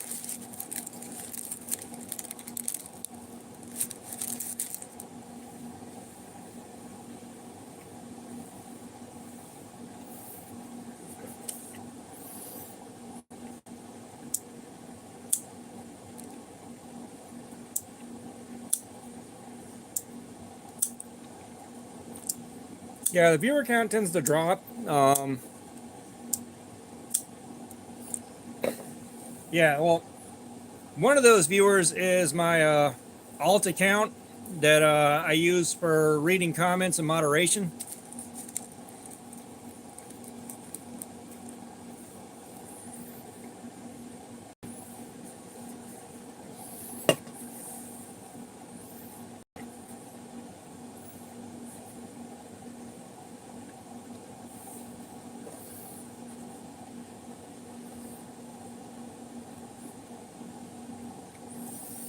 Yeah, we just put a mirror edge on this thing.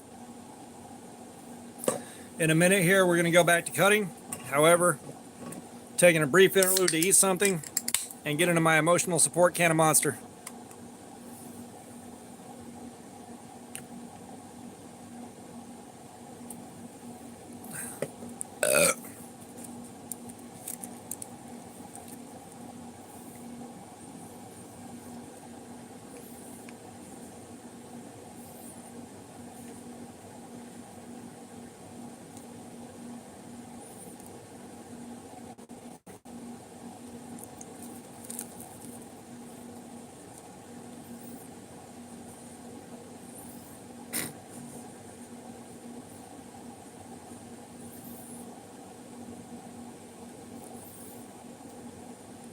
Josh, I don't know if you've been lurking or just pop back up, man. Either way, what's up?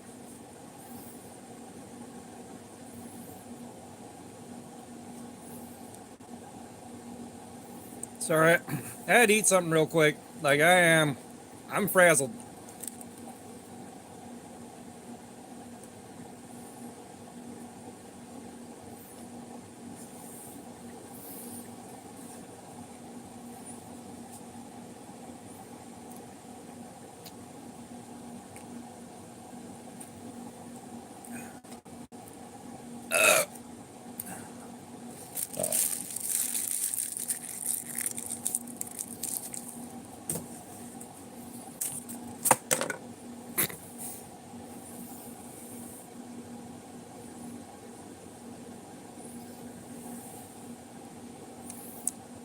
I can't believe that knife just did a flip like that.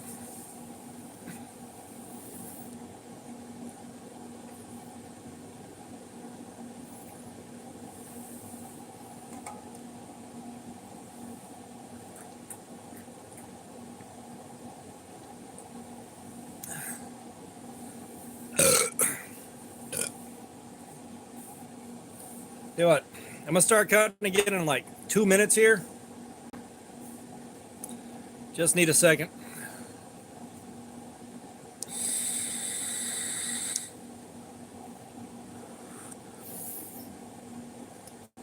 Because the live stream is at 3 hours 59 minutes.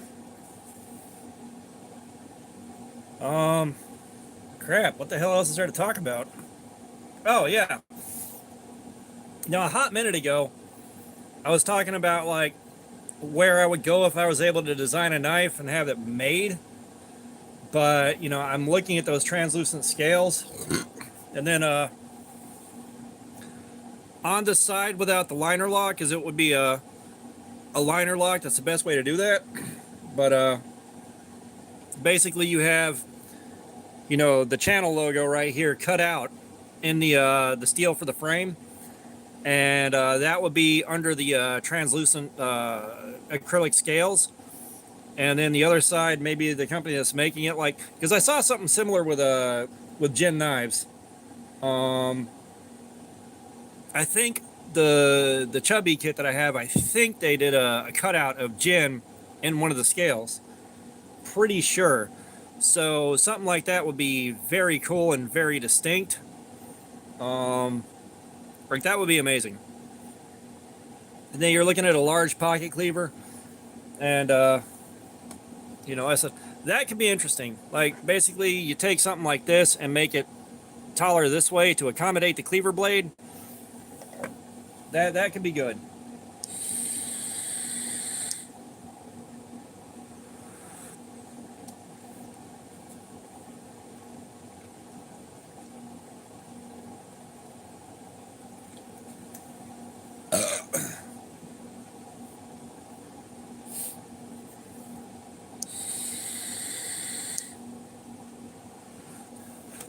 And where the hell is evasive floppy disk? Did that guy just decide, nope, not showing up no more?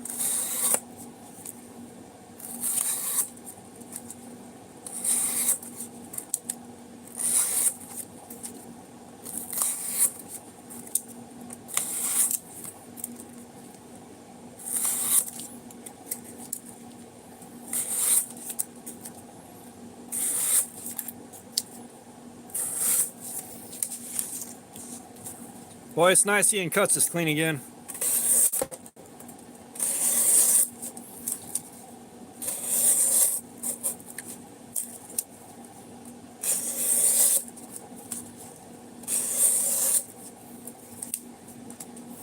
Right? Like, I'm sure I have like 9 entries on WikiFeet now.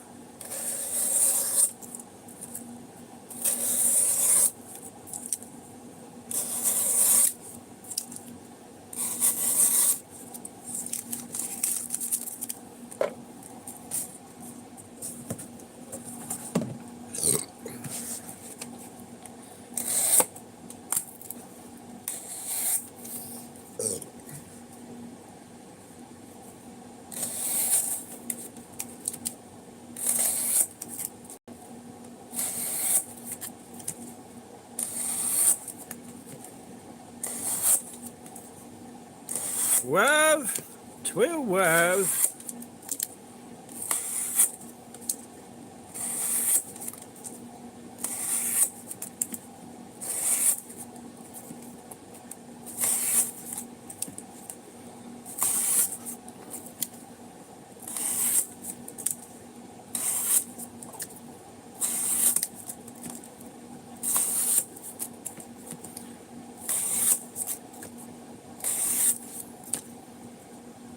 Y'all gotta get me going on a tangent. What do you got? What do you got? What do you got?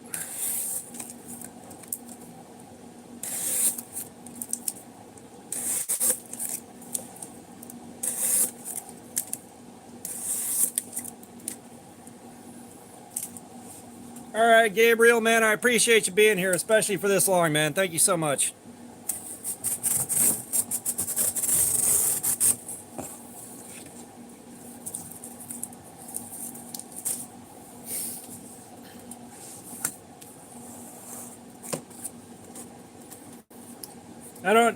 Me with knives, you might be overselling your position quite a bit. Fook can't have lasagna.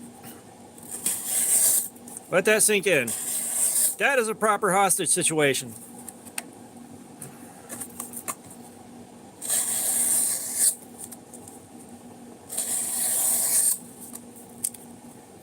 Gabe Harlan, what's going on, man? Welcome, welcome, welcome.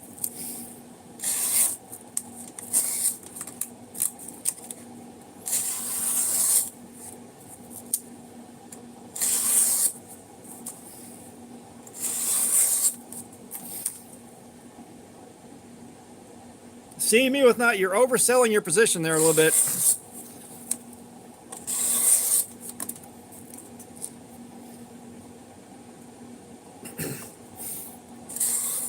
Personally, I'm not that deeply offended by D2. I would like the upshot of D2 is the stuff that it comes on is reasonably cheap, like it, especially by comparison to what other guys consider budget. Like you can get it for real cheap, and it's better than 8CR13. You know, it's kind of one of the nicer steels you can get on a dirt cheap ass knife.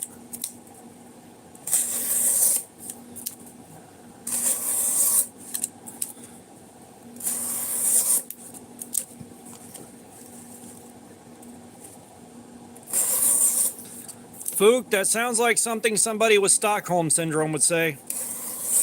Just putting that out there.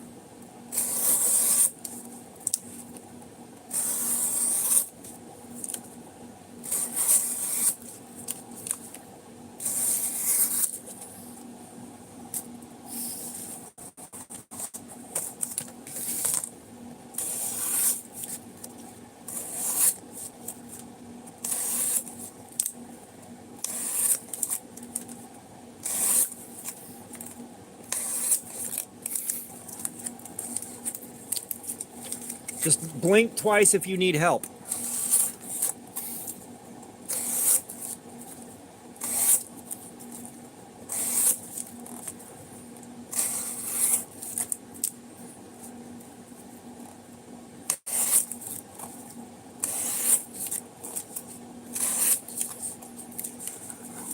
My wife is very good to me, and she said I could have ice cream. Did I read that right?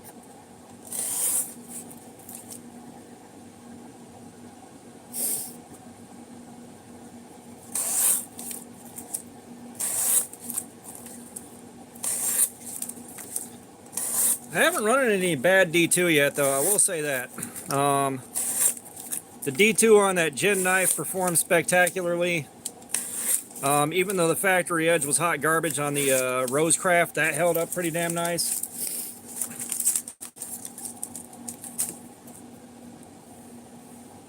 Oh, you should have seen.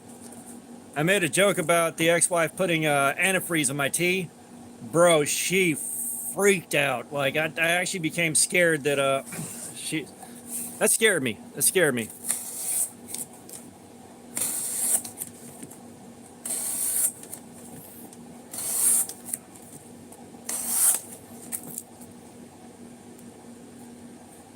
I think he is.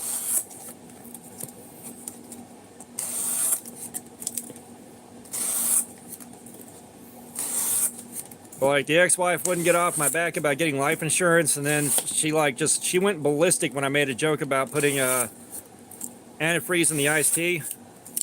That genuinely scared me.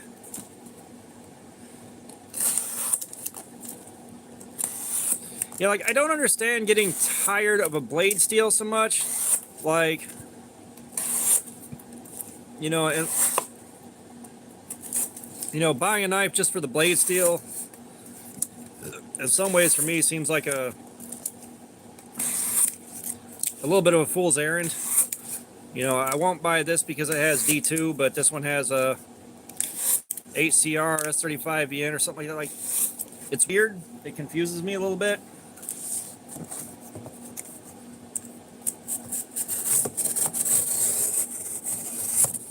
You know, I know it's no longer considered a super steel, but it still does good work.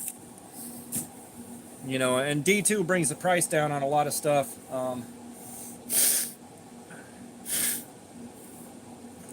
You know, it brings the price down on a lot of stuff that's actually good.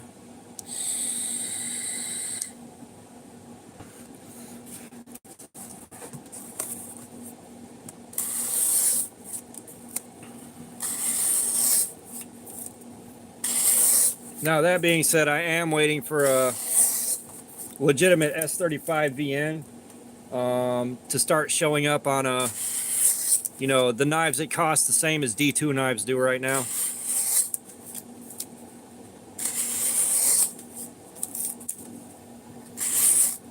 You know, it also circles back around to who among us is actually using a knife hard enough that the steel is going to make a big difference, you know. I damn well know I'm not.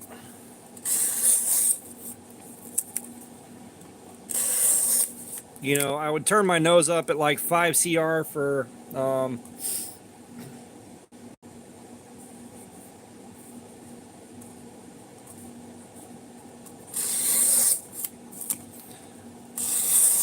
you know, I'd turn my nose up at anything like at 5CR for anything above like $10. You know, stuff like that. Like, there is a line you got to draw somewhere.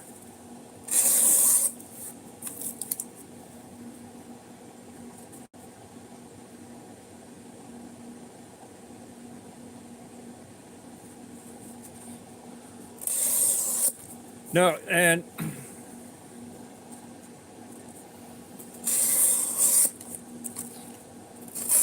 like, I get that. Like, D2 should have replaced CR series steels as the everything, but I'm pretty sure that it just kind of drove the price of CR down low enough that like anybody that was making knives, you know, anyone that was making knives would just, you know, if they're doing super cheap stuff, it's like, well, CR series steels cost next to nothing. Let's just use that. We did stop and sharpen it at a little after 3 hours, and of course we did the mirror edge on it, so now we're just back to cutting and killing time. I don't know whether or not I can make another 3 hours on this. We're already at 4 hours and some change. But I also kind of don't want to go back upstairs because the portable air conditioner feels so good where I'm sitting.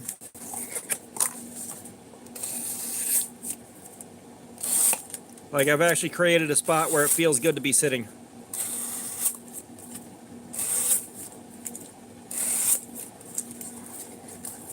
Although, if we do wear the edge out again, coming off of the Work Sharp a second run should be stupid sharp.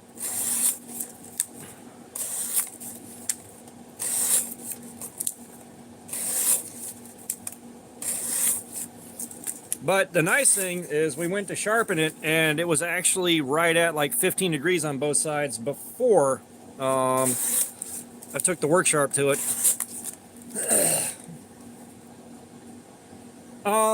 He's supposed to be back like Friday at the latest. I said Saturday. Saturday, he said 3 to 5 business days once he orders it, and he was going to order it the night he went home on Friday. Like, he was ordering it that night. So tomorrow should be the latest.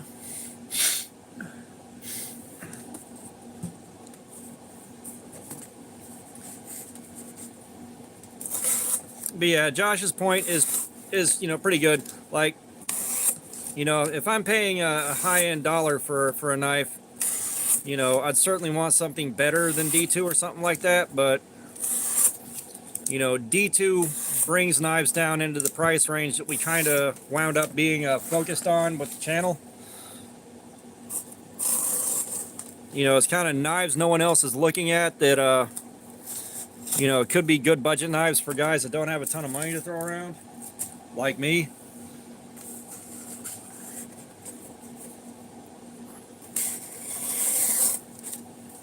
Oh, that was nice.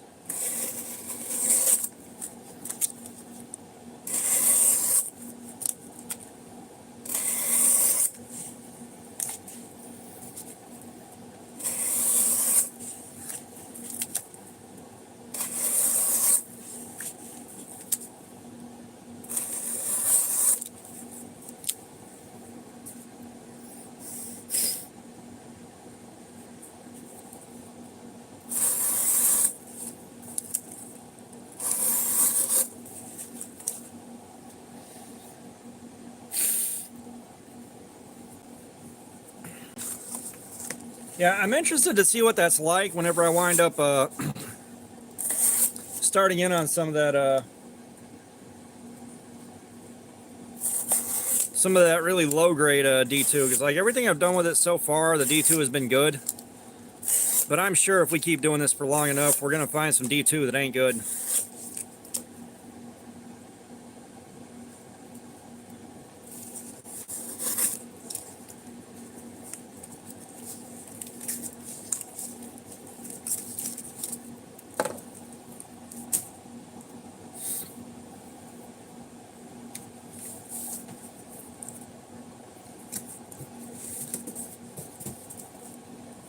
All right, let's get some of our insanity board down.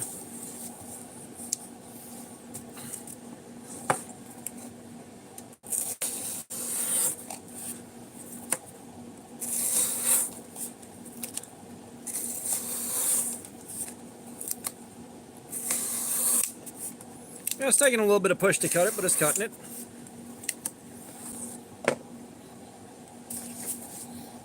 Yeah, I got a feeling, you know, now that I'm getting more of a feel for everything and a bit more, you know-how and wisdom, 14C28N might be the one that replaces D2 before S35VN does.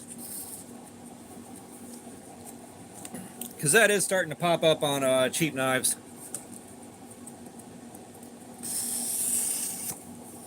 Whereas S35VN isn't really popping up like that anymore, or at all yet. You know, I've seen one knife that was like $35 that says it's got S35VN on it, but I don't entirely trust that. And I'd love to have a way to test the metallurgy on stuff like that, but I don't.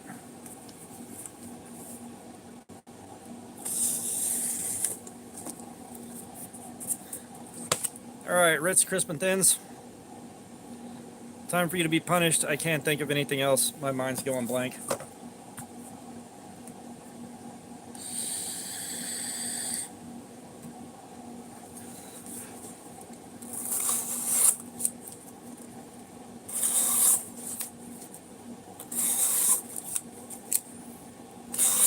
Yeah, KO, it probably wouldn't wind up being worth the effort.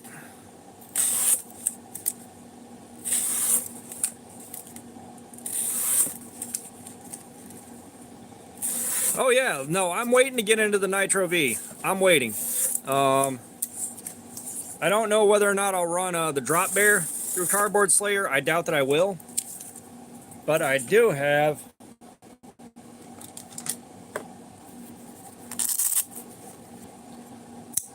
the Nice Guy in Nitro V. So we do have something in Nitro V we can try out. I have never seen DC-53.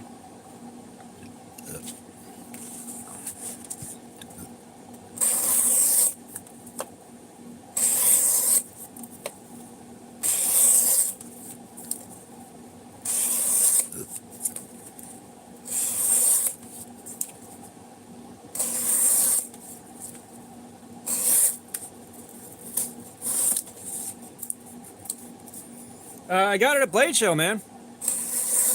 That's what I got along with that mini roach that vanished.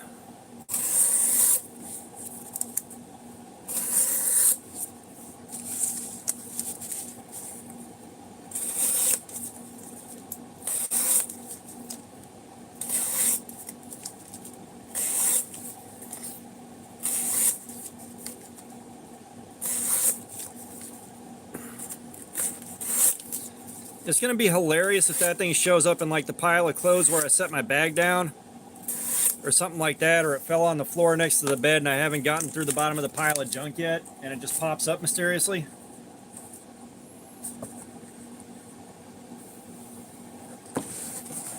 No, I lost a mini roach. Like, if there's anything I was gonna lose, that's not the worst case scenario by a wide margin.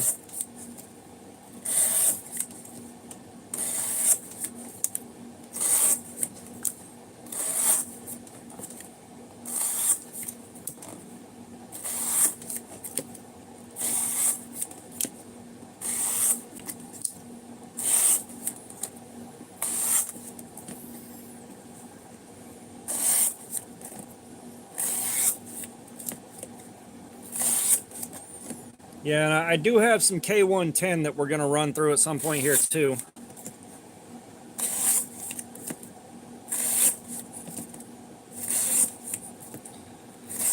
Which that's gonna be on the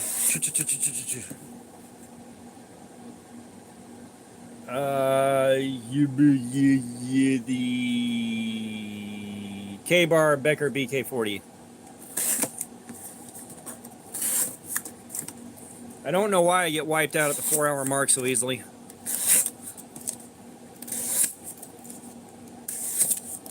Like, all I did was sleep up until about 20 minutes before I got all this set up.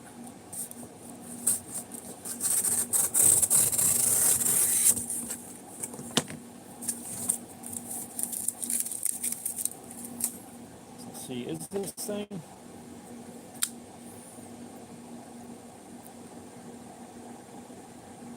BK40. I believe this is K110.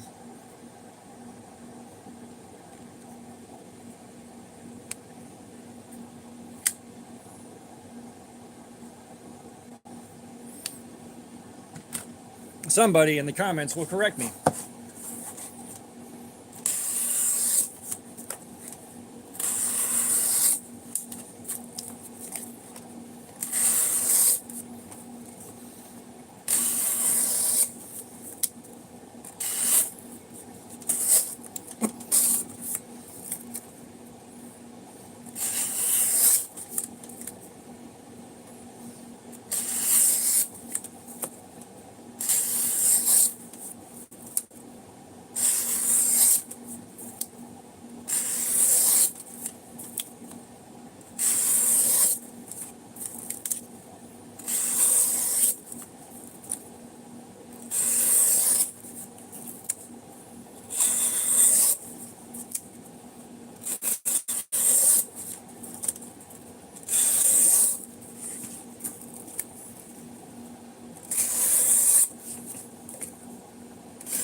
Now, he's saying I'm wrong, that someone's going to correct me in the comments if I had to guess.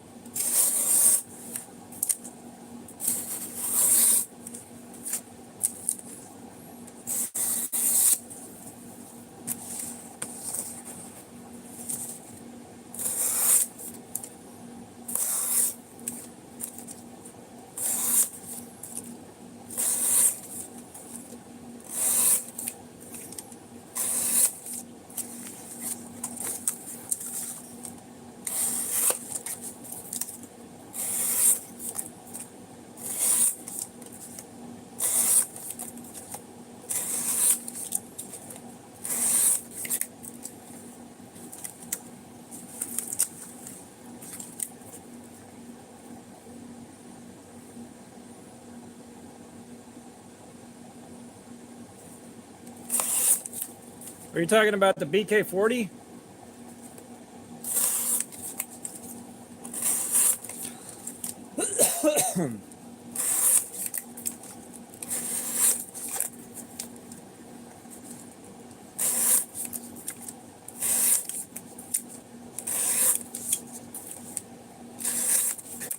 Maybe the Beluga is K110.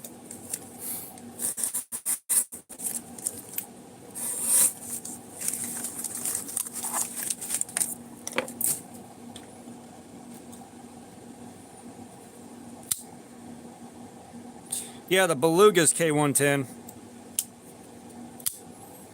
Which, this is going to be fun to carry. I already like this thing. It should be nice and comfortable to run through Cardboard Slayer too.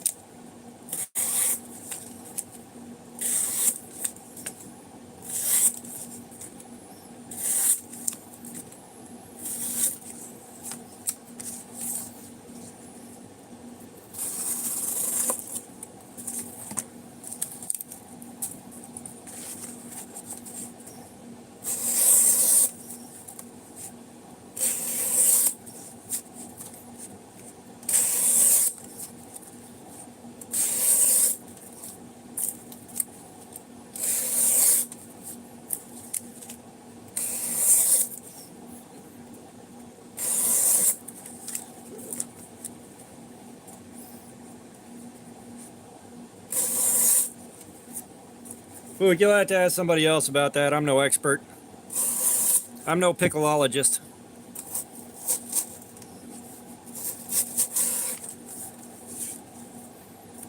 I didn't like that cut.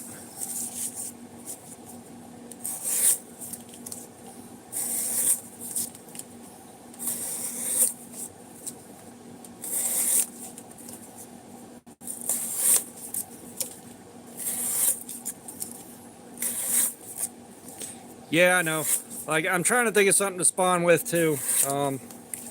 It gets kind of hard when we're down to like 9 people and nothing new comes to anyone's mind outside of, you know, the blade steel talk.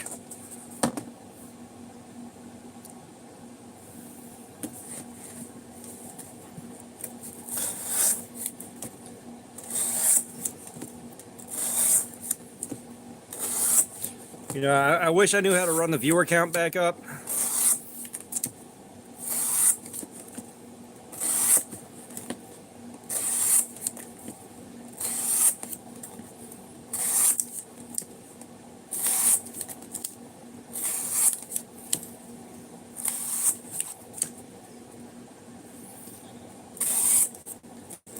Yeah, like, I haven't seen a ton of coverage on the hurricanes, but I know there's been a lot of crazy shit happen. And I'm entirely sure that's why it's rained so damn many days in the last little while here.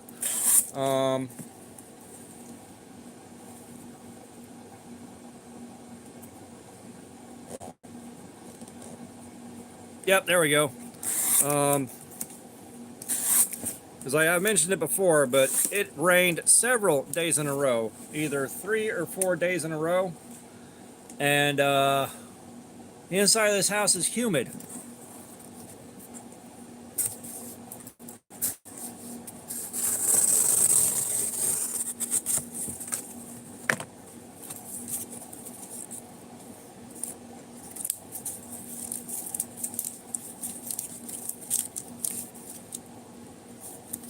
What, are you getting impacted by power outages in like Texas and stuff like that, or?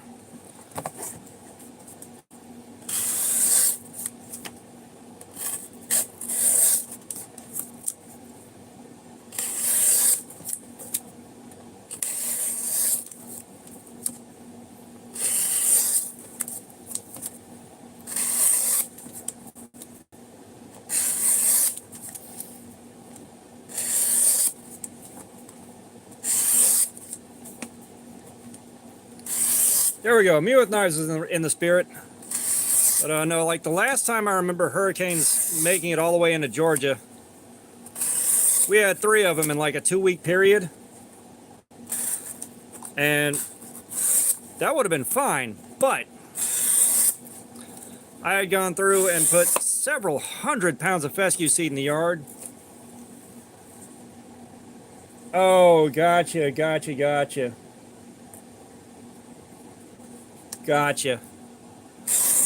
But, like, where I lived, when I moved in there, the yards were all red clay and rocks. That was it. And, so that was back when I had energy to do shit like, clear most of the rocks out of the yard. And then seed it down and fertilize it and aerate it and all that. And since I had no sprinkler system, all I could do was wait for it to rain. And those hurricanes came through, and like the grass was growing about 3 to 4 inches every 2 days. And of course, I was at work doing 16-hour days between the job itself and driving home from work. So I'd have to get out there on my day off and spend half the day cutting that mess because it would be so overgrown. Like, it looked amazing, but, you know, like one day I had to cut the grass. There's no way around it. It was just too damn tall to leave it. And I also didn't want to be in the house with the ex-wife at the time. So, like, I pounded maybe a coffee mug and a half full of sake. And then I topped off the coffee mug and I took it outside, and I'm pushing the lawnmower with one hand, enjoying a coffee mug full of sake with the other, and then the sky turns black and the bottom falls out and it's just pouring buckets. And the ex-wife's down on the porch yelling at me to come inside, and I just looked at her, I waved, tipped the coffee mug back and kept going. That was actually kind of fun, but it also made the grass super difficult to cut.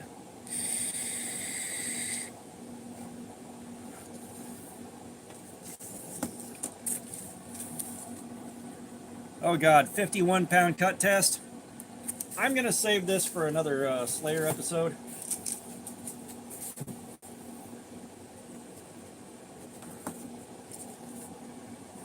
Okay, 44 pounds we can do.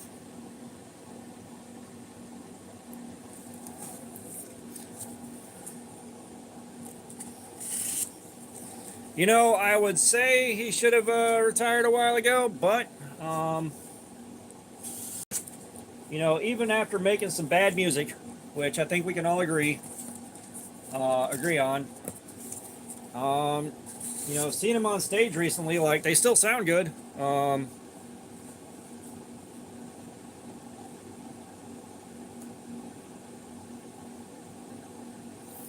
good God, yeah.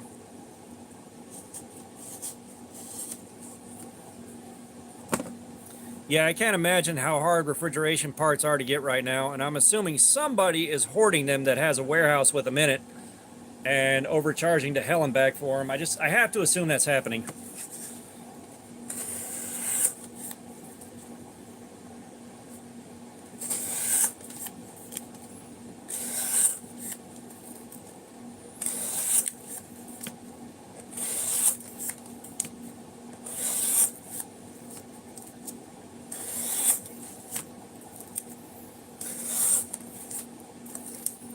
Because I could be wrong about this, but I believe Wilderness Bushcraft's job is to dispatch equipment for stuff like that. I know we hadn't gotten too deep into what his line of work was since he changed jobs.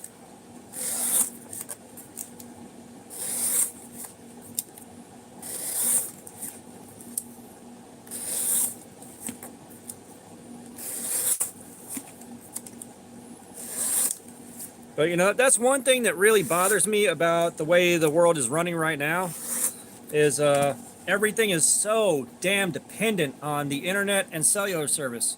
You know, we used to be able to get by without them just fine, but now if those things go out, like, everybody's blind. Like, there's nothing anyone can do about it.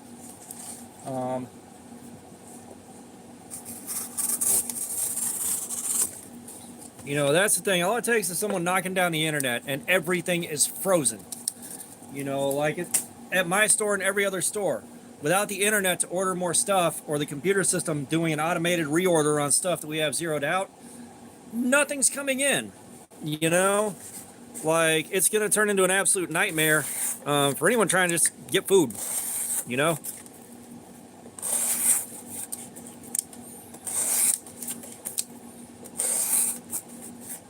You know, and there are going to be guys out in the lower, less populated parts of the state laughing and hunting.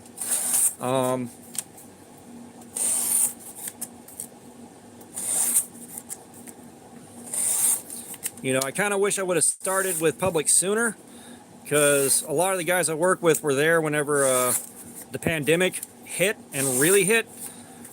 And like they were saying, there was nothing at the store to buy, hardly at all. The shelves were just stayed empty. And, you know, the trucks were so damn small that they could work them in like an hour or two. Of course, they worked there so they could put stuff off to the side for them to buy at the end of their day, which I can't imagine trying to get through the building with a cart full of stuff when all the shelves are totally empty. What really pisses you off, KO Knives? I figure it's weed eaters. Oh, places that don't take cash. Yeah, I mean,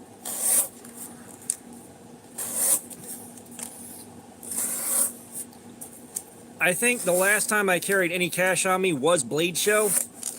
And before that, it had been years. Like,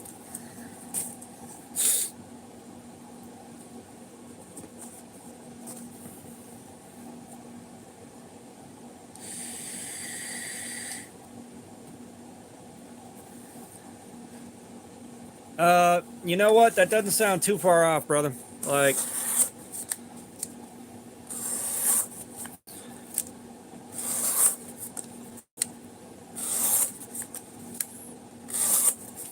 the heat being out is pretty bad, but, you know, trying to think of what would happen if we could not get any food and the house was empty for like 8 days.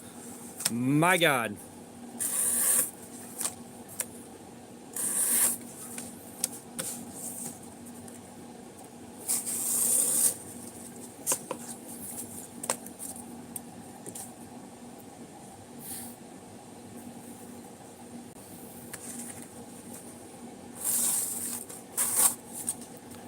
I tell you what, though, I think one thing everybody should do is, even if it's not pretty looking, pick up a gold necklace. All right, pick up a gold necklace of some sort and wear that thing every day, because if you get into some shit, like you get stranded in a weird town or something like that, there's always a pawn shop. There's always somebody that will buy that from you at melt value, and that'll give you a few bucks to either get out of the bind you're in or get yourself home. You know, even if everything goes to shit, you've got something to trade. You know, even if you finally do have to just cut a few links off and trade it off a few grams at a time and keep the rest in your pocket, you've got something on you. You know, and that's something I learned from an old head years and years ago. Like, he wore some just ugly ass jewelry. Yeah, I don't have an ounce of silver. What I do have is a gold necklace with a good few grams to it, and I've got a gold bracelet with a little bit of weight to it. So I got something, you know. And that's, again, like, just anything precious metal you can carry is going to be is indispensable if you get yourself in a bind, like, just flat out.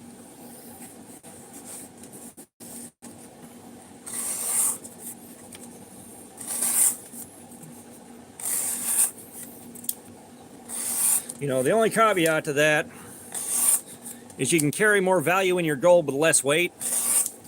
Like, I had a silver necklace that I wore alongside the gold one, and that silver necklace, when I needed some funds, got me like 14 bucks or something like that. Like, it was next to nothing. But yeah, there was an old head at one job that I had, and he wore just hideous jewelry. Like missing gemstones, all that shit. Looked like he just lived in a pawn shop. But he got to talking one day, unprompted. And he's just like, yeah, I wear this stuff, so if I get stranded somewhere or I have an emergency and need a few bucks, I got it right here. I'm wearing it. I was like, bro, that is a fucking great idea.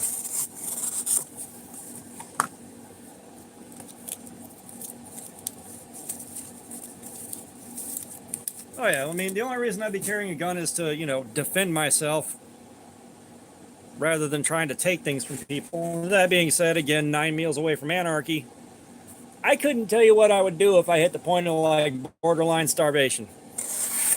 I don't think any of us could really say what we wouldn't do until faced with that.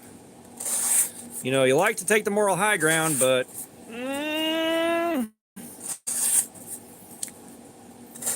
you really don't know what you do until you're in that situation.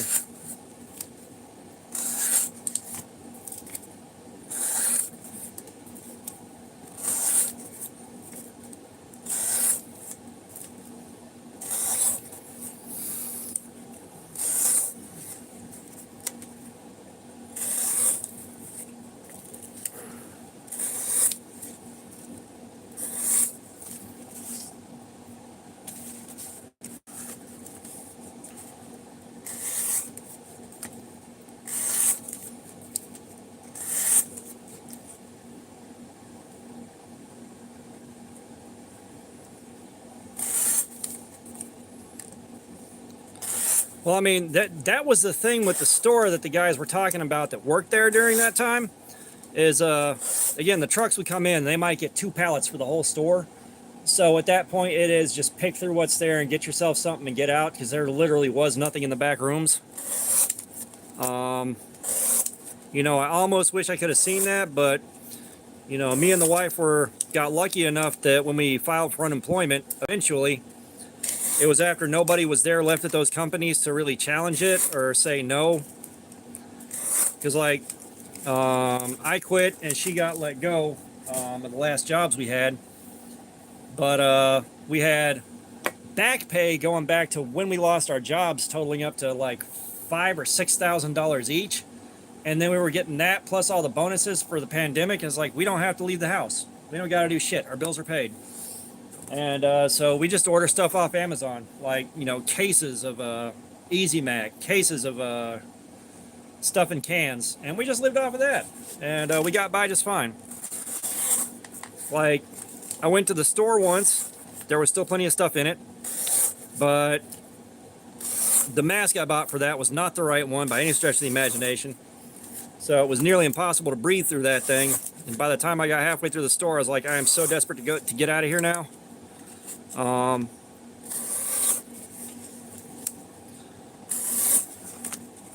You know, and after that, I was just like, I'm done going out. We'll just order everything we need. And I left, like, when we first got our back pay and all that, I left for a Walmart run and came back with like a 65-inch TV, a whole bunch of other nice toys. And I was like, you know, because like the 55-inch TV we have is now in the basement in the war room, but that one, it's one of your old HD TVs, so, you know, pictures don't look right. When you're watching a movie, you're forced into the pan and scan where it's just following around the scene and makes it look completely wrong. Like, nothing you watch on it, video or TV, looks right. However, games still look really good on it. So it's good for gaming, unless you're going into retro systems like the N64 and the Sega Saturn look like shit on it. I don't remember what the PS2 and the Sega Dreamcast look like on it. I haven't fired those up in forever. But yeah, so it worked great for gaming. Like, you know, I was on Destiny 2 like 17 hours a day on that thing at that point in time, just trying to keep myself occupied.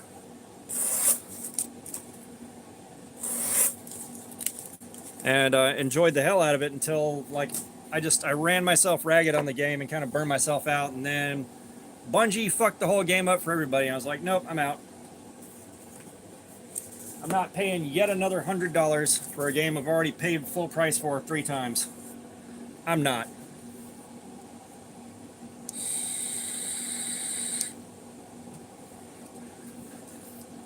Bungie can kiss my left and right ass. I loved Destiny 2 so damn much. I loved the first Destiny so damn much, but man, like, it's as bad as Wizards of the Coast selling out to Hasbro.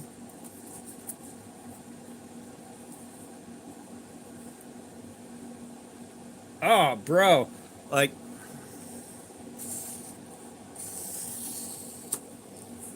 I remember Hurricane Andrew. Like, I do remember, like, how bad the aftermath on that was. But, you know, I was watching it from a safe distance in Georgia.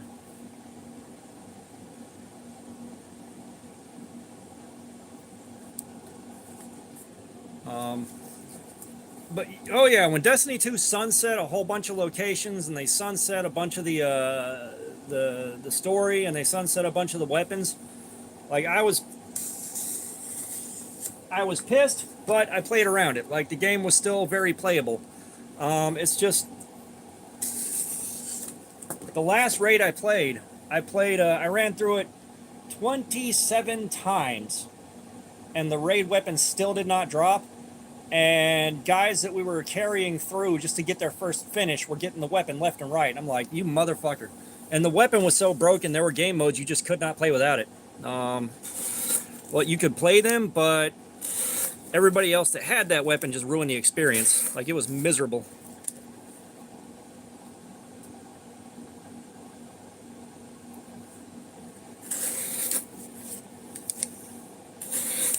Oh yeah, so I've got some like old games that get re-released are really bad about that.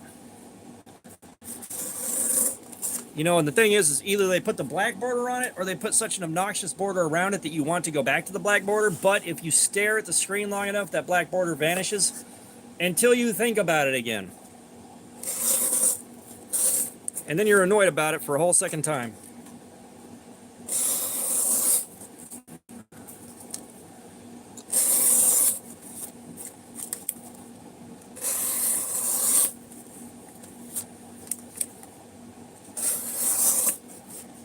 But yeah, I mean, if Destiny 2 would have gone back to the way it was before they sunset everything and everything was still good on it, I'd keep playing. And you know, when they did that too, they got rid of a bunch of the raids, which made no sense. Like, they gave you an option to buy most of the raid weapons at a kiosk afterwards, so you could still get them. But, you know, the raids themselves were a lot of fun to play. Like, they were enjoyable once you learned how to do at least one of the jobs on each part of the raid, so that you could go in with a team and function.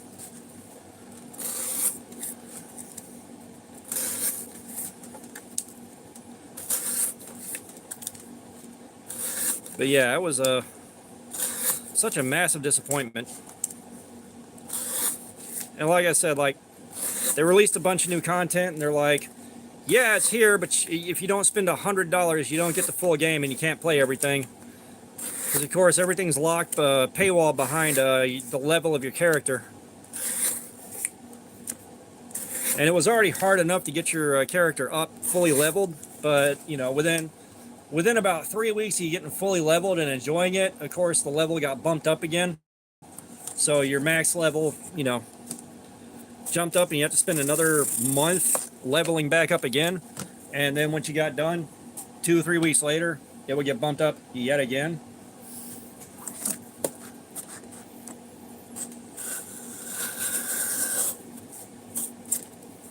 And this 44-pound cardboard feels like a lot heavier duty than 44-pound. I have not seen the Riverbank and Nitro V.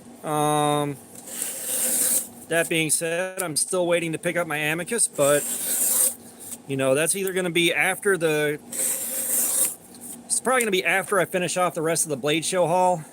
Because I know by that point I'm not going to be getting the Cold Steel Mayhem, just the money won't be there.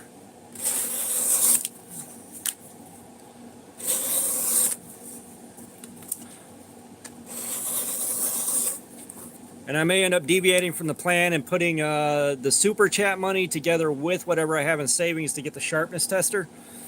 I don't know yet.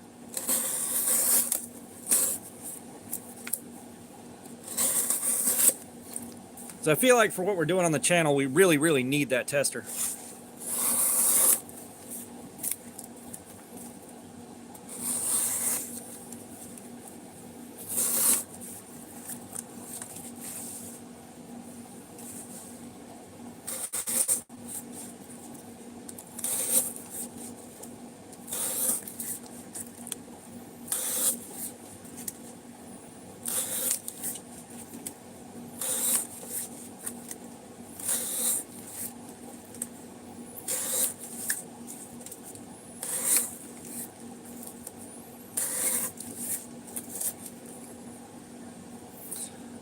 The version of the tester that we need for this is 250 bucks.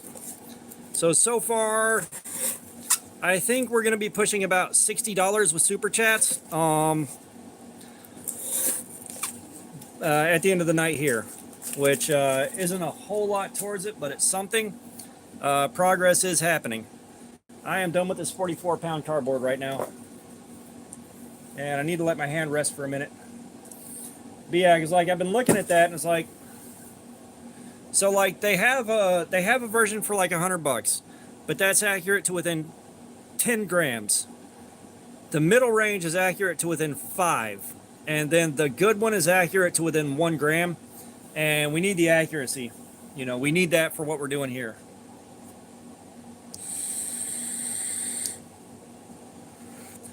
And I think that's where some of the guys are saying it's unreliable, is they're talking about like the 10-gram version, the home version.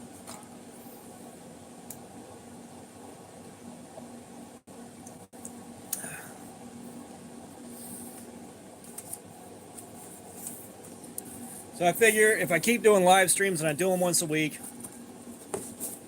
and we start getting more and more eyes on it, we'll get there.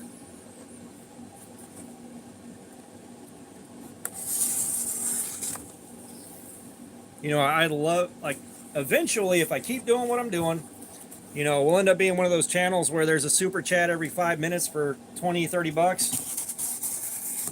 You know, we'll be able to do so much for the channel with that. Because at some point, that's going to be turned into picking up knives to review and then give away when they've been reviewed, and go through Cardboard Slayer and I put a new edge on them.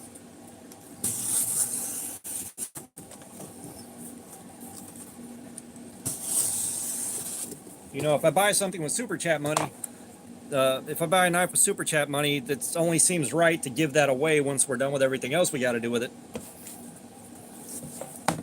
Eggland's best, it's time to pay for what you've done to humanity.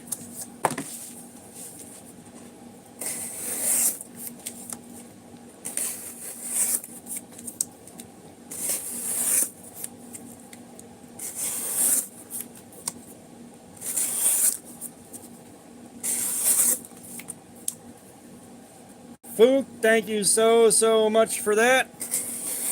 Thank you, and also thank you. You're getting the mummy.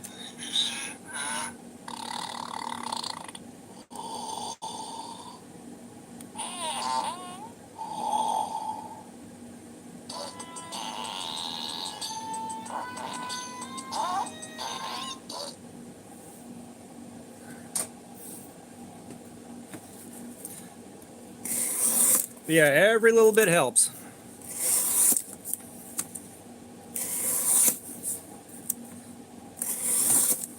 Like once I have enough saved up in between like my personal savings and the super chat, I'll have to decide, do I keep saving for the mayhem and wait out super chat, or do I go ahead and order it? And I don't know, like I feel like if maybe we had the tester and I could get some more reliable data points and make this a little bit more interesting for the guys watching, you know, that may be more valuable. I don't know.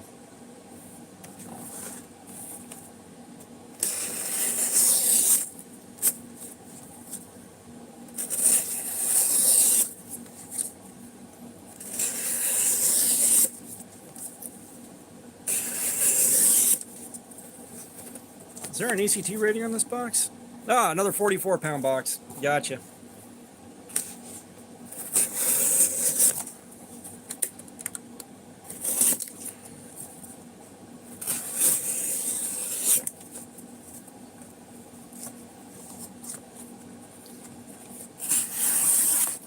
Yeah, that's what I'm saying. Like, it's going to be a decision I have to make when I get there.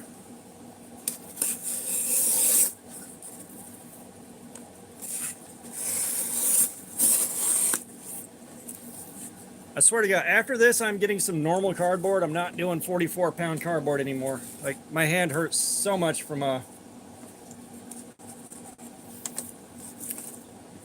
Brother, I am not making the kind of mess with tomatoes that I have to clean up after a live stream.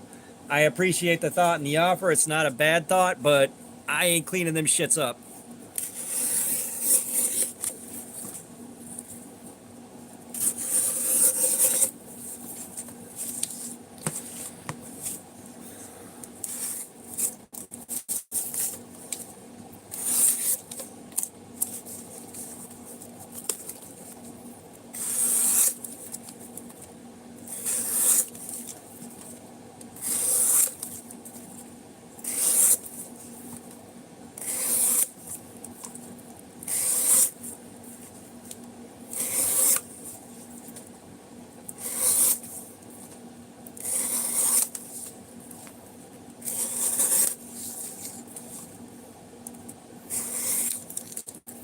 Now, that being said, after pushing a knife through so much dirty cardboard, I'm not sure I'd want a tomato that got cut with it right after all that.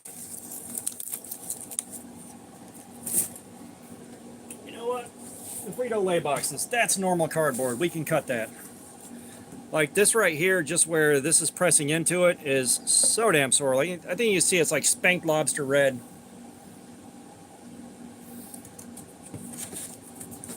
Right? This knife cut through a hammer and a steel cable and a human corpse, and it still cuts a tomato.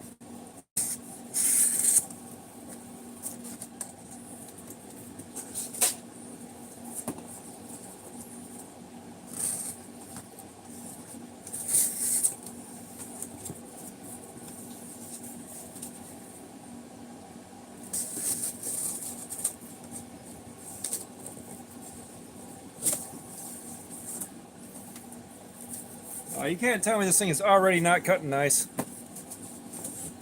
It's only been an hour. Nah, I think we're good.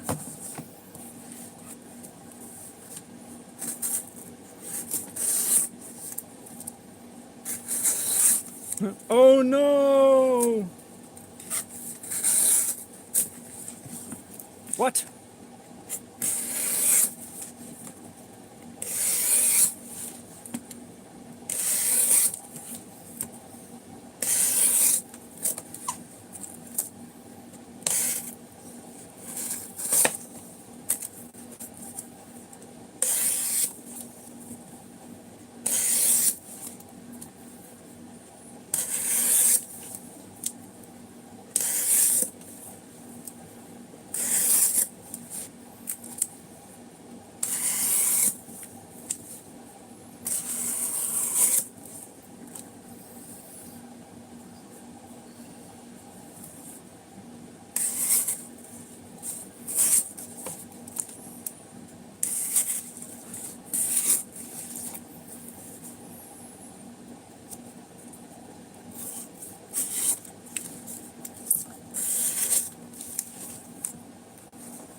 We'll double your mom's order.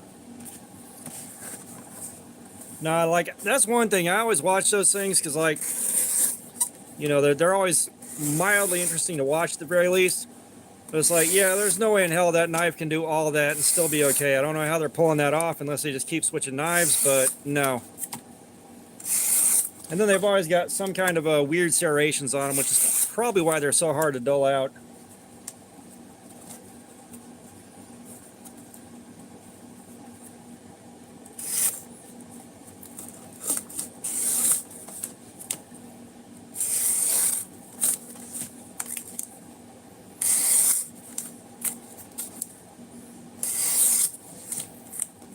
I think at one point, like, I had a few bucks in the bank, and I actually tried to call and order something, and they said I had to be over 18 and just would not sell it to me. I was like, you son of a bitch.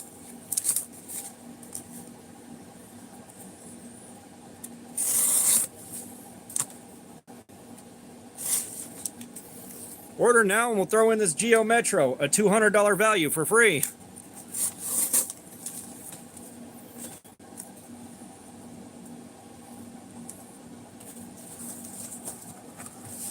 Yeah, we are apparently talking infomercials. I am making fun of them and these guys are reciting them. It's a wonderful circle.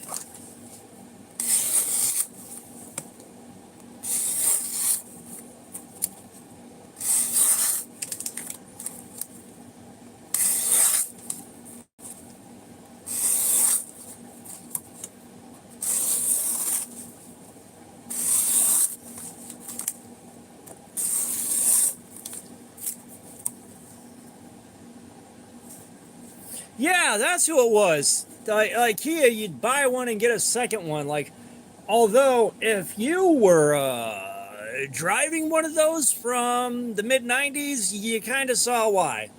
Because that's what you'd get if Dollar General built cars. Like, deadass, I drove a 95 Kia Sophia for the longest time. And that thing, holy crap. You talk about zero fucking creature comforts. Like the only creature comfort you had in there is it came from a factory with a radio, and you had a heater. That was it. No AC, power nothing, not even power steering. I mean nothing. That thing was so miserable.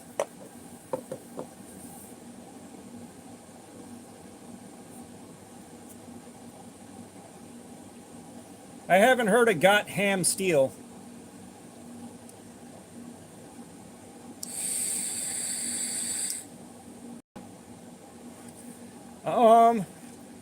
Yeah, that might be it. I mean, I didn't spend a ton of money on it. It was like $1,500 and still in really good shape when I bought it. But God, like, when I lived about 15 minutes from work, it wasn't a big deal. But when I lived like 2.5 hours drive home from work, it was so fucking miserable, especially with no air conditioning. If it just had air conditioning, I would have been cool with it. I would have been all right with it. Like, you're not a nice car, but you're okay. If I would have just had air conditioning.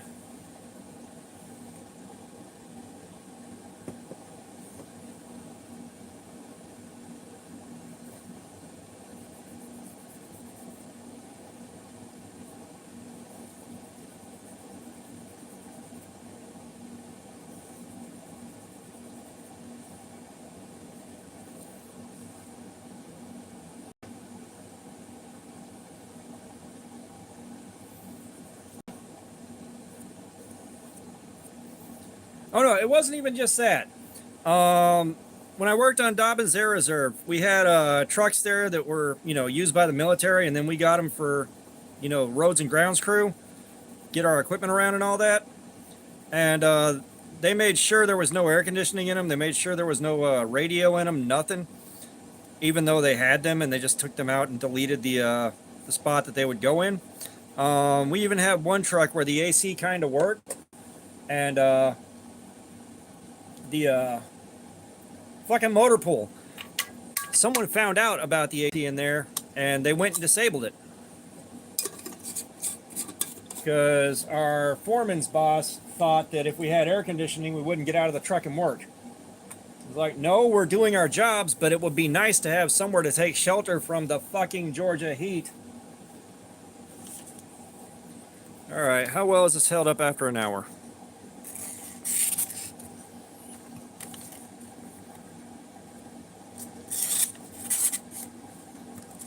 I think we might be getting a repeat of the exact performance we had on the last one. I think.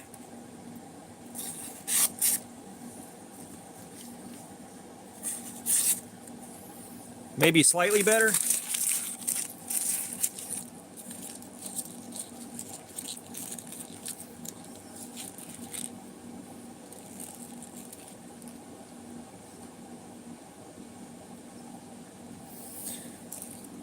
Yeah, I mean, even this, like, they didn't even want our trucks to have heaters. Because, again, they thought if we were warm, we wouldn't go out and work. Like, we weren't trying to do our damn jobs. Which...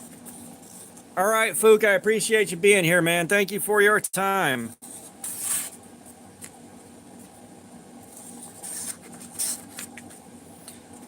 Yeah, so I think we're getting pretty much exactly the same thing we got the first time, but it was also already 15 degrees before we started, so... Good night, Fook. Well, I tell you one thing, which kind of puts it into perspective, bringing it down from that high to 80. I have done sweat lodges. We had a Lakota sun dancer that poured the sweats for us, and you had to bring a towel in there with you. And it got, like, it would be so hot in there that you breathe out into the towel like they tell you to do if you get too hot, and it feels like your breath is coming out cold. Like, it feels like your breath is just pushing air conditioning out. Like, it is wild. It is wild how that happens. Like, it blew my fucking mind the first time, and it blew my fucking mind the last time at the last one I went to. I'd love to go to another one. That would be amazing, but I don't have anyone that does them anywhere near me.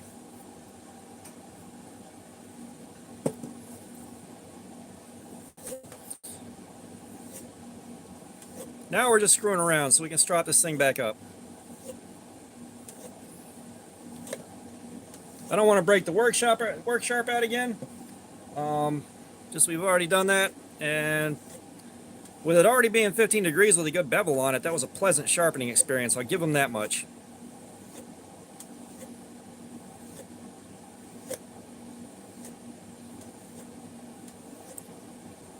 Like, the edge angle on this is already better aimed towards the guys that were using it for what we do than a lot of the things I've gotten.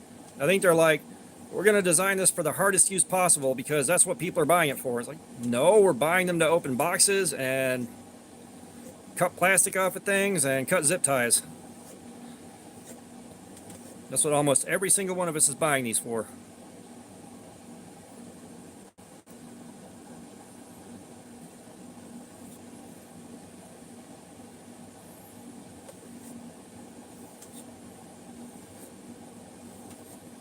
If I win the lotto and end up rich, people like me better watch out from now on.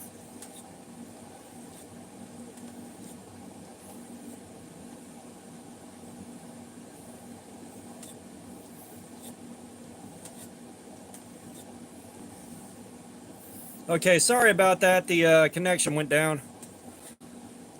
Like, the phone did that thing where I got to disconnect from 5G and reconnect.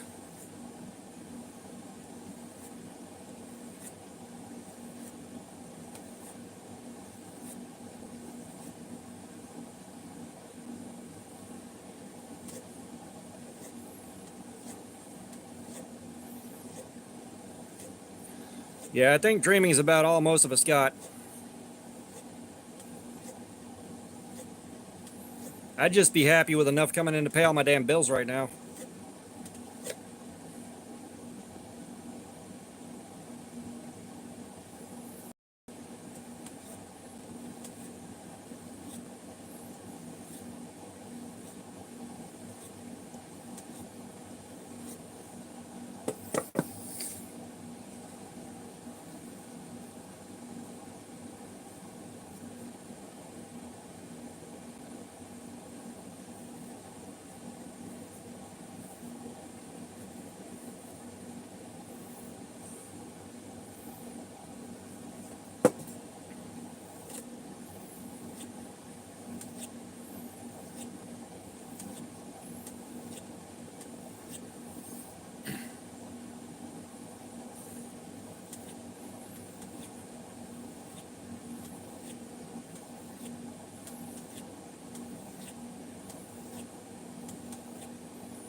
Yeah, Wilderness, you guys got something I can do making about 60K a year?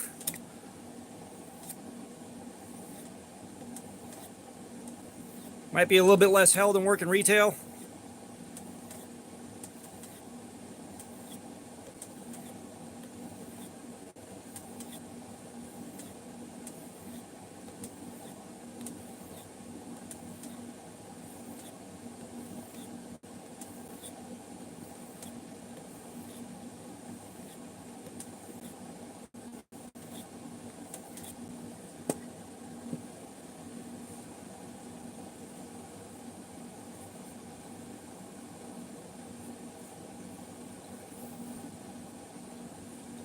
Sometimes reasonable men must do unreasonable things.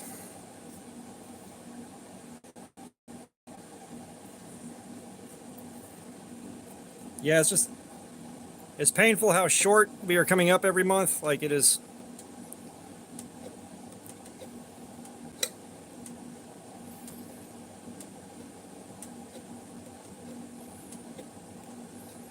Yeah, I got some stuff I need to check out, like, soon.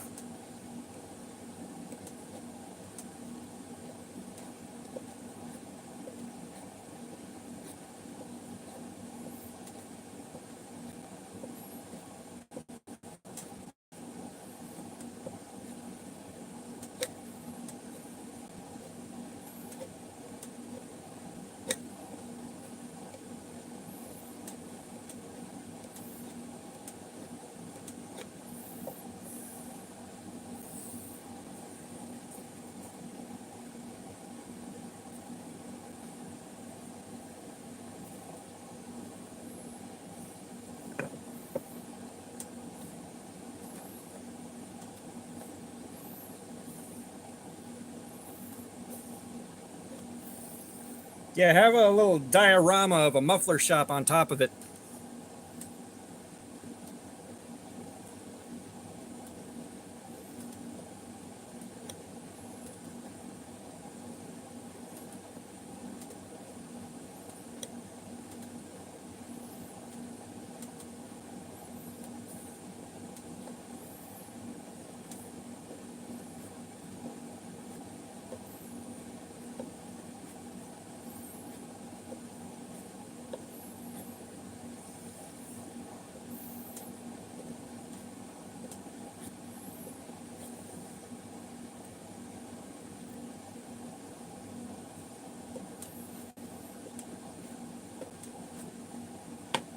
Tell you what, though, I think we're probably going to give it about another 15-20 minutes here and then call it. It is amazing how rapidly I'm deteriorating.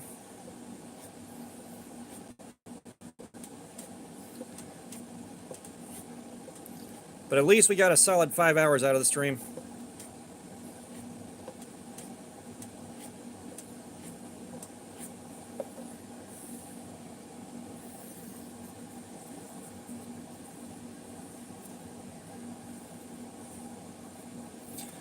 Believe it or not, Wilderness, right now I have created one spot about the size and shape of my torso that's very comfortable. I've got that portable AC blowing, which I'll show you. Right there. So I've got a duct fan on the other side pushing air through a bunch of gallons of very cold water and coming out here. And that has been serving to help rescue us from the complete and total misery. Like that's been helping a lot. But yeah, like that's about all we got right now. So we don't have a fixed word on when the AC is getting fixed. We were just told he ordered it and it was going to be 3 to 5 business days after that, which it was supposed to be ordered on Friday night last week. That's when it was supposed to be ordered. I'm pretty sure that's when it got ordered. I'm not 100% on that, but that's all we're waiting on. So it was supposed to be any time between yesterday and Friday. I am praying to God it's Friday so we don't got to ride out Saturday and Sunday and go into Monday like this. But we'll see what happens.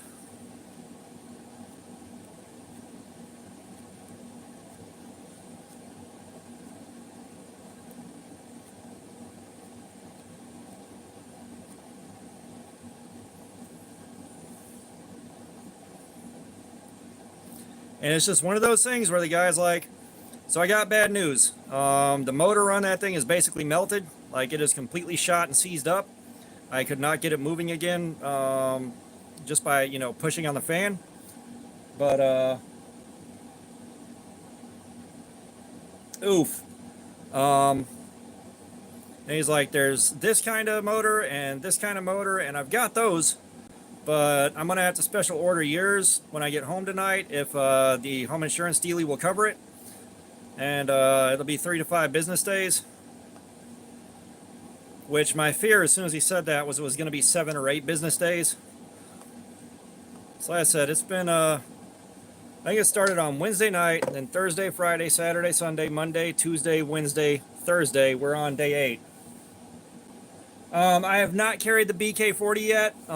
We have moved on from the the Terminus XR. We've moved on from that to the Camillus Keto, which I can tell you right now, after sitting there fidgeting with it for a few hours, God Almighty, it feels cheap. I mean, God Almighty, it feels so cheap. Like I was hoping for better, and maybe it'll still carry well and work well. But I'm also expecting that factory edge to be really bad. Okay.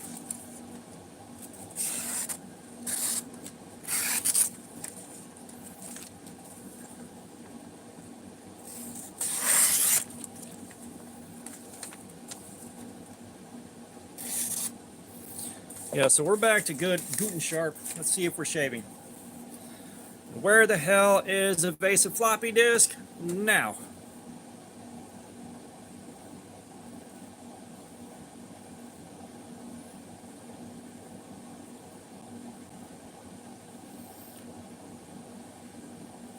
I may not have given her a good enough sharpening.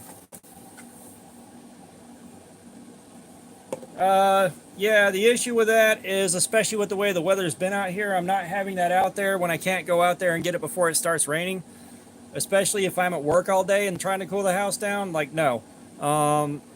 You know, doing that when I can supervise it and go get the fan if the weather's about to get bad, it means I won't have enough time to cool the house down before, you know, before I leave for work. You know what? Let's break the work sharp back out and give this another run. Good, good, good. We need the screenshots.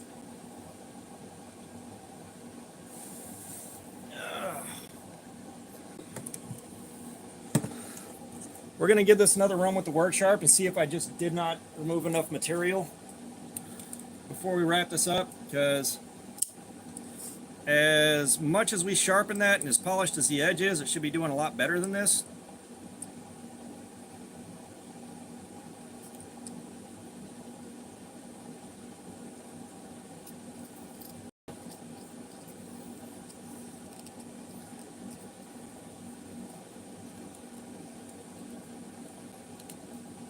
You know, believe me, I would love to be able to just put a shop fan out there and let it run. I've got a shop fan, but I can't be out there to supervise it, and I can't be here to make sure it doesn't get ruined. Like that's the last thing you want, having that out there and having it get rained on. And it's been raining like every 2 or 3 days out here. It's been ridiculous.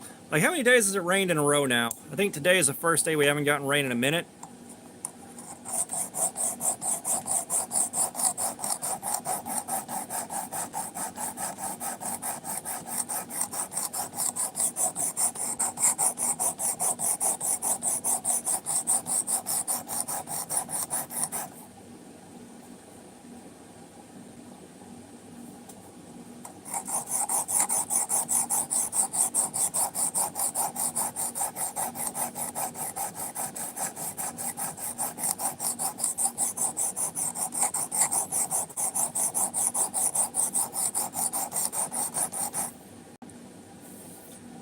I've gotten some pretty bad ones out here that lasted a good while, but we're not quite in the same place.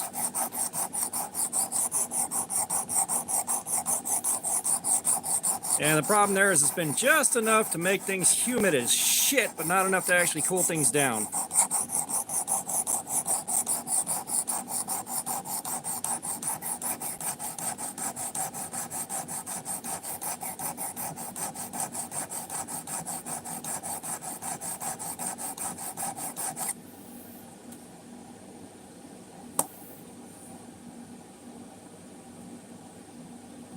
Josh likes food, what's up?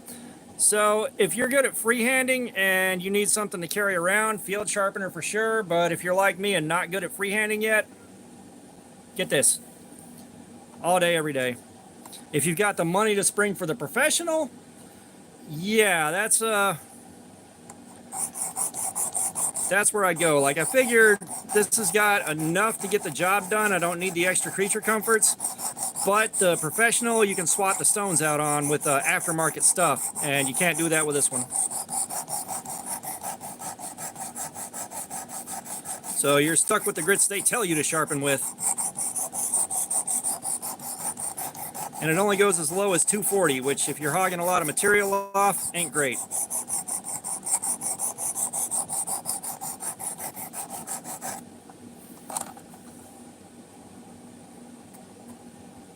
Like, for me, this thing's worth every penny.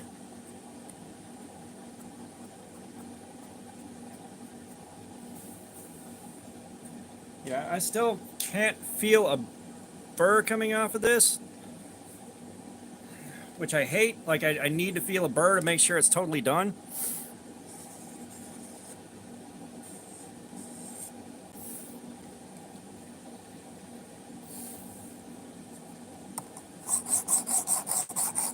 But yeah, so the difference is this is $120 and the professional is $250.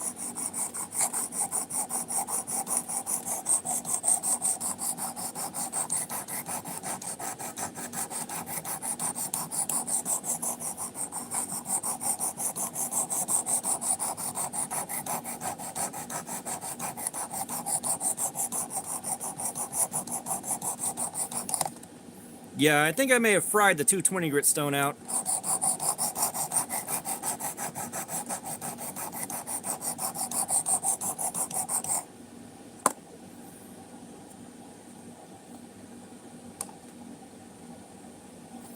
No, this is the Elite. The Elite. The Professional is a lot nicer than this, but this is the Elite. This is the mid-range. The regular Precision Adjust is the same thing as this, but it comes with less stones. But if you buy that one and the rest of the stones, you're still at 120 bucks. So, you know, there's no point in getting the baseline one unless you're super, super broke and you still need a fixed angle system.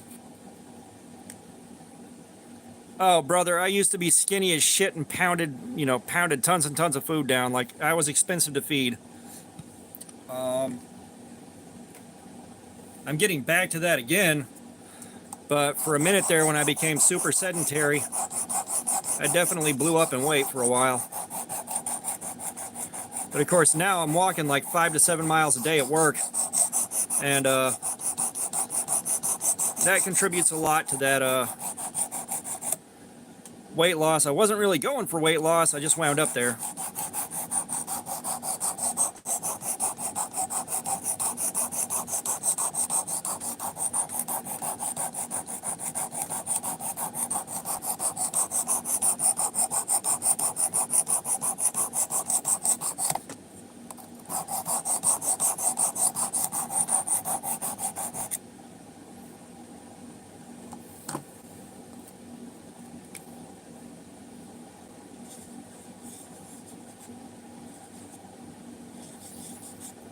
But that's also the nature of my job. Like, I walk 5, 7 miles a day at work, like it's nothing.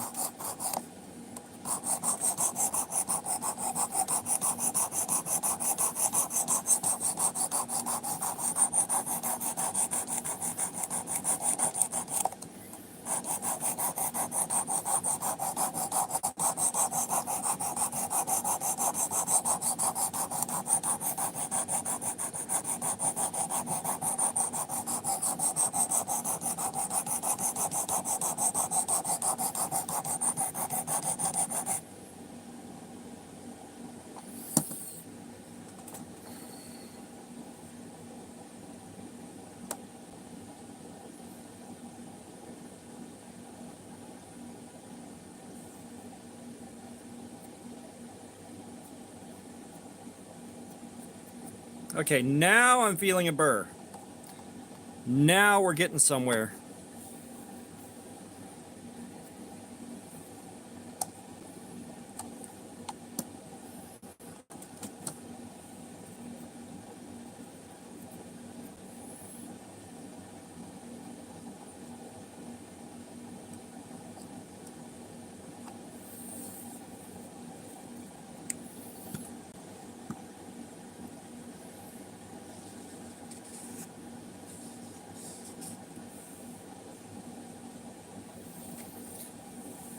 Yeah, I don't got the partial denture. I am missing all of my teeth except 9, and can't do what I used to, but that don't stop me.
Yeah, we are definitely at far fewer viewers than we have been.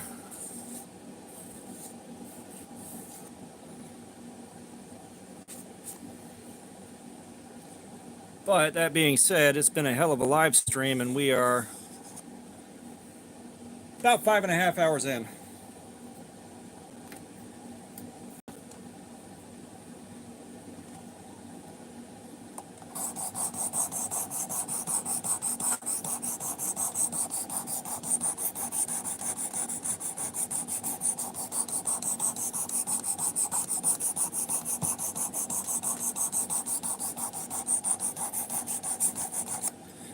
Yeah, someone reach out to WorkSharp and tell them they need to sponsor me.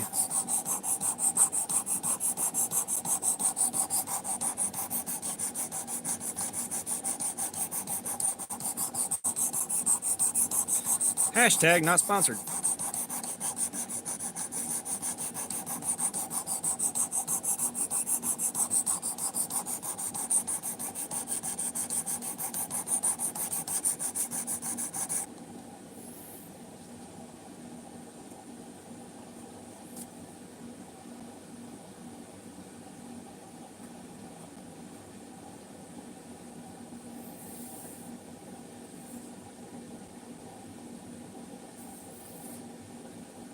He sent you the truck via Amazon Prime.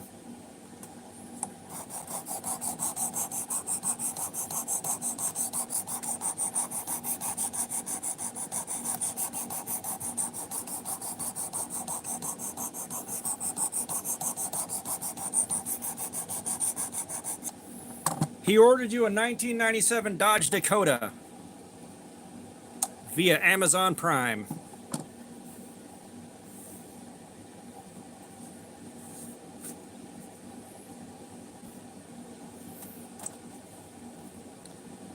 Hey, I'm mailing you that V card you lost. That's actually pretty funny.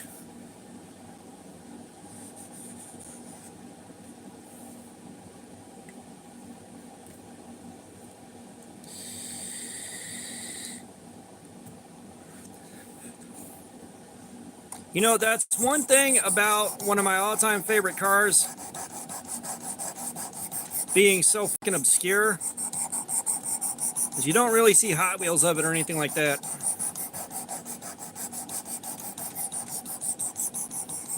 I'm sure now that I've said something, if we go look, there'll be one there.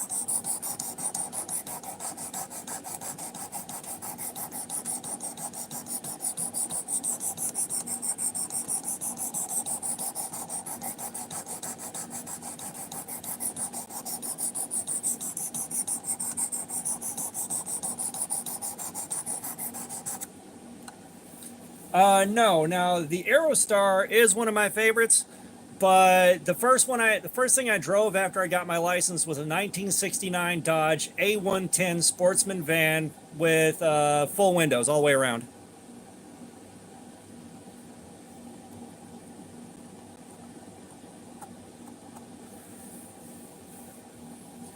Now I would love a Prowler, not gonna lie. That thing's got the right kind of funk on it for me.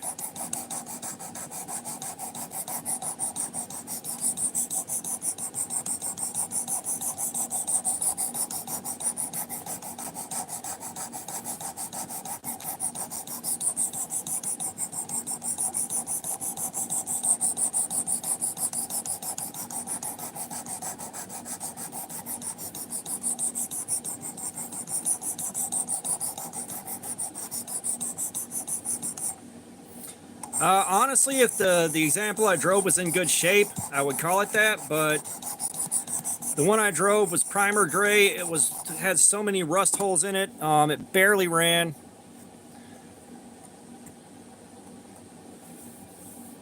was a lot of fun, though. We called it the Fago-mobile. Just because even before ICP was a thing. Like, I love me some Fago.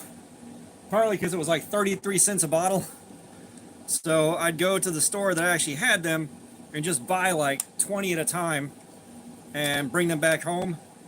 And one place I stayed, Yeah, no, the Prowler definitely did not have enough motor to go around. That is for sure. But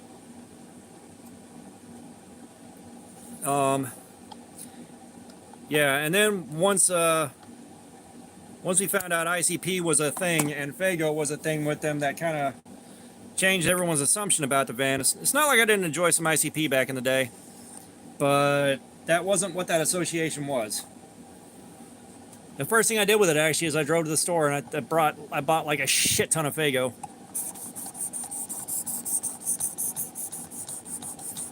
But one place I stayed, it was impossible to keep drinks, you know, for myself if I put them upstairs in the fridge where everybody else was. So I just put them in my dresser under all my folded clothes.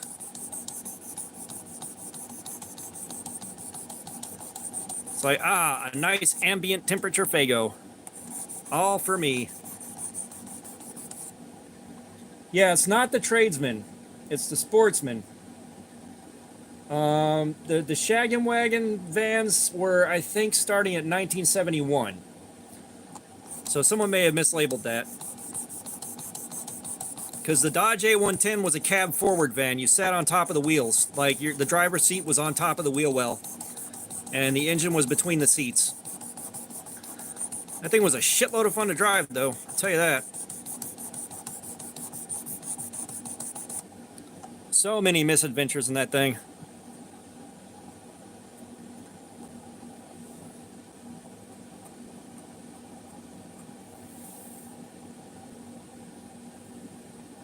Oof.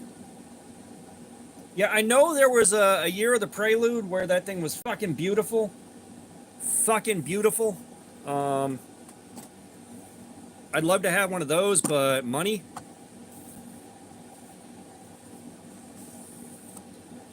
I think that was like mid-90s, though, that whole Fast and the Furious tuner car deal.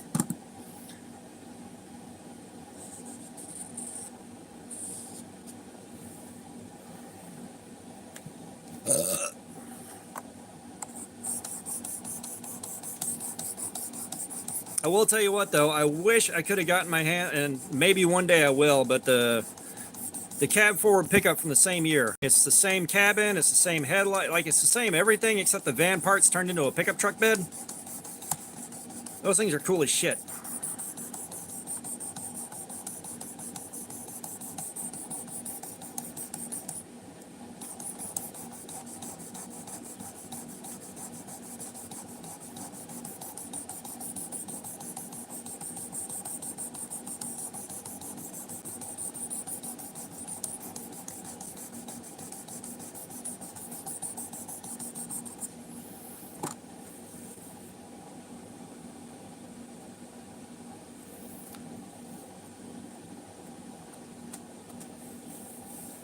And like, I've got a Johnny Lightning example of the tradesman truck and not the tradesman van.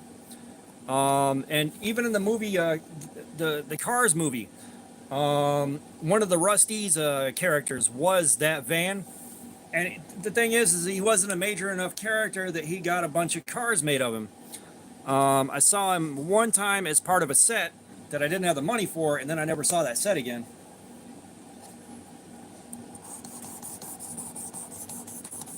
And I believe that van also popped up in that 70s show, and I believe the remake of the Texas Chainsaw Massacre.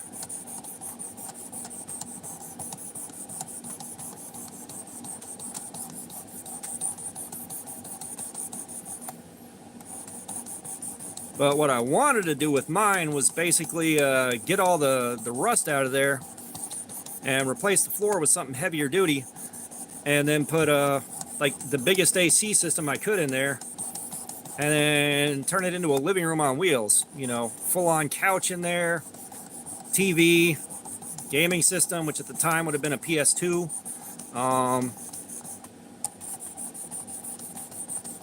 You know, nice beefy subwoofers, like all that is good.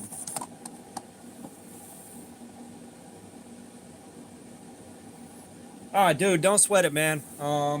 I said I'll keep checking once in a while, and I see the right one at the right price, I'll jump on it. But I'm not losing sleep over it now.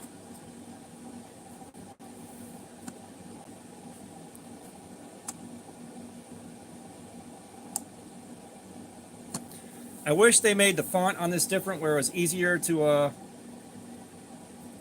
tell between 600 and 800 on the grits. That'd be so damn nice. Like I said, I wouldn't sweat it too hard, Punisher. I do check online every so often, and a lot of it's, you know, I think I've seen one or two that were just way too expensive. I was telling the guys, one of the Rusty's guys in cards was that van, and I was like, I'll settle for that. And I saw that guy in one set that I never saw again after that.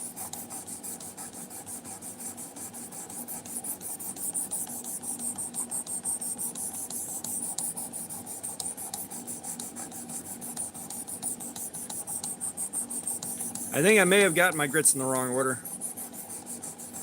I say it's impossible to tell 600 and 800 apart.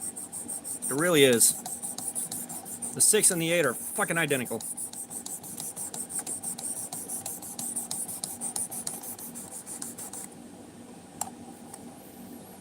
I don't think it matters that much, though.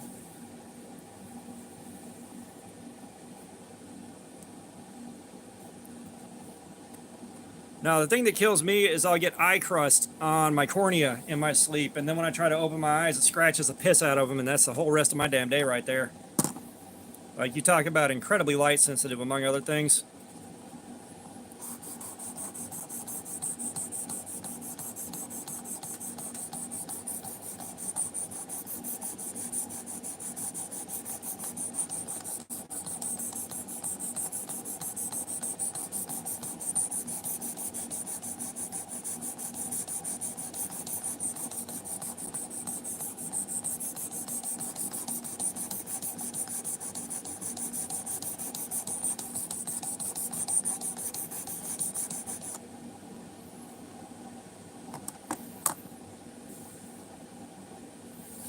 No, I don't poke myself in the eye. There's a lot of mornings I wake up and I can feel it in there, and I know the second I open my eyes or move them, it's game over.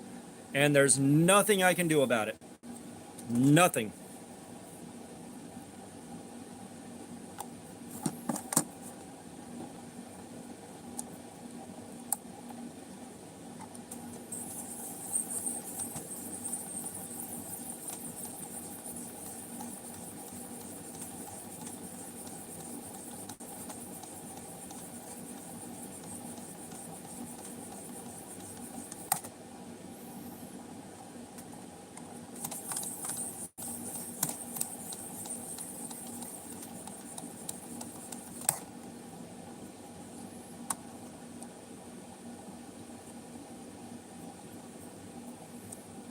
There's a spot I missed up here.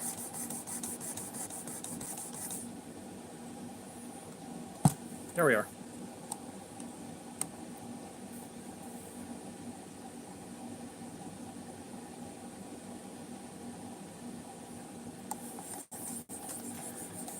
Yeah, no thank you for that.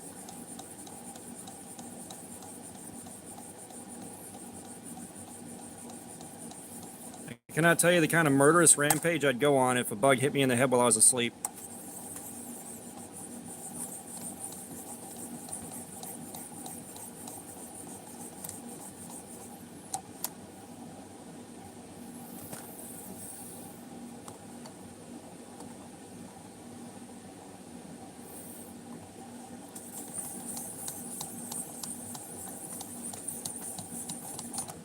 You know, if we could get ourselves back up to like 40 or 50 viewers, we'd start Cardboard Slayer all over again and go until I completely failed.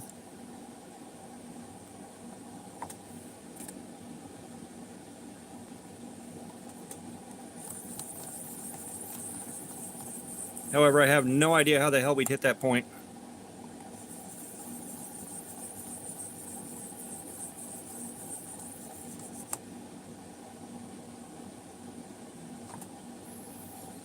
Okay.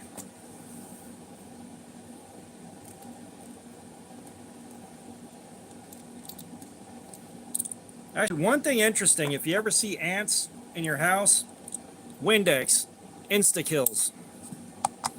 Like, you hit them with Windex, that's it, they're done.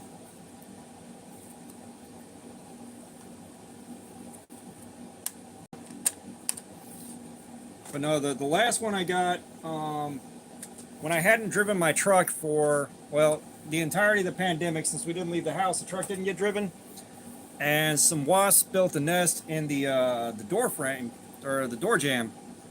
Like, I didn't see it until we opened the door and my kids saw it.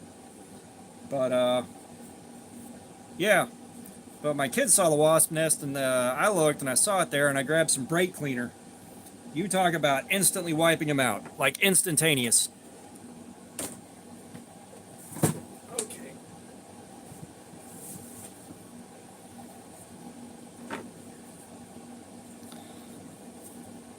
So we've gotten this thing. Thank you, me with knives. Yeah, Wilderness, I don't know if you were here for the last stream, but every time we mention Dr. Disrespect, like 20 or 30 people will pop in for about 30 or 40 cents, or 30 or 40 seconds.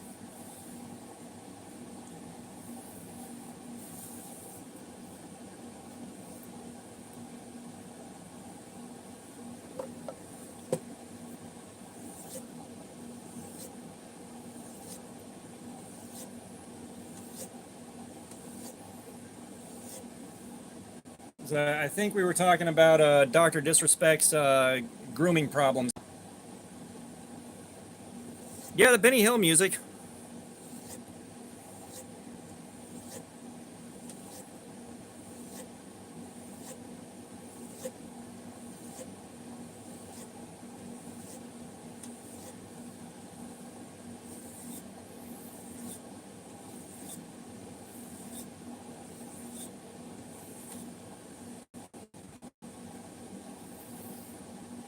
Samuel, I mean, you kind of missed everything, but the D20 of Destiny picked out the Ontario Rat 2. We got a good 3 hours out of it, and then we stopped and sharpened it, and then I had to sharpen it again because I didn't quite get it right the first try. And so I spent more time on it until I actually got a burr raise that I could feel. And now we're just dropping it back to life. Like, the stream has been going for 5 hours and 42 minutes. Like, I told myself I was going to wrap it up about 40 minutes ago, but I found that I didn't like the edge on this knife, so we went back in on sharpening it, and we've been kind of sitting here shooting the shit for about the last 30 minutes or so while I've gone through and done some more sharpening.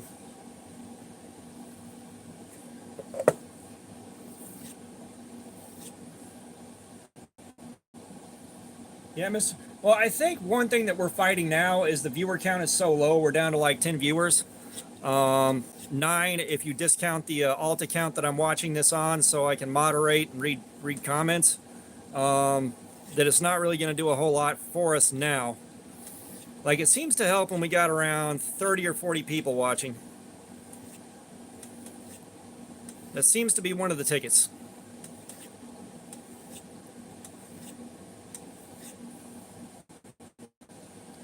Which we have gone up to 15 from 9, which is interesting.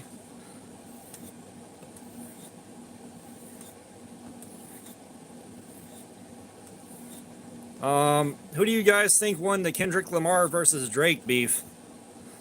Personally, I think Drake got his ass destroyed. Dude ain't have no gas in the tank for that mess.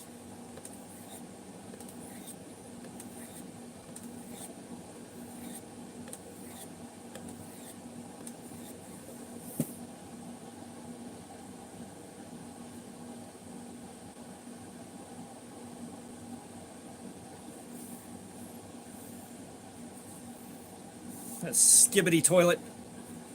Yeah, like I said, well, we're going to keep experimenting with this until we figure out what and why. If we can figure out what and why. And make this work. It's like, we peaked at 86. We got so close to 100. And somehow we went from 1,282 or something like that to 1,300.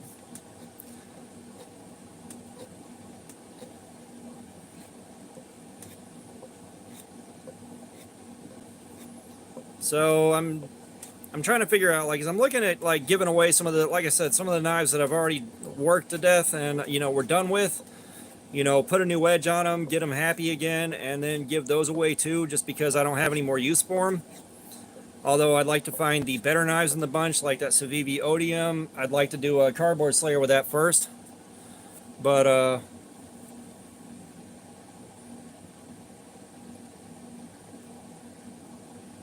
yeah, like there's some work to do there before they get given away, and I'm not sure exactly how to make that work.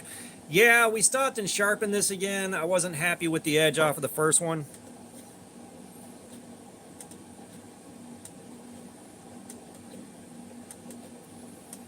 Like, we stropped it back to where it kind of was.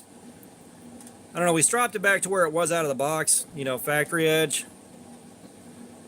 And because I put this much time into sharpening it, I want better.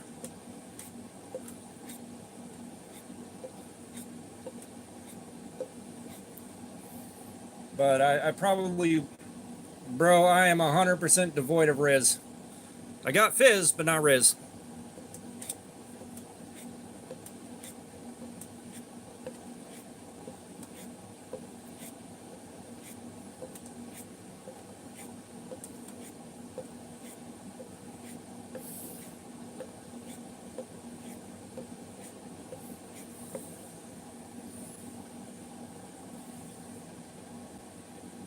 What was your final choice, and what were you choosing?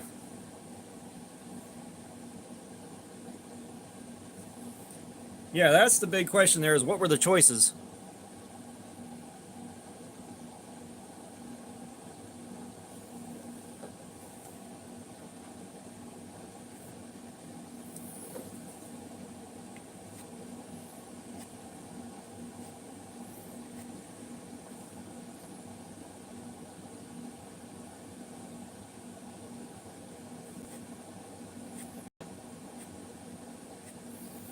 Well, Riz is more specifically charisma in the department of picking up chicks.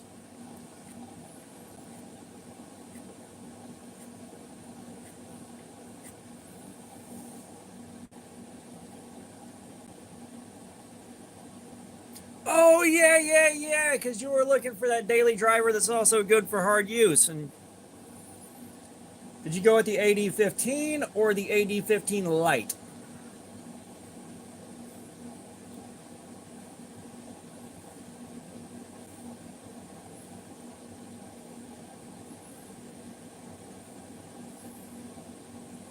Because a buddy of mine hit me up with the same question, and he went with the AD15 Lite because it was on sale and it kind of met his requirements for fun to play with and all that stuff.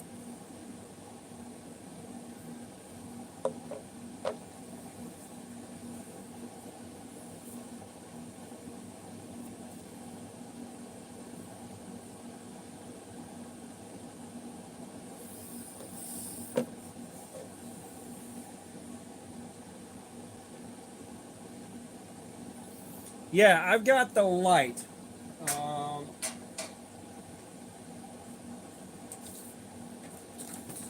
I said that one was on sale, so I went with that. Now we're getting somewhere. This thing is sharp now.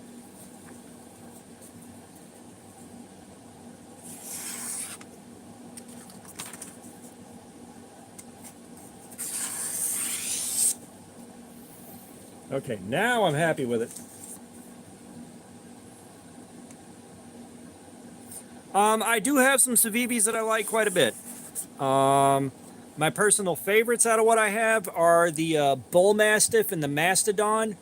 I love my Elementum, but that is more of a show-off piece than it is a carry piece, just because it cost me close to $100, and it's too pretty to mess up. If I were a richer man and $100 was budget, then yeah, I'd wail on it.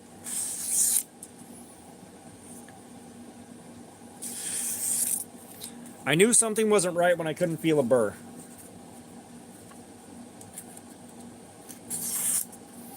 Now, I will say the Civivi Cogent, I'm not a huge fan of.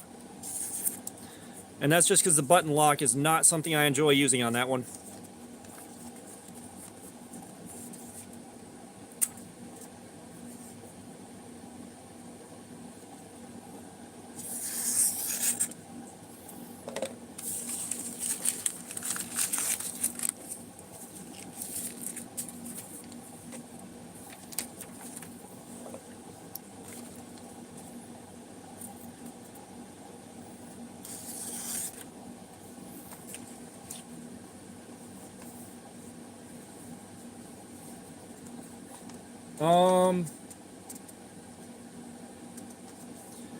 Yeah, because like I'm not sure how best to address the scales issue unless you can buy aftermarket scales that meet your needs better.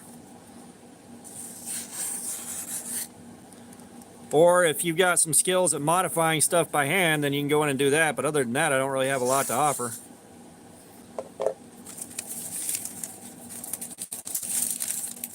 What, the aluminum? So that's the one with the shredded carbon fiber and copper flakes in the scales and a Damascus blade. Thing's absolutely gorgeous. I know I did a pocket check with it sometime in the last couple of days here.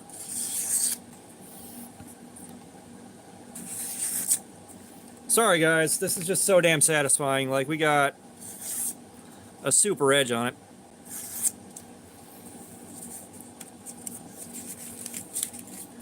Like, I'm guessing I did not throw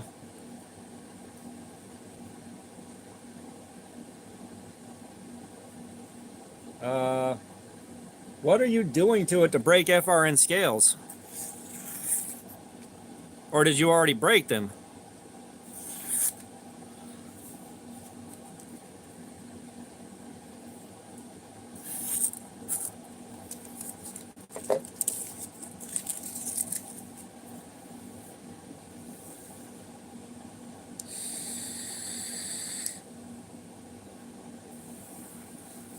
Well, we got to do it.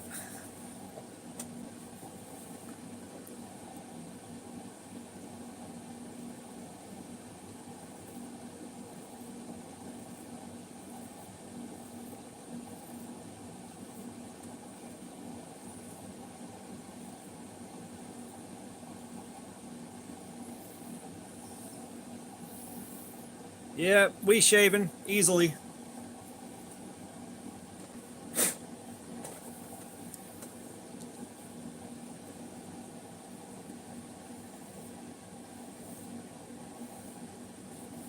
Oh, so what you want to do with that is take the pocket clip off, and depending on how it's set up, you basically, say you're holding the pocket clip like this. From the point where it mounts, you bend it this way a little bit and flex it until it stays. Not a whole lot, but when you put it back on, that'll tighten the pocket clip up. Trying to think, what do I have a good example of?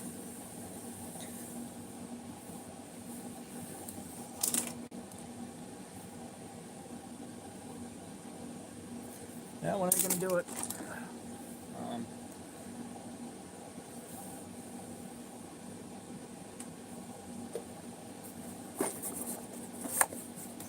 Let me see if I got a pair of pliers nearby. Oh my God, standing up hurts.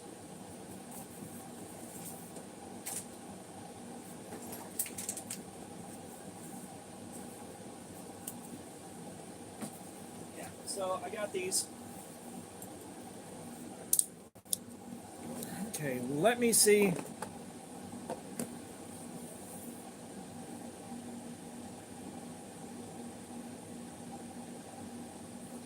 So let me see what the clip is like on the Wyvern.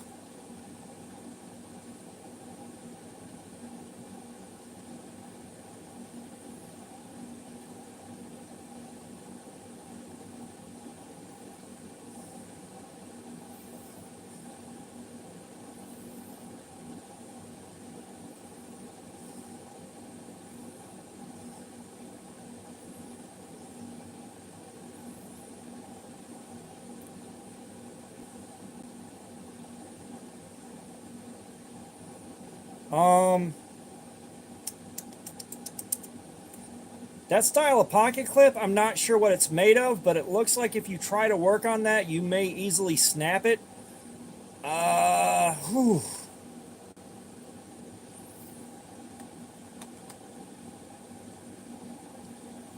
So, tools can be really cheap. All you need is a Torx T8 and T6 driver. Now, the kind of pocket clip you have on that one, I don't have one readily accessible here. But that's one of the ones that looks like it may break if you push it hard enough, because the material is thick enough there that it doesn't want to move either way very easily. Yeah, so you may want to take a look at the Wyvern real quick, Punisher, and you'll see what I'm talking about with bending that pocket clip or trying to bend it could be very risky. It looks like, to me, it would be highly likely to snap off. But, we'll go back to this as an example. You know what? The Sin Cut Crowley can go in the box for Cardboard Slayer, which the Crowley is probably going to end up being a giveaway knife. But you've got a T8 driver, a T6 Torx driver. Your T8 is going to be for your pivot screws 99 times out of 100. Your T6 is going to be for most of your hardware. All you got to do is get in there and unscrew it like any other screw. Yeah, I mean, it's just a T6 bit. And I tell you right now, this Smith & Wesson knife is just raw trash. This thing is so god-awful. This is one of the worst knives I own. The Cardboard Slayer with this just plain sucked. Like, it's no ST-155, but it's still a bad knife. I know this thing was less than $15, and it's a Smith & Wesson, which tells you I do not like Smith & Wesson knives. I don't like Smith & Wesson. I'm not a big fan of Browning. Yeah, just for the most part, gun companies sell the worst knives. The worst.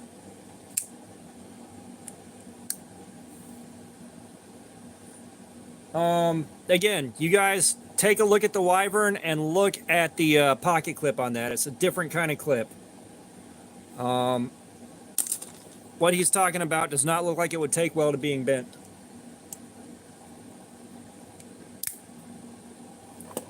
Yeah, so I'm pretty sure I'd just try a new clip. That's your cheapest, easiest option, is just drop a new clip on there and see if that fixes it, because the clip you have may just not have been, it might not be the best clip that they made.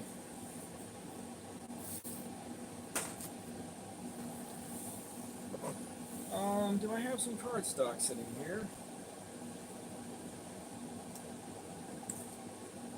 I do not. Let's get a new piece.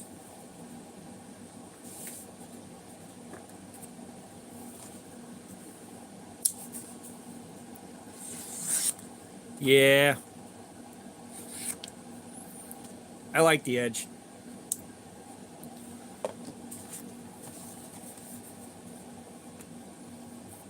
Speaking of which,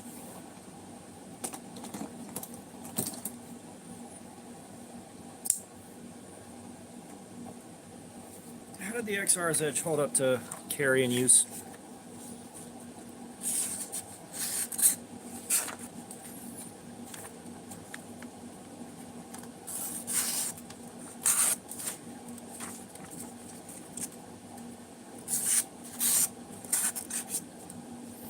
Yeah, I could use some polishing up.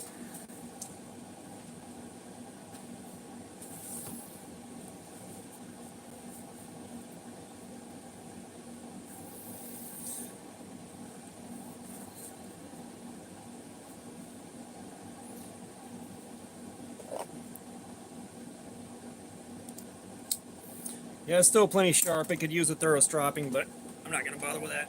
All right. Let's check out Amazon real quick.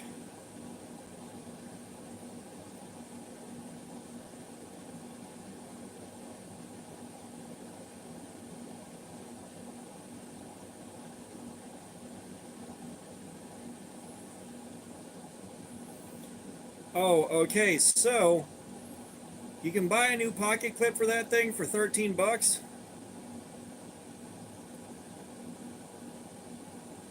I do see the other pocket clips. I could not tell you if they'll fit. So yeah, it might just be go buy a new clip on Amazon and try that out.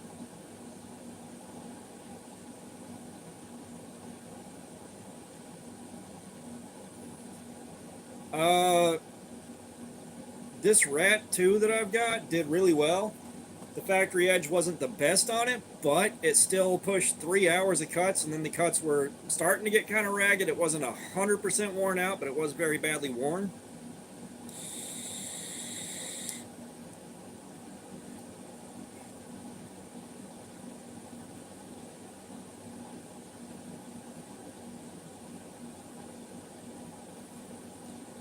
Yeah, like I said, I probably need to order a rat one at some point.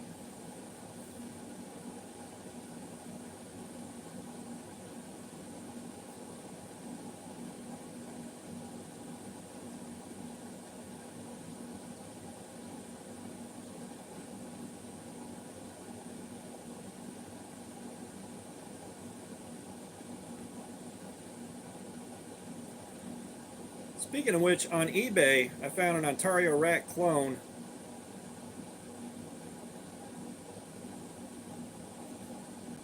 Or not clone, prototype.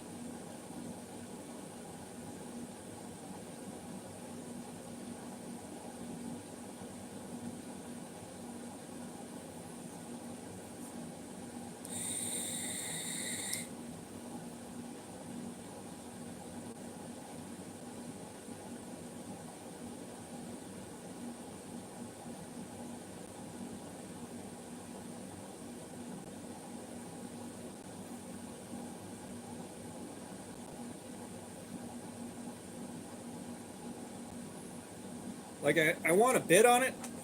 They got...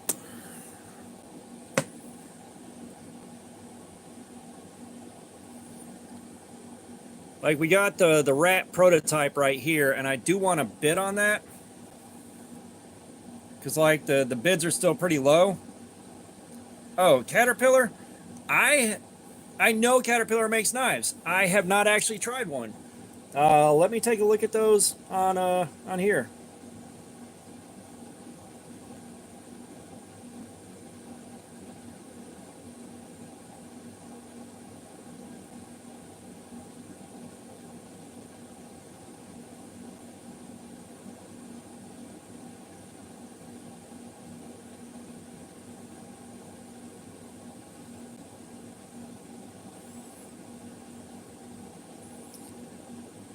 I gotta tell you, I already don't like the looks of this one, and it's tipped down, which is gross. I don't see a way to make it tip up either.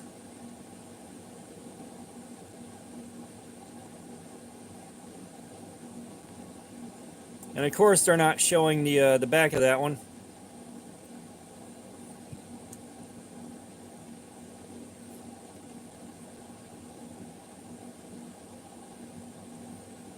Yeah, it looks like a bunch of tipped down knives. I ain't screwing with them.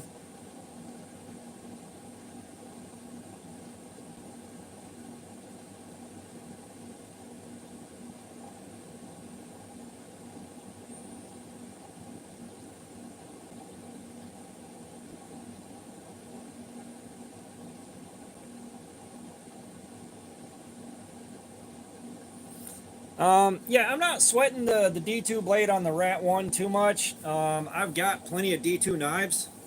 And again, like, I'm a light user. I'm not going to beat these things to death, no matter what I do at work.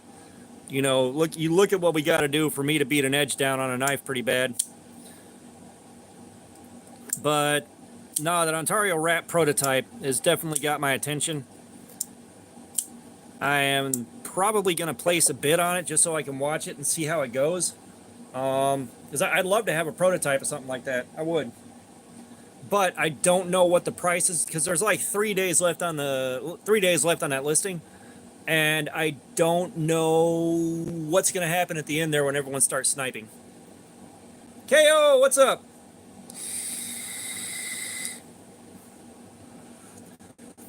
Yeah, we're going to wrap this stream up in about...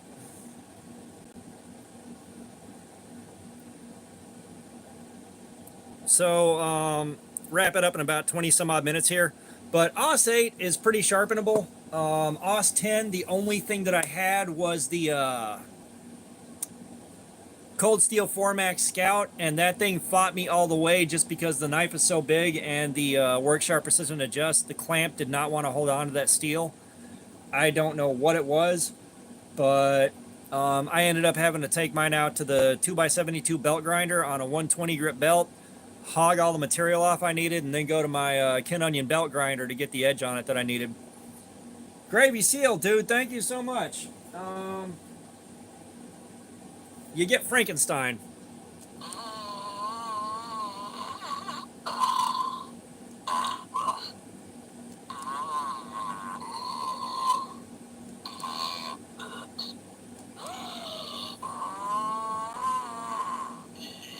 Yeah, Gravy Seal, you have a great night too. I said we're gonna wrap up soon, but thank you so much. Thank you. Let's see.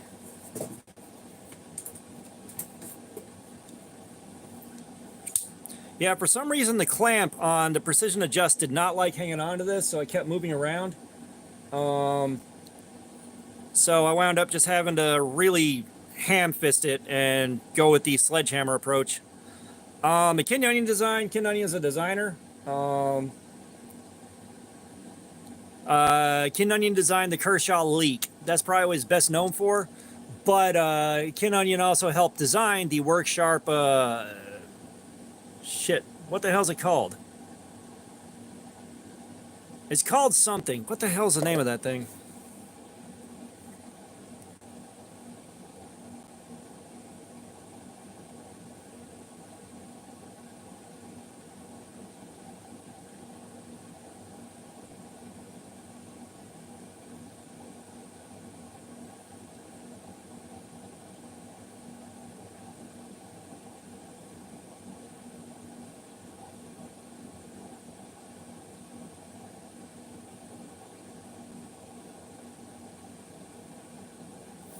So, the blade grinder that I use on that is this thing right here. It's a very small unit, but in between those top two wheels, there's some slack belt that you can use to do a convex edge really easily.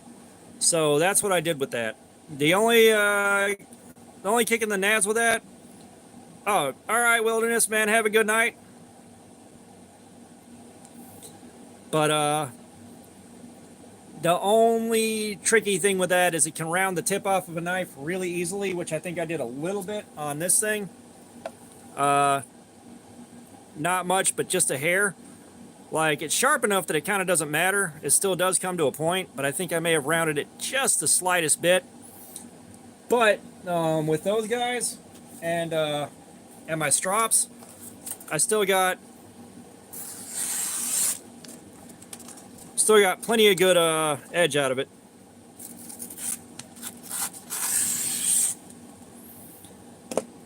And the one thing that sucks is the leather stropping belts for that system are like 20 some odd bucks a piece. So like if I got those, I think I found a 2-pack for the same price or something like that. But they are expensive. So I'd have to pick just one diamond paste to go with and then go back to manually stropping anyways. But yeah, the clamp did not like holding onto this, and it kept sliding around and moving. So I wound up grinding part of the clamp away on the Precision Adjust itself, and I can't be having that, so I just went and brute forced it.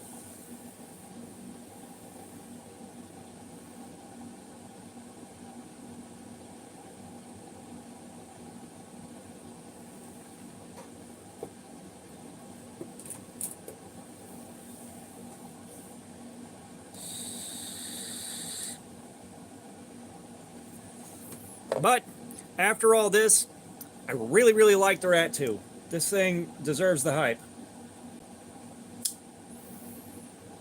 This thing deserves the hype, and with the edge I put on it, Jesus Christ, that'd be a hell of a carry right there. The Cardboard Slayer Aftermath video will be up soon. But yeah, Rocky, what is up, man? Welcome back. We're in the process of winding down the live stream. We ended up sharpening this a second time because I wasn't happy with the edge I got. Now I'm happy with the edge, and we're just kind of shooting the bull.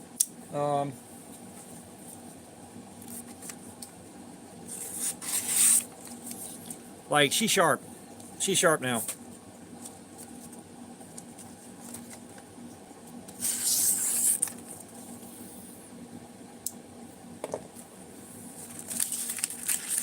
Oh, nice. Yeah, if I had a pool at my disposal, I'd be spending some time there. That being said, my setup down here, being at the camera, has made one spot in this house that feels good. It feels normal. Like, if I had ice in here and not cool water, we definitely have I'd be wearing a shirt. I'd be getting a little too cold. Yeah, we're homeowners, and our house didn't come with a pool. The neighborhood also does not have a pool. And as self-conscious as the wife is, I don't think she'd go to a public pool for any reason whatsoever, so we'd have to have one in our backyard. Which, I don't want a pool at my house until I have the kind of money where I can just pay someone else to do the maintenance on it and not have to do that myself. I've had friends that have had pools in their yard. Those are a lot of fun, but yeah, no. Chef Rocky was here a lot earlier. Because, like, he's the one channel member, so I made sure everybody knew when he showed up. Which I'm not sure how close I am, but there's more monetization benefits to unlock at 4,000 hours of watch time. I know I'm starting to get kind of close. But I am curious to see the analytics on this video or on this live stream once I shut it all down. That should be interesting.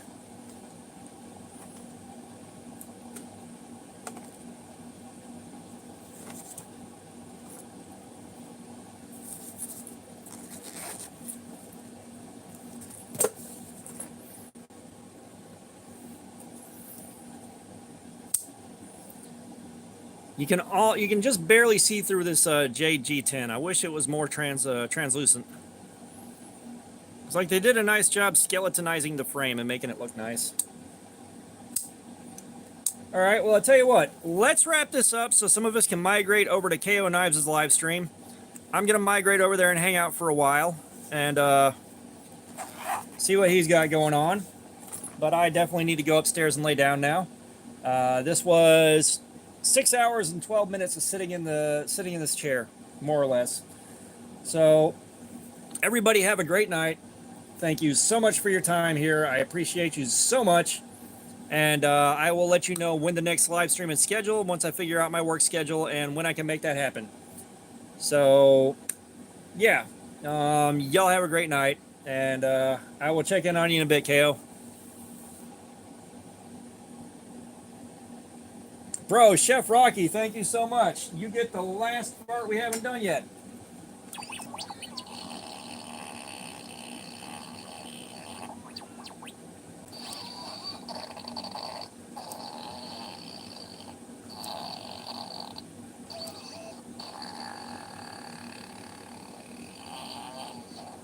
Yeah, that's how we finish off a live stream, man. That is fantastic, dude. That's another step closer to the edge sharpness tester.